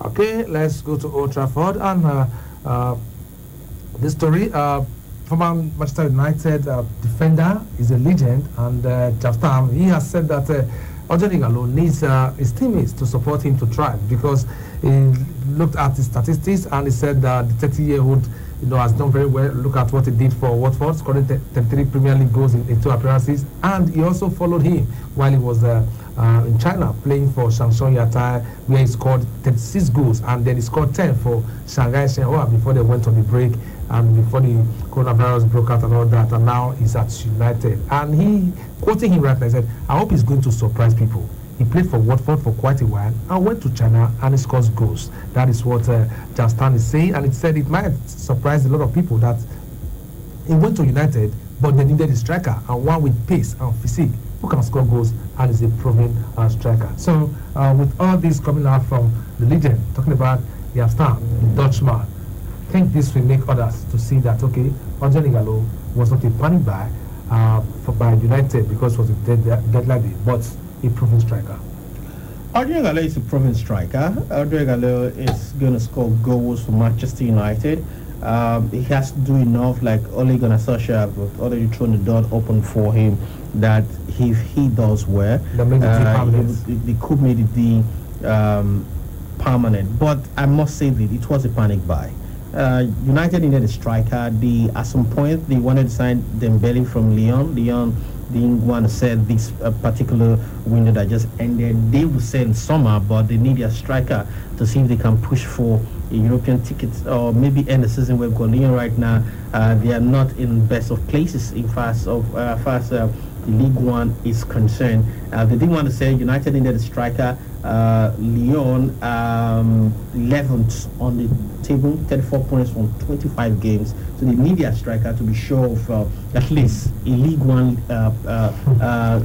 appearance next season, because I don't see any way that they will get to play in Europe next season for Lyon. So maybe they will say at the end of the summer, they will say Moussa Dembele at the end of the summer. But United needed a striker. They knew as at when the scan came out that Marcus Rashford probably, like Ole just told you yesterday in his last press conference, that most likely he's not going to go to Europe, let alone to kick a football this season, which could change if United probably get to Europa League final, and he's a young man. If he hits faster than expected, probably he gets to play again this season. But I don't think Marcus Rashford will go to Europe.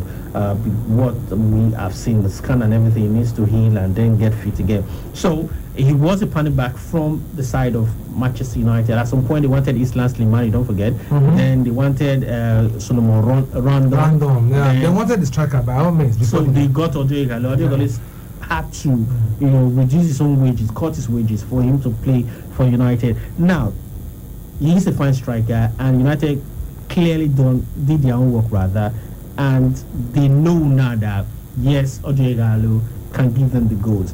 The young man is determined. The young man is focused. He knows that this is a stage that he never dreamt of playing on. This is a stage that he could still show to the world that yes, he's 30, but he's still made of something that maybe even Manchester United don't retain his services at the end of the 6 months he'll be spending with them. He could be signed by any other football club in England and leave China for now. And there are no guarantees when the coronavirus situation will be curtailed, and he would love to probably stay back in England. And being a Boyd fan of Manchester United, if you see clips of him training with his teammate, and since he got to England, he has been happy. And you saw what he can do for United when he came on board. The 5 or probably few touches that he had on the game against Chelsea, he troubled the defender. That's why I'm still regretting the fact that he didn't get to score that goal. I mean, probably rush of adrenaline. Let me just go and celebrate my debut. If he probably had kept his calm and stuff like that, I could have been able to bury that ball.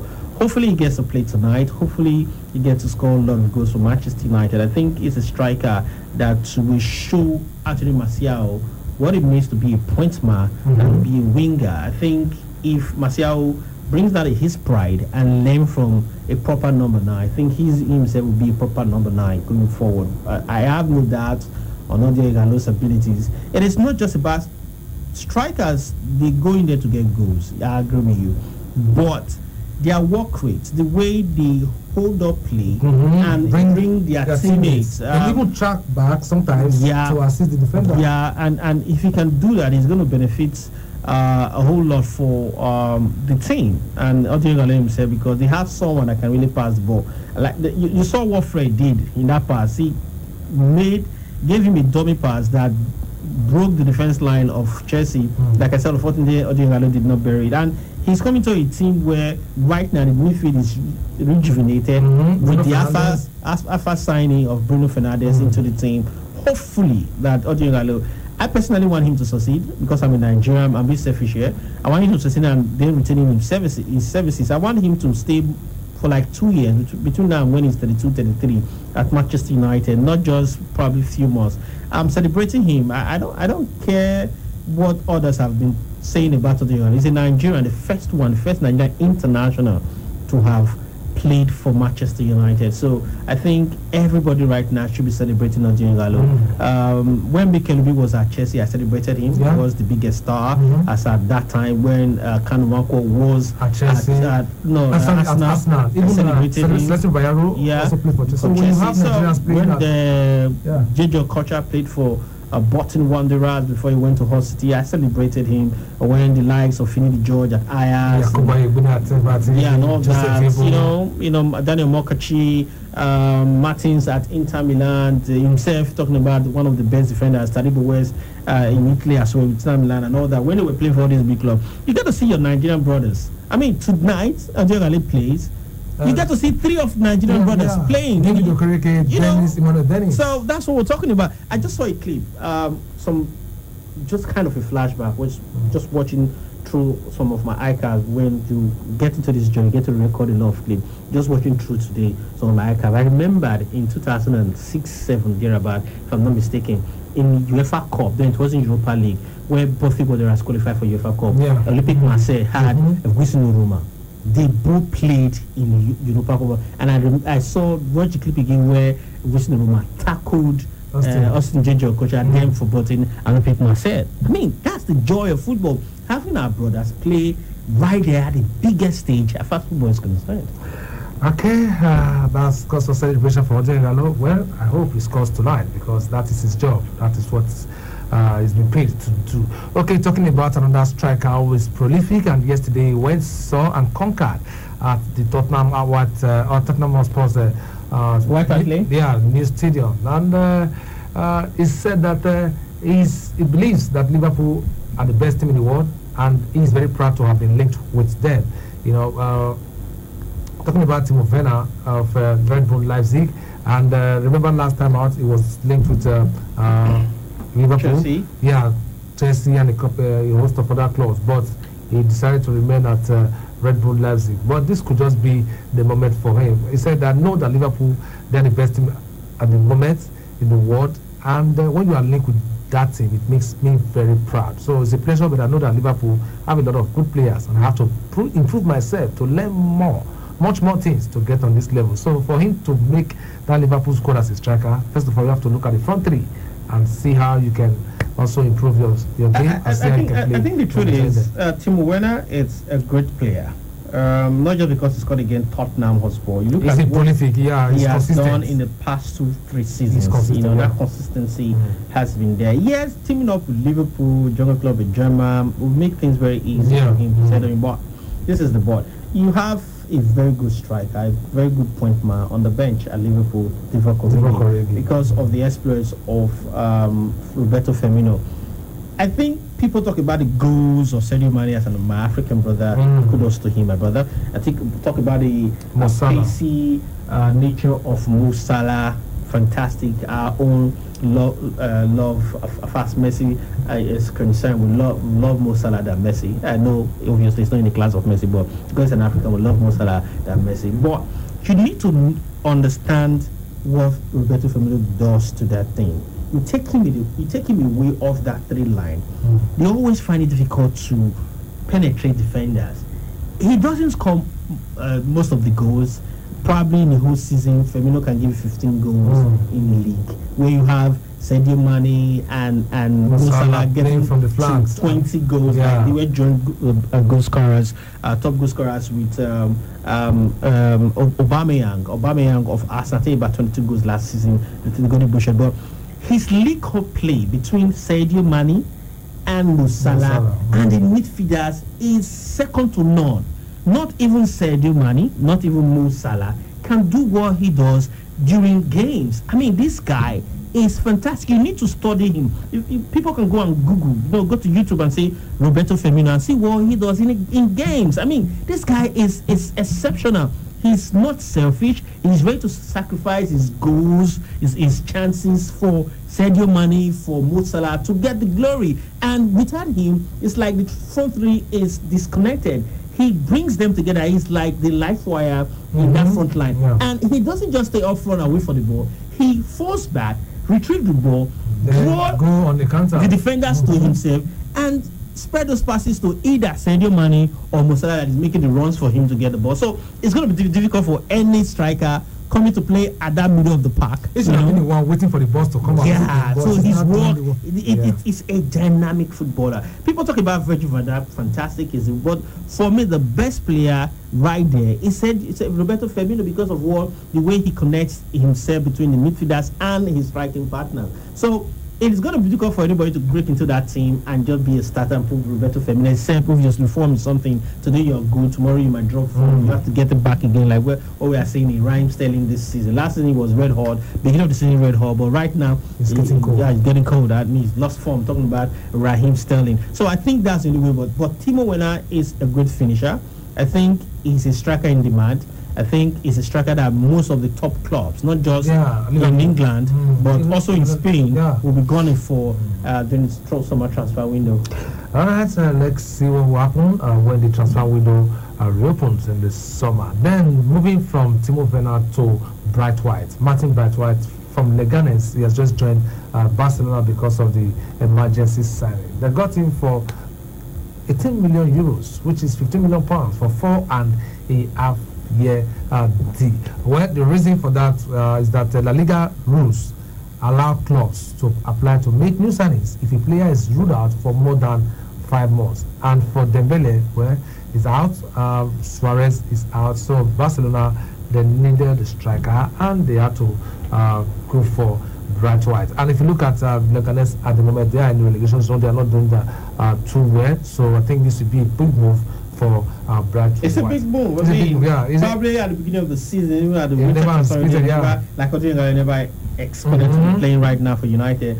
Bright White, it never expected to 28-year-old be playing for Barcelona, 28-year-old, and he's got a 4.5-year contract. I think that's a big plus. All he needs to do now is to own it, enjoy the as it is right now. He's probably going to be pitching himself that I'm a Barca player right now. Yeah, and how to do well to, I think he should just savor the moment a little bit, then go back to the pitch and do very well. It needs to show that he is not just a fluke, maybe a makeshift player, but he's going to be part of Barca. I mean, if I'm a footballer and play alongside Messi or Cristiano Ronaldo, I consider myself as a blessed player because all I need to do is to step up my game. I remember when he said that he had to double his effort every day for him to be able to play with Cristiano, that if you are not a fast thinker, you can play. That's why he misses Neymar that much now. Talking about Lionel Messi. That's why the partnership between himself and Luis Suarez have blossomed over the years since Luis left Anfield to the Camp Nou, because that understanding is there. They themselves had to raise the level of their games to meet the level of Lionel Messi. Okay, we hope that this guy will do very well, Bright White. I think he does. He just have to do very well in order for him to remain at Barcelona, because there is a buyout clause of 300 million euros, 251 million pounds for 28-year-old. That is if he goes on to do very well, because so far he has scored 8 goals in 27 appearances for Leganes this season. But not kind of a prolific striker. Not kind of prolific, but with the kind I have my concern about the kind of signings that Barca have been making lately. I kind of question it's them, I mean, the kind of normally they're doing. This is not the kind of player Barca will be going for. For sure, it's an emergency signing. I cannot say Barcelona is broke. Mm-hmm. Barca cannot be broke because we've seen their financial status, and we know that they are one of the best football clubs, richest football clubs in the world. Barca cannot be making this kind of signing right now. But again, like I said, it's an emergency buy, and probably he was the one available at a cheaper rate, and they got him. But I hope Barcelona will go to the market in summer and sell quality players, because I've seen Barca play this season. I've seen them play last season. They are not the dominant Barca that we used to know. Well, it's possible they could also go for Neymar to try and see how they can, bring back the Brazilian to the Camp Nou. Okay, still talking about Barcelona, talking about Spanish football, where Barcelona have signed an emergency player, talking about Bright White. Then the players in Spain's top women's division, they've all signed a collective agreement on pay and conditions that guarantees them a minimum salary of 16,000 euros, which is 13,386 pounds. And this comes after a strike by players in November that saw the fixtures postponed. And the new agreement also secures benefits for the players that include paid holiday and maternity leave. And the Spain Sports Minister, Irene Lozano, said that this is an historic day and it's a collective agreement, so very important for players who were worried about their future. I think this is something great, talking about the women's game. And President of the Association of Women's Football Clubs, Ruben Akain, added that this is a moment to celebrate. I think for women, I think they are beginning to get a pay rise and a big pay, and also with those things that were included. I think that's good, because as a player, you just have to enjoy some of the benefits that goes with your playing. Okay, let's talk tennis before we open the phone lines. Roger Federer will miss his fourth French Open in the last 5 years after having knee surgery on Wednesday. That was yesterday. The 20-time Grand Slam champion had arthroscopic surgery on his right knee, which had been bothering him for a little while. So we're going to be missing Roger Federer in the French Open. So that gives the king of clay, Rafael Nadal, an opportunity to go at it. Even with Roger present at French Open, Rafael Nadal is still the king of clay. Well, we have Salim Ibrahim, the Bracadabra Sports, just joining us right on the show this evening. Ibrahim, great to have you. I know you've been out on official duties, but great to have you in the studio this evening. You're welcome. Yeah, thank you.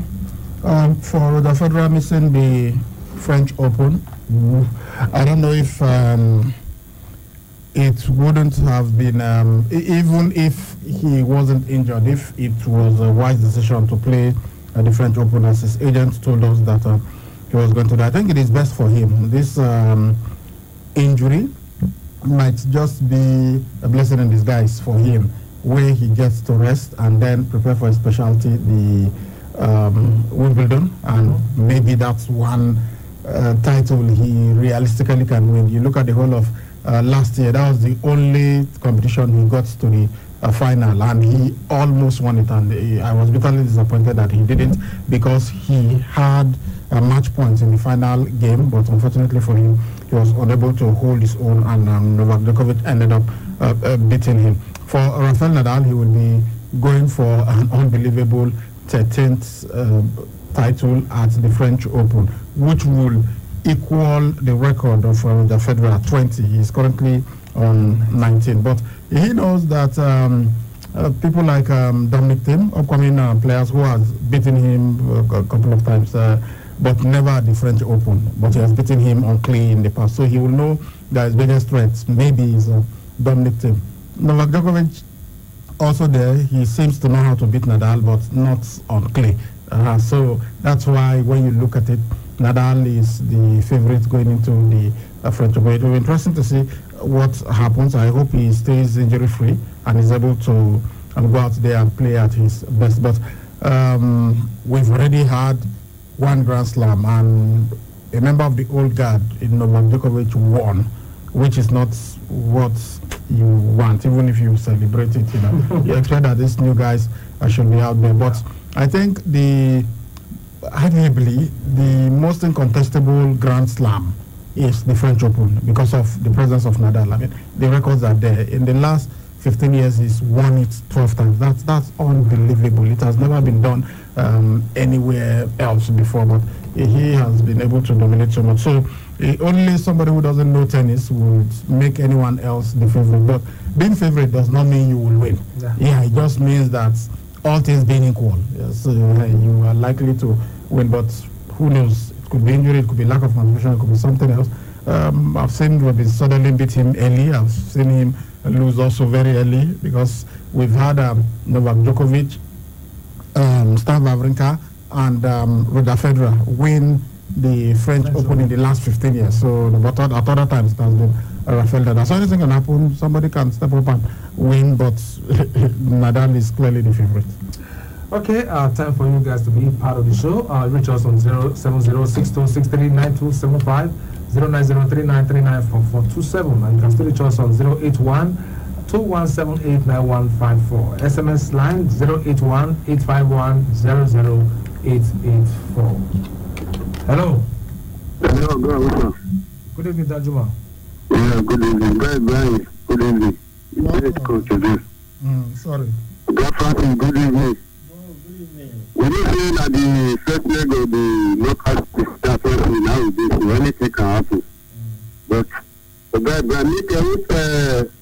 whatever you come be ready for the money you want to give you.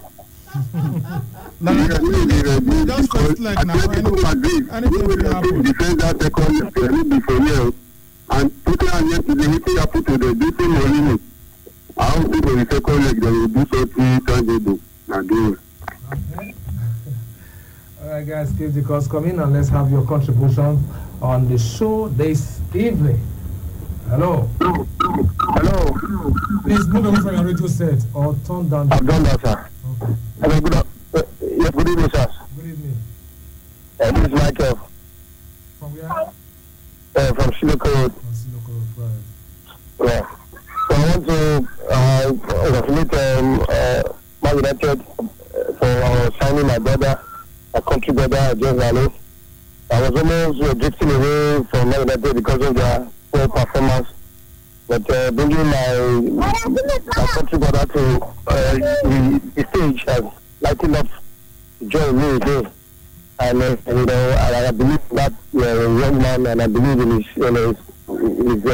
prolific way of playing football.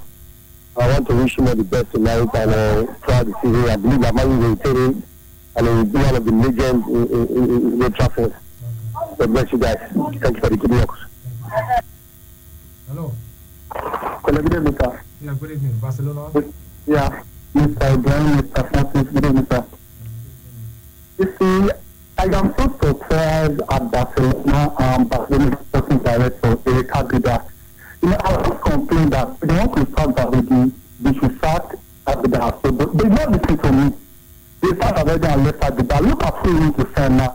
I was expecting them to send and this Abida and New Zealand. They want to send one person. I don't even know him. What is wrong with this? I don't find that. Hello? Hello, sir. Good evening, sir. Good evening, Maracana. Maracana. Other Francis, Inofe, and other Ibrahim. Now, good evening, sir. I beg, let us say, somewhere. See, make it prepare the floor in one by probability may say one do.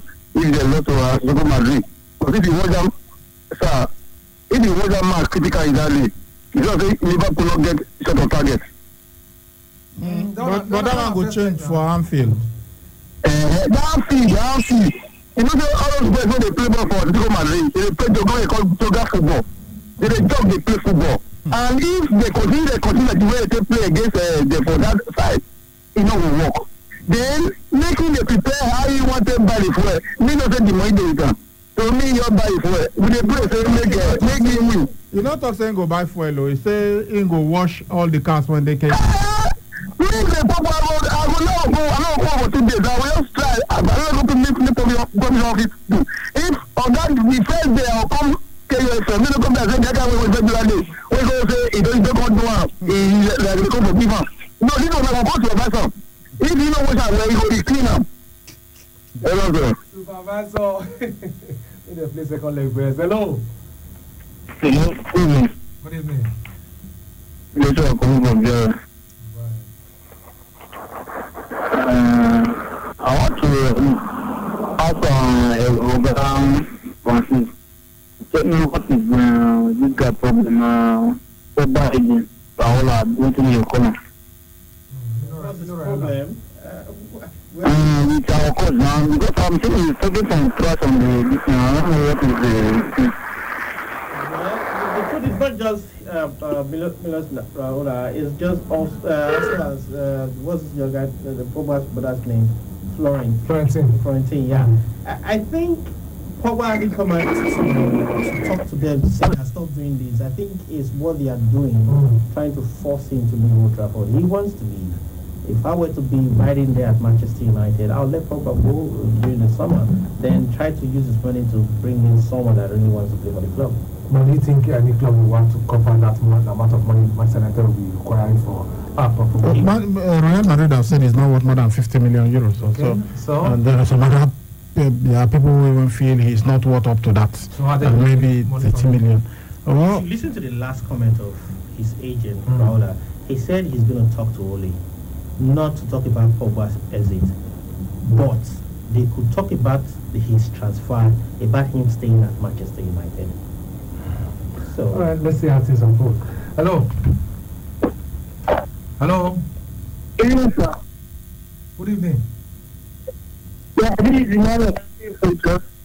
Emmanuel from Jos. Go ahead. Yes. I want to talk about Bukayo Saka of Arsenal. Yeah, I opened to go.com today. I saw the news that Gary is preparing to give him an England column. I don't know if that news is true. Okay. What did you say about him? Yeah, I said that England, they are trying to give him a call-up. Well, Nigeria can still give him a call-up. England can do, but it all depends on who goes first. So that is what... I'm sorry, sir. I opened the Arsenal website. I found out that he said he wants to give his allegiance to Nigeria. But I want to call the NSA to go for him before England giving a call-up, sir. Thank you, sir. The ones that will have a camp, they are good enough. He has told his agent and more to talk about his future, but he wants to play and he wants to focus on playing. So talking about transfer or whatever is future, he has left that for the mother and the agent. Hello. Good evening. Yeah, good evening. Good evening, Mr. Rosa and Ibrahim as well as Mr. Francis. Mr. Graham has said it all. Pogba is not worth more than 50 million euros. I didn't say that. I said that's what Madrid said. Not. Oh, okay. Yes. It's true. If I look at what he's playing, I don't think it's up to 100 million euros. I'll put 100 million euros on this Pogba, which I'm saying it will not give us anything better than what Luka Modric is playing now. So that will be absolute waste of time and waste of money. And we don't even need him in Bernabeu. The way it is now, we don't need it. Then for Liverpool, I don't know. Liverpool, I feel they will go through. I know Atletico Madrid is very hard not to crack. And so when it comes to the Champions League, but I think Liverpool will go through. Not just because of maybe they are too good, but the atmosphere in Anfield will play a role. But for Mourinho, I think he has lost it. Because I know he complained about a lot of players injured, and I think he has lost it. And I don't think he'll be able to overcome that result. I don't see him go to Germany and spring a surprise. So, and if Tottenham exit the Champions League at this time, I don't see Mourinho staying there beyond this season. It might just be, it will not even be the coach will be asked to leave. They might just be thinking that they made a mistake. So, thank you very much. All right, thank you very much, Madrid. Let's go on this commercial break. On return, we'll take more calls, then look at the messages. You dey dey find event center wey no get rival, or you dey find better place wey be say you go do your party, welcome to Thames Event Center. We get better banquet hall wey go contain over 300 people. Even we get better hall wey be say go carry up to 700 people. Thames Event Center, we get ogbonge conference hall wey go contain up to 300 people. Enough parking space dey yakata. Security dey wella. Lights come even there wey be say yes go give you better event. They still dey into event management. Make carry your eye come see American Wonder for inside Benin City. Thames Event Center Tanda Gripa for 171 Saple Road between Satana Market and Magistrate Court for Benin City. For booking and reservation, abeg you call us 080-5326-8889 or 070-3066-8234. Thames Event Center. The event center where they make your events go seriously well.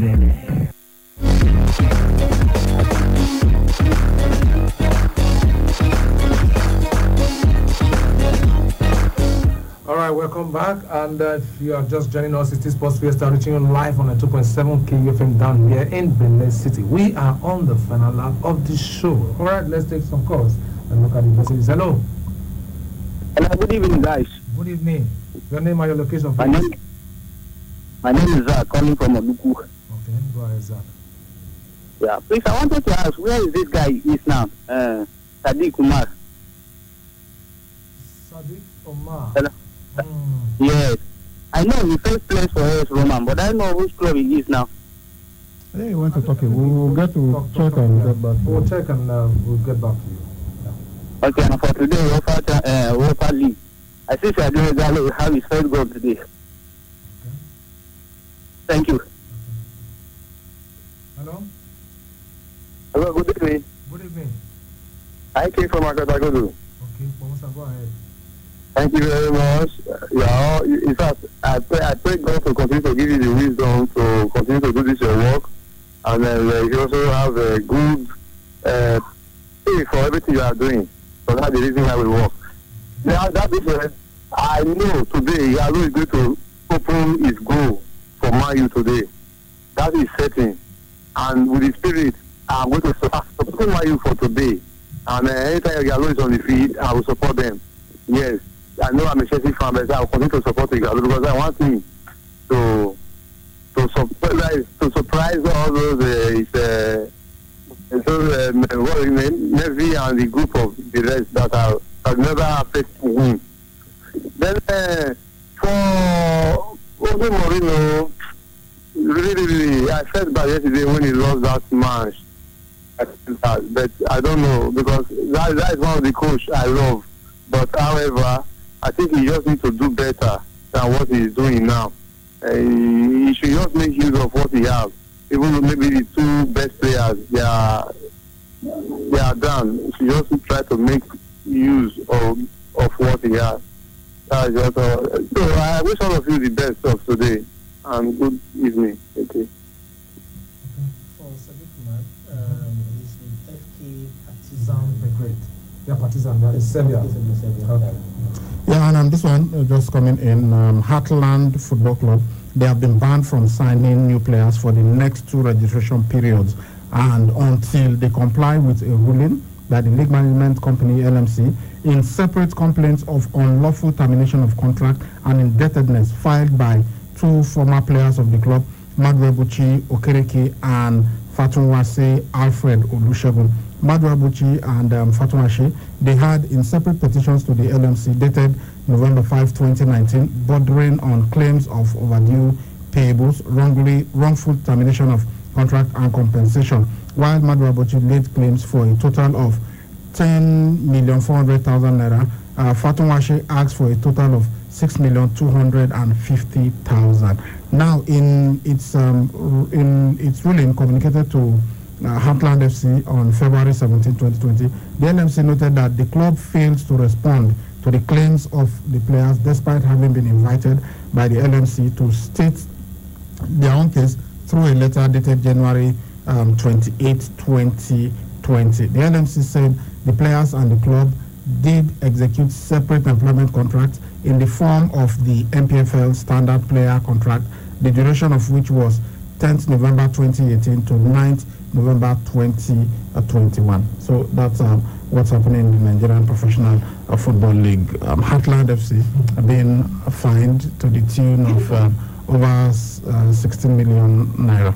So that they don't just terminate contracts at when if you as a player you come to the end of your contract, as your contract gets to expire, you walk away with the club don't want to give you another contract again. But when you know you are contracted to a football club, because you guys did not make it the CAF Convention Cup or the CAF Champions League Cup, right now you guys ain't getting the results needed by the club. They just kind of terminate your contract. I mean, with this now, I hope it says a deterrent to all the football clubs in Nigeria that you don't just get to terminate contract. When you sign a contract with any footballer, you are supposed to honor the terms of the contract.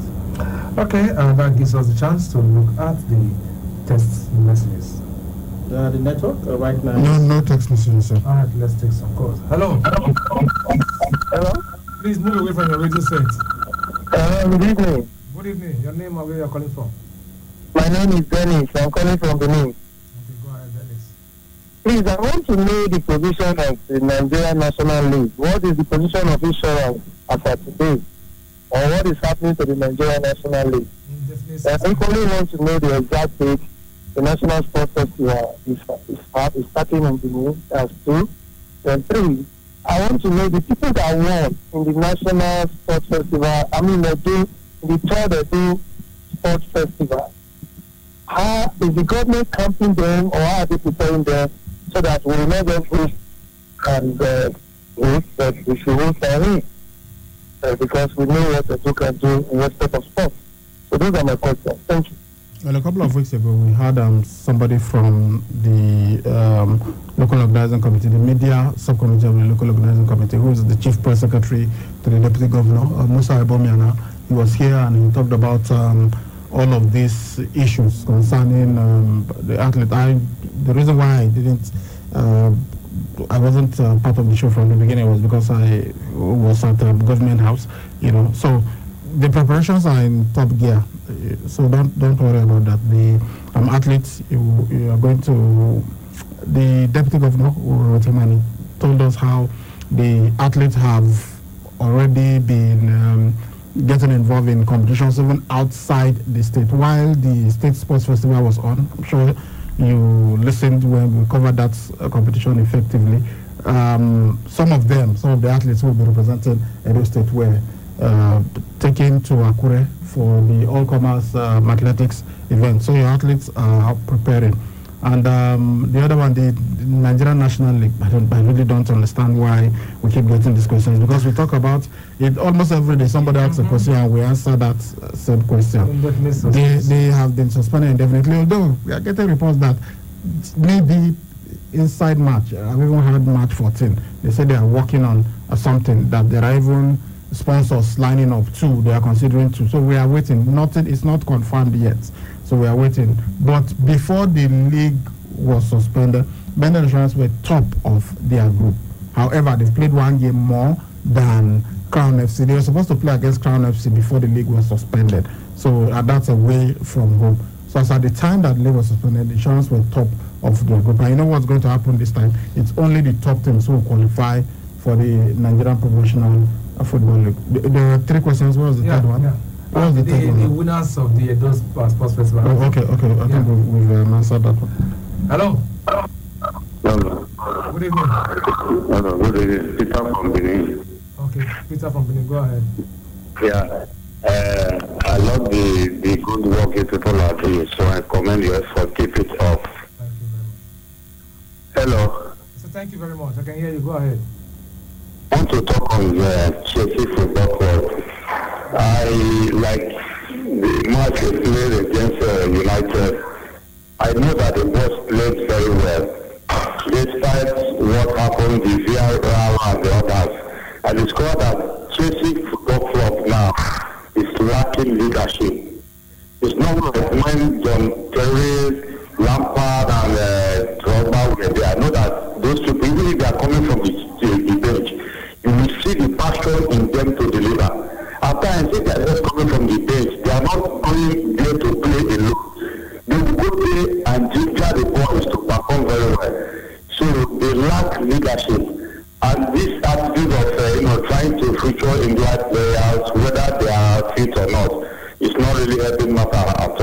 master-mouth. We know that at the beginning of the season he was doing well, but this time around he has good form.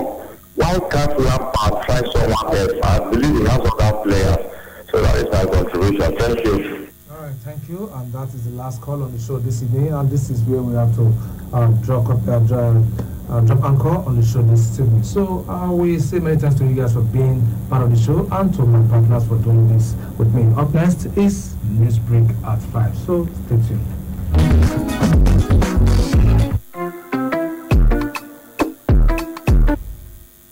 The time is 5 p.m. Good evening and welcome to Newsbreak on KU 92.7 FM, Benin City.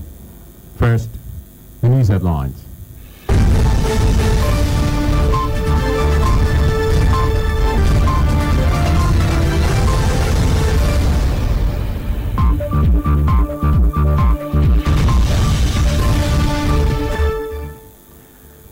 Senate urged federal governments to review ICT, computer education policy. CBN returns over 60 billion naira excess bank charges to customers. Lagos NBA attaches members to police stations over human rights abuse. On entertainment, Nigerian rapper MI dives into movie production. Details of this and more after this break. Benjamin Kadiri.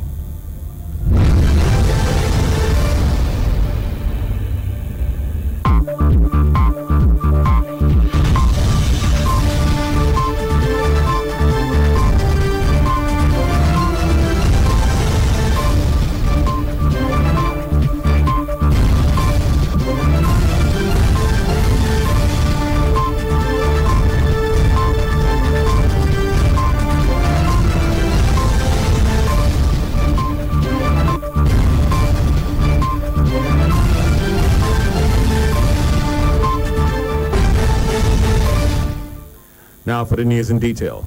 The federal government has called on Amnesty International to stop attacking its military men and casting them as the bad guys while they prosecute the war against terrorists.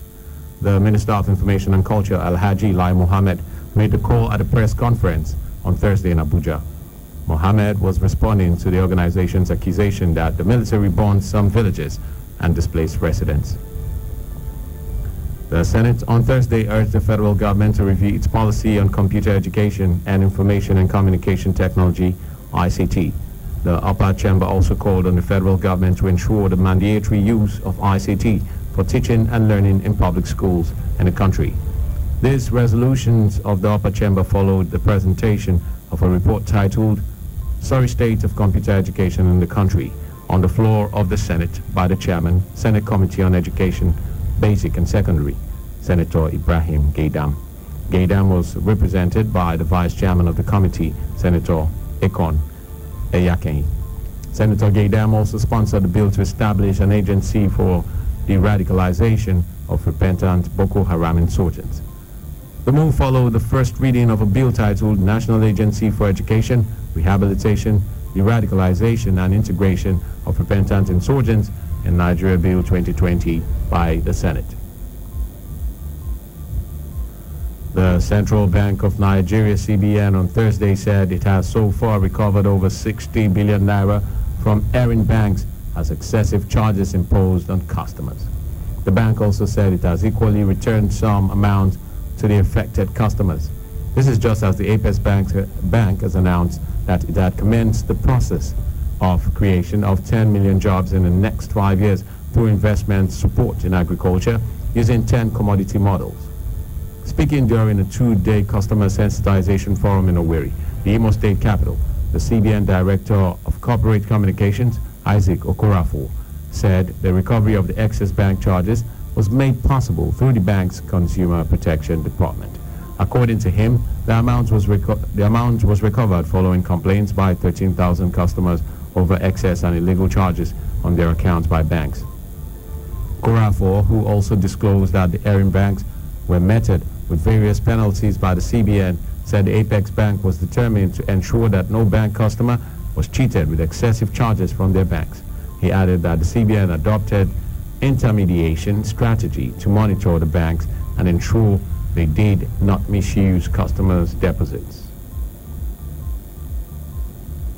Minister of Power, Salim Mohammed, on Wednesday said the power distribution companies, DISCOs, are to blame for poor electricity supply. Maman said the Federal Executive Council will decide the fate of the DISCOs after reviewing the memo on their performance and that their licenses may be under revocation threat. Power supply has failed to improve in the country in spite of the promise by successive governments since 1999 and the privatization of the sector in 2013. The minister said DISCOs have failed to meet up with their obligations, while the government is no longer willing to continue subsidizing them.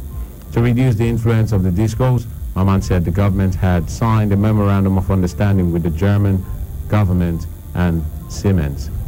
They are to align between distribution, transmission, and generation, so if 13,000 megawatts generated, transmission will take the whole 13,000 and will distribute same. We'll take a short break. When we get back, the news continues.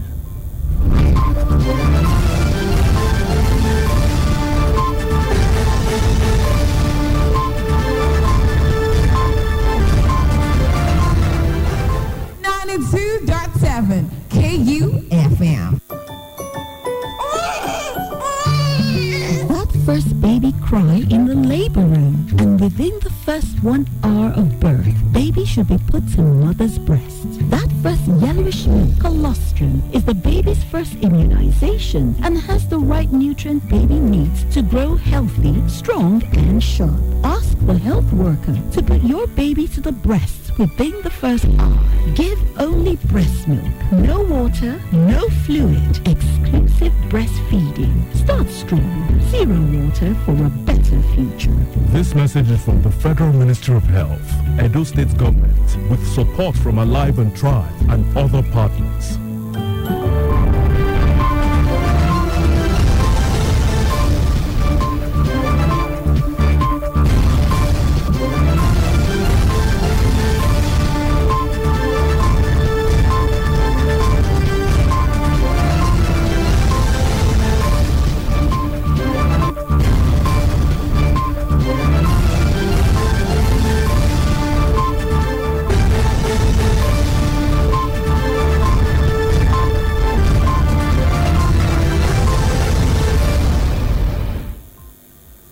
Still in the news, the leaders of the All Progressives Congress APC in Uhumode local government area have passed a vote of confidence on the Justin Omori-led executive. The party made the explicit confidence in the EXCO in an enlarged meeting attended by Commissioner for Agriculture and Natural Resources, Honorable Richard A. Edebiri, the council chairman, Honorable Napoleon Agbama, executive members, ward chairman, and women leaders across the 10 wards of Uhumode local government area. The council chairman and others described the purported suspension of the APC local government chairman, Justin Omori, as unfounded and laughable. They said those who carried out the act were either PDP members or have long been suspended from the party due to anti-party activities.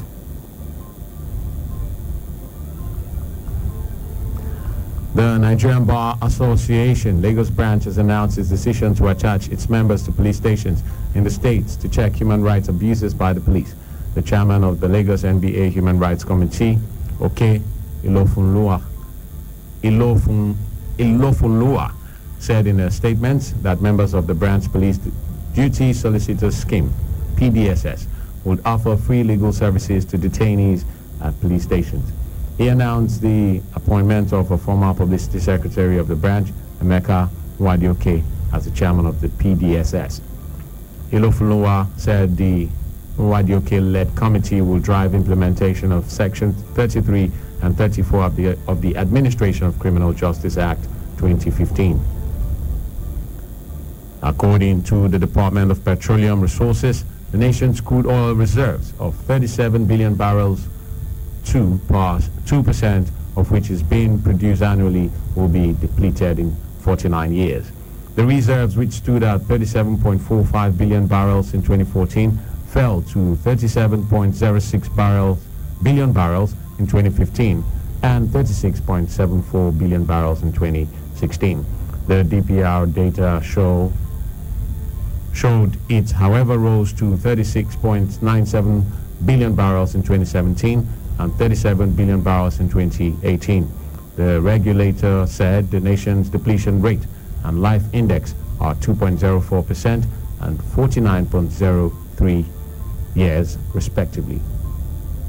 According to the DPR, the reserves depletion rate is a measure of 2018 total oil and condensate production divided by the reserves as of January 1st, 2019. The DPR said to achieve the government's aspiration of 4 million barrels per day production and reserves of 40 billion barrels, there is a need for corresponding increase in reserves as production increases. The DPR noted that if that was not done, the life index will fall from a sustainable long-term threshold to a less futuristic and sustainable medium to short-term range. Up next is entertainment, right after this break. Stay with us.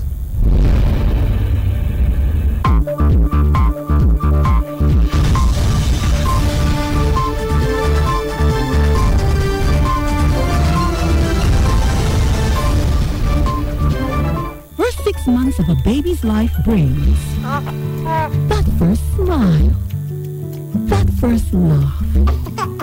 For the first 6 months, don't give water. Breast milk has everything baby needs to grow strong and sharp. For the first 6 months, give baby only breast milk. No water, no fluid, no other food. Exclusive breastfeeding. Start strong. Zero water for a better future. This message is from the Federal Ministry of Health, Edo State Government, with support from Alive and Thrive and other partners.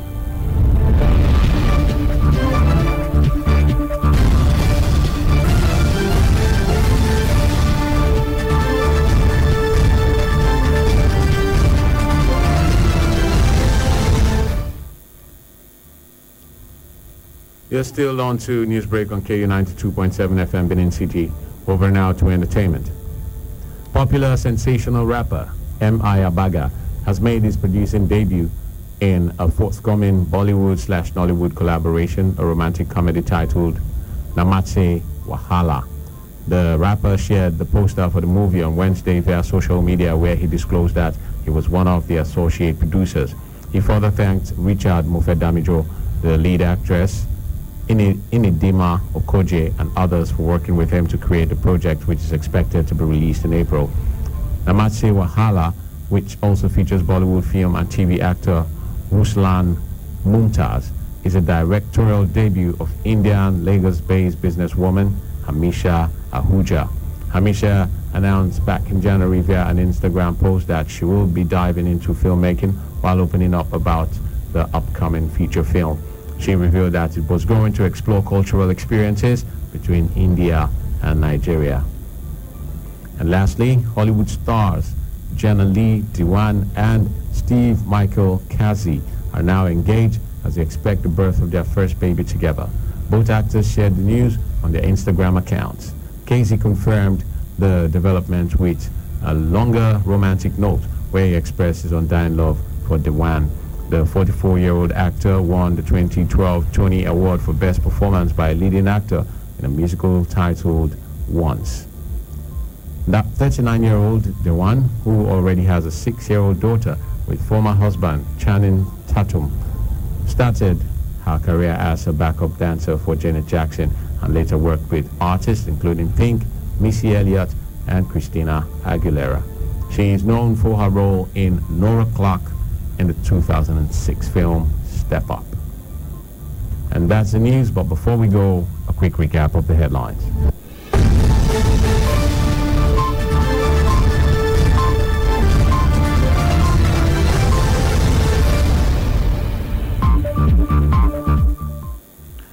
CBN returns over 60 billion naira excess bank charges to customers. Senate urged federal government to review ICT computer education policy. Lagos NBA attaches members to police stations over human rights abuse. Do remember that the continued unity of Nigeria is a collective responsibility. Be sure to play your part. KUFM Newsbreak was produced by Blessing Asekome and Benjamin Kadiri. Saying thanks for listening. Good evening.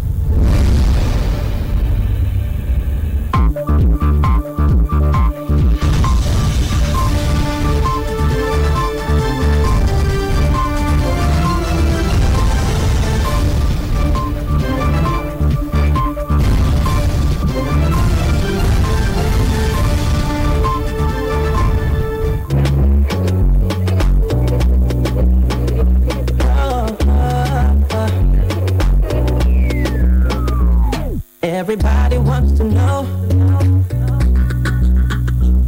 more of this and more of that. What is happening around the globe? Me, myself, I want to know. Said you know. Entering into your speaker box and vibrating your whole Fresh. system. It's Cha-cha. You understand? Fresh. Cha-cha songs, fresh out out the the kitchen. box, fresh out the kitchen. Yeah, and there's only one man that makes the music chemistry. What to do? It is. What Right here to on the do? drive time on a Thursday. You know the funny thing? This song generally shock me past people where they play them. I saw you on the turntable, man. See the way you're sweating anyway. With all these Crazy, things, man. still sweating. You know, I get tired of the routine, just playing the same songs. You know, man, I'm not drop new things. Yeah. And you've been doing it as in fresh songs, like since it started, since DJ Nomia jumped on the turntable and started the show. It's been fresh song out the box. Cha-cha, I call it cha-cha. Yeah. And this one is Shekere. Shekere. But my baby. I like that girl's low as I Yes. Hello, buddy. Yes, come on. Yeah, man. Right, and yes, that features that's a Grammy winning Angelique Kidjo on that song. So that's the star-studded agenda right there. Beautiful song, Shekere. More coming your way right here on the Drive Time Show on a Thursday. And of course, it's the 20th day of February 2020. And yes, we're fresh into the year. So if you actually haven't outlined your plans and things that you're supposed to be doing on how to progress, it's not too late. Then it's not too late. It's not too late. Okay. Truth be told, by December 25th this year, it's not still too late to. Don't give people reason to still relax. They're giving people reasons to still relax. And we're talking about you, especially you that actually think there's enough time to. Me that running from one side of your bed to the other. Exactly. I will do it. Procrastination. 20th day of February. I'll do it. Means the year is running to a close. For people like us that actually wait for the end of the year for something, you know, we don't waste time. We want the year to run to get to that point because we have a lot of things to do with whatever token that comes. All right. So for those of you that actually have to sit on your butts and wait for manners to fall, probably want to go to church and pray for your helper to be at the junction. It doesn't work like that. No. All right. Okay, so here we are once again to bring you all the excitement right here on K92.7 FM. And my name is Bugsy, the B to the Oxy, the chair. That you go with the son of the sleek. That is ex-paper boy. Wait there. I'm tired of giving me an introduction. We're not going to do this anymore. That's Bugsy Gambino. Benjamin Kadri. You know the name Kadri sounds like his royalty, and he's Benji Bugsy. And of course, he's the most fantastic DJ on the planet. Very dangerous with his sound, especially when he talks with his hands on the turntable. He's DJ Nomio. Yeah, you had the flow. You should drop freestyle. Most deaf. That's what I do. All right, it's always good to know that you guys are always there. So you guys give us the hype and the ginger to be right here to take the show exactly where you want it.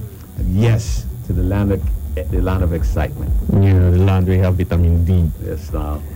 All right, you guys know how it works. It's a Thursday edition, which means it's the Game of Truth edition. Game of Truth comes up, and yes, keep expecting it's going to be as fantastic as it usually comes. All right, we have something special on Game of Truth for you today to be part of. All right, so Nomio, how's your day, basically? Let's get that. What am I going to do? I went somewhere, and then I went somewhere, and then I went somewhere.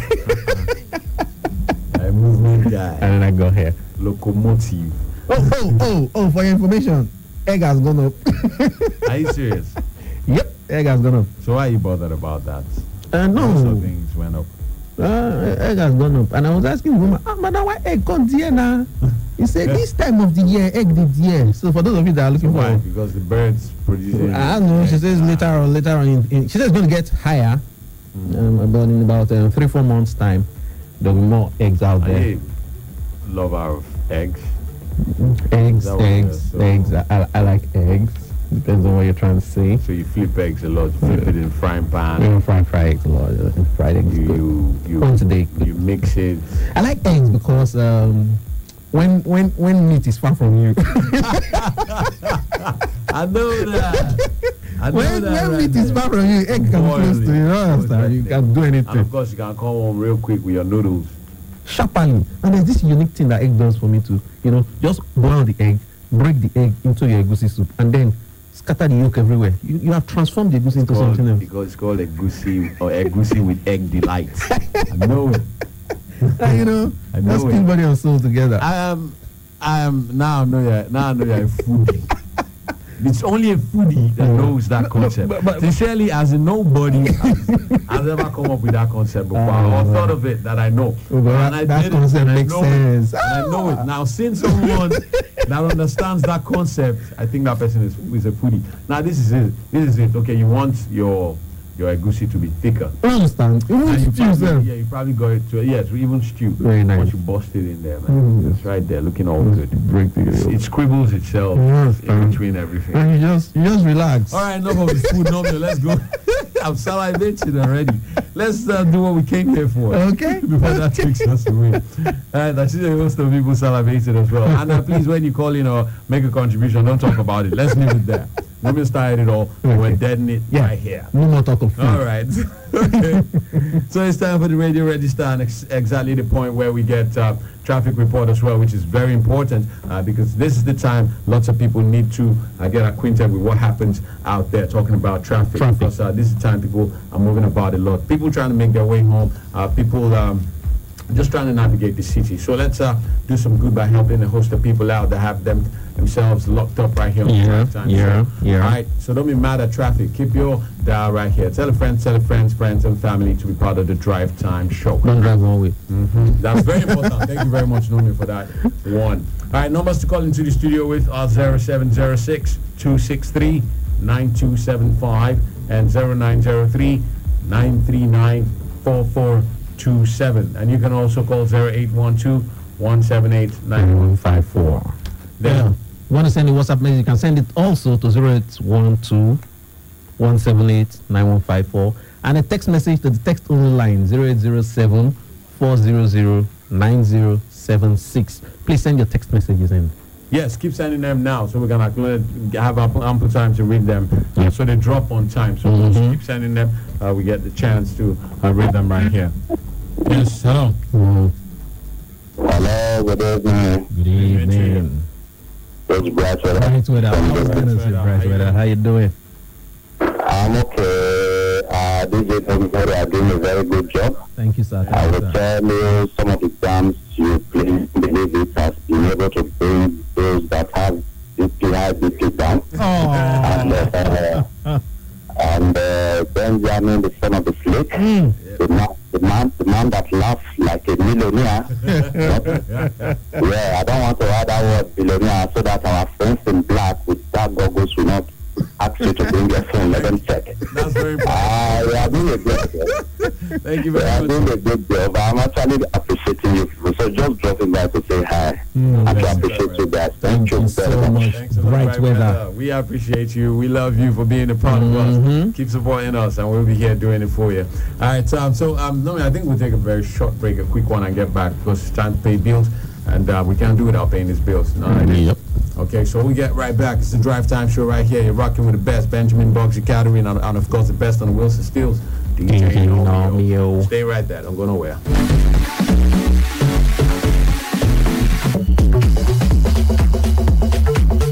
I know what you're thinking, but no, far from it. This is my thinking. But I had a beautiful time, yeah. Plus, that girl made eban soup like, oh my gosh. I haven't had eban soup in a very long while. I heard people call it gari, they don't call it eba.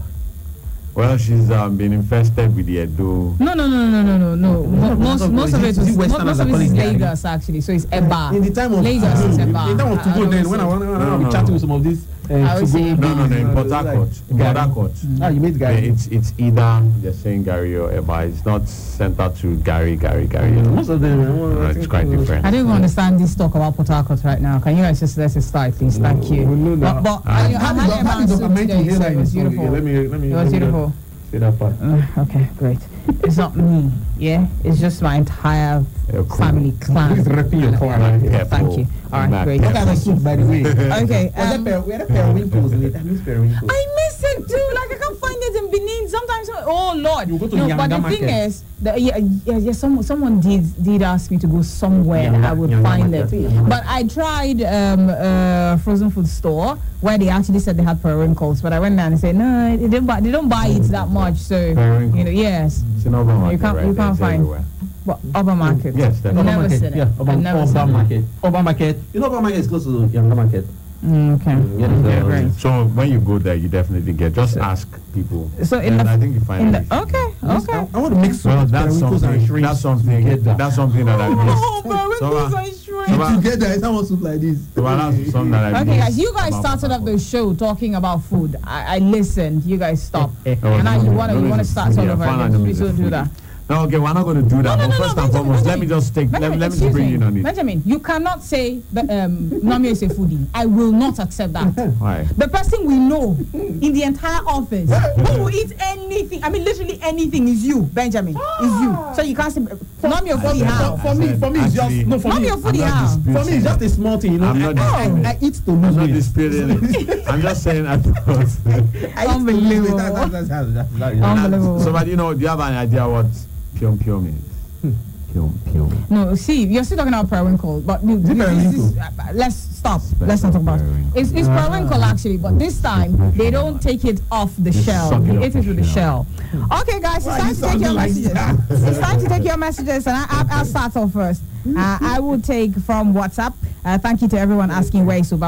I'm right here. I love you guys. You're amazing. Amazing. Okay. No.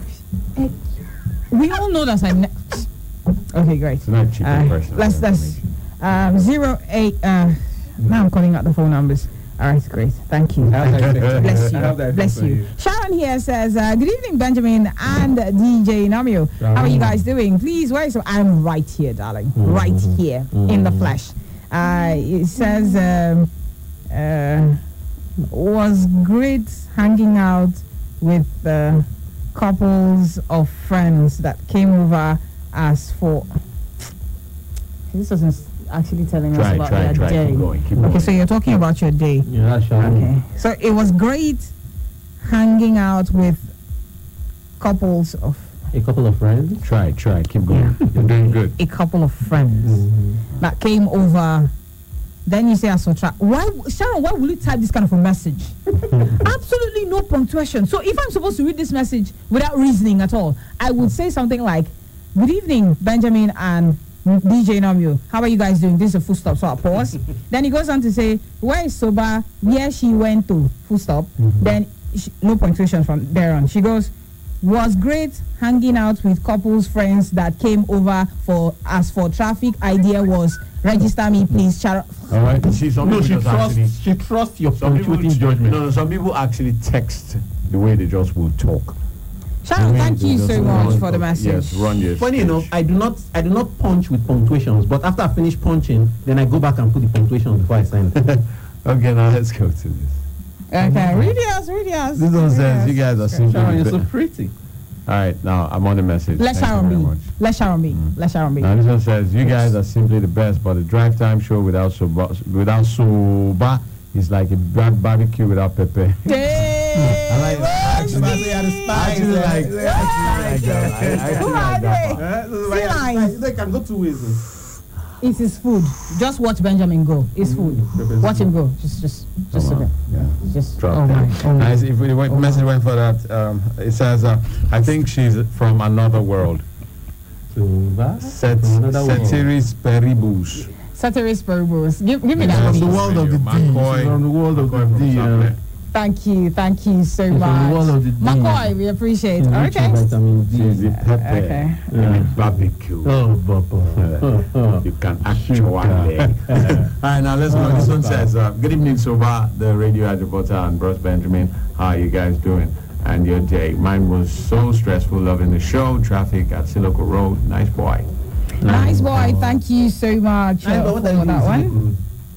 What does it matter? The city is quite big. You could be anywhere in the world and still listen to us. Nice one, my guy. Yeah? He says, He knows what I'm asking.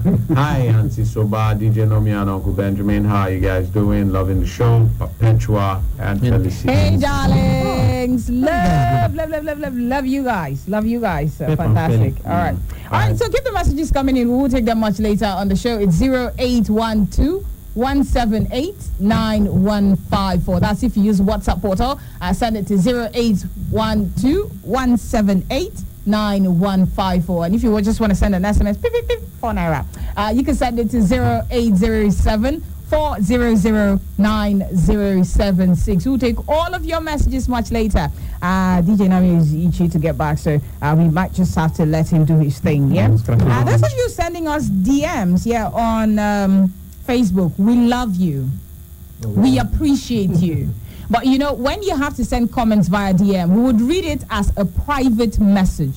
It's a personal message. It's the direct message, hence DM, yeah? So we won't publicize whatever it is you put in the DM. We won't publicize it. So let's take, for instance, you want to be a part of the show, or we're discussing something, and you put it in the DM. We would open that, read that, tell you thank you, and move on. You might not be able to contribute on the show, so you'd have to call in, or if we've got a post up on Facebook or the social media platform, every one of it really, if you post it on the post, if you comment on the post, we would read that. Okay, I'm trying to clear this out because most of the times we get like crazy comments in the DM, like, hey, can I have your number? Hey, I love what you people are talking about.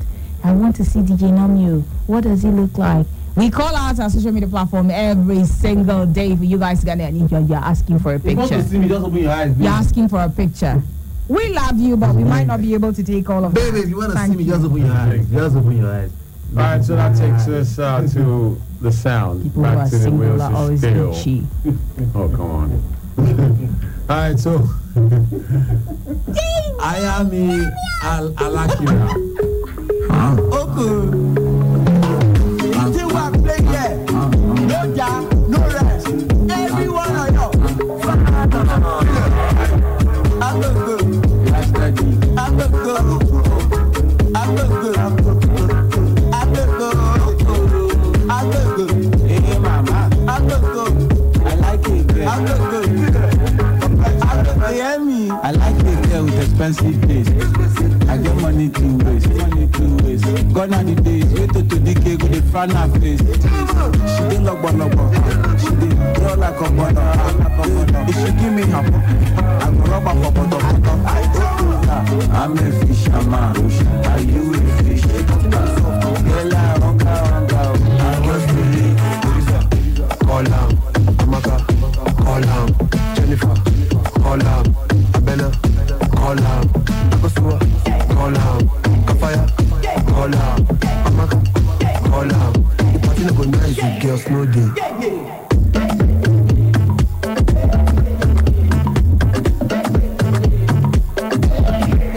The party no go tap if na sausage red. Like I'm not making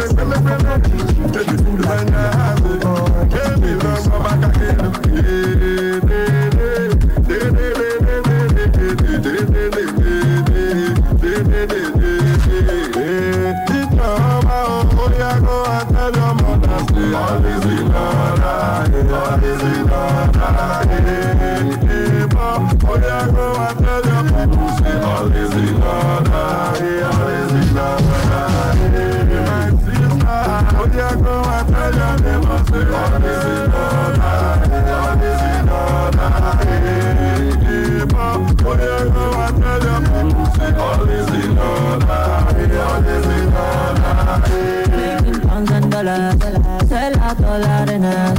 So be by my power, in a baba body do now. Everything I touch, it don't to gold. All I ready for Robin Joe. Okay, now my people them. Okay, now my people them. Okay, now my people them.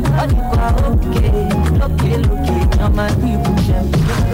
Oh, I remember when I wanna make love on the moon, dancing to my tunes. Easy too much, it's not too much. I wanna be a forest. If we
Ghana girls go.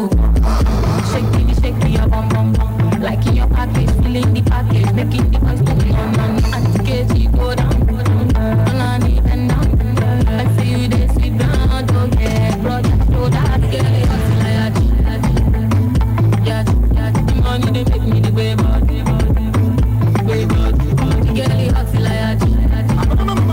like money they make me the way body. Give me name Mama Africa, down to Tanzania, all the way to Australia, all over America. Yeah, me judge, all the girls them bad, the girls like God. Yeah, she need Obo Naija, Obo Saudi, Obo Wena, Obo Kenya, Matiti Matako, it goes a cool up a shaku, what it was in Egypt.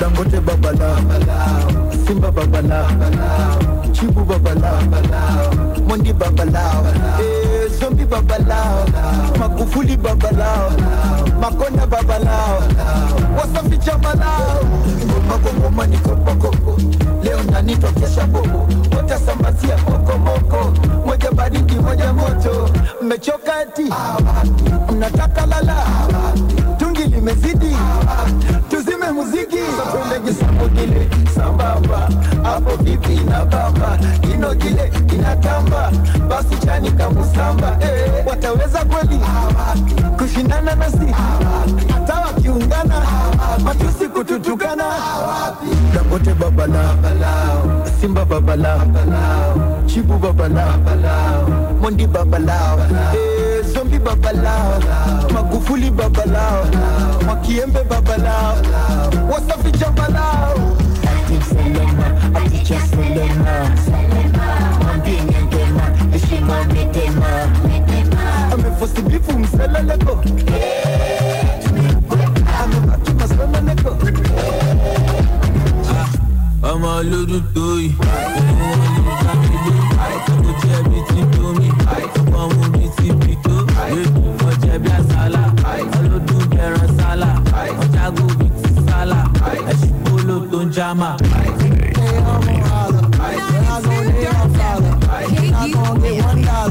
I'm not your baby father. You can't take me for fool. I'm a hustler too. Dive in the water. The last time I call her.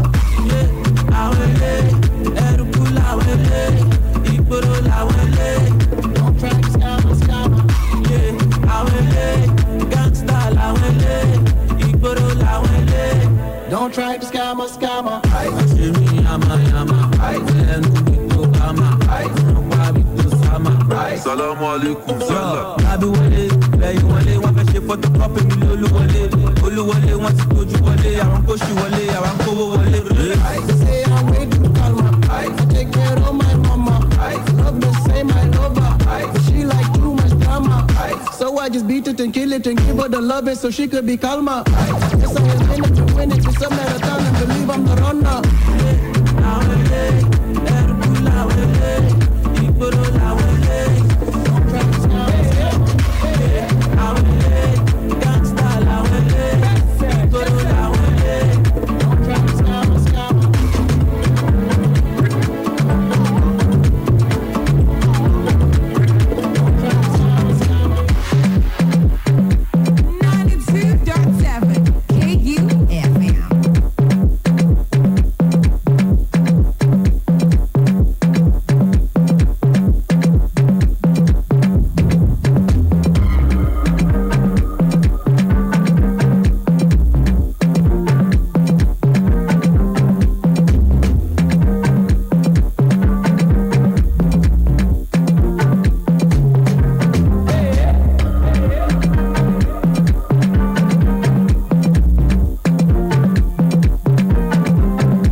interpretation given to its judgment of February 13, 2020, and the subsequent execution by the Independent National Electoral Commission, INEC. And lastly, on the news update, Bayelsa State Governor Senator Doye Diri has approved the appointment of 4 principal officers to kickstart his administration. In a press statement released on Thursday, the acting Chief Press Secretary, Daniel Alabra, said the new appointees include a former Speaker of the House of Assembly, Right Honorable Kombowe Benson, who is to serve as Secretary to the state government. Among the appointees include a former Chairman of Ogbai Brotherhood, Chief Benson Agadaga, who is to serve as Chief of Staff, Honorable Peter Pero Tubo Akbe as Deputy Chief of Staff, and Iroro Demi Komunibo as Principal Secretary. And that's the news update on the hour. You can listen to us online when you visit www.kufm.net or download KUFM app on your Google Play Store. Stay tuned for more exciting programs on KU 92.7 FM. Benin.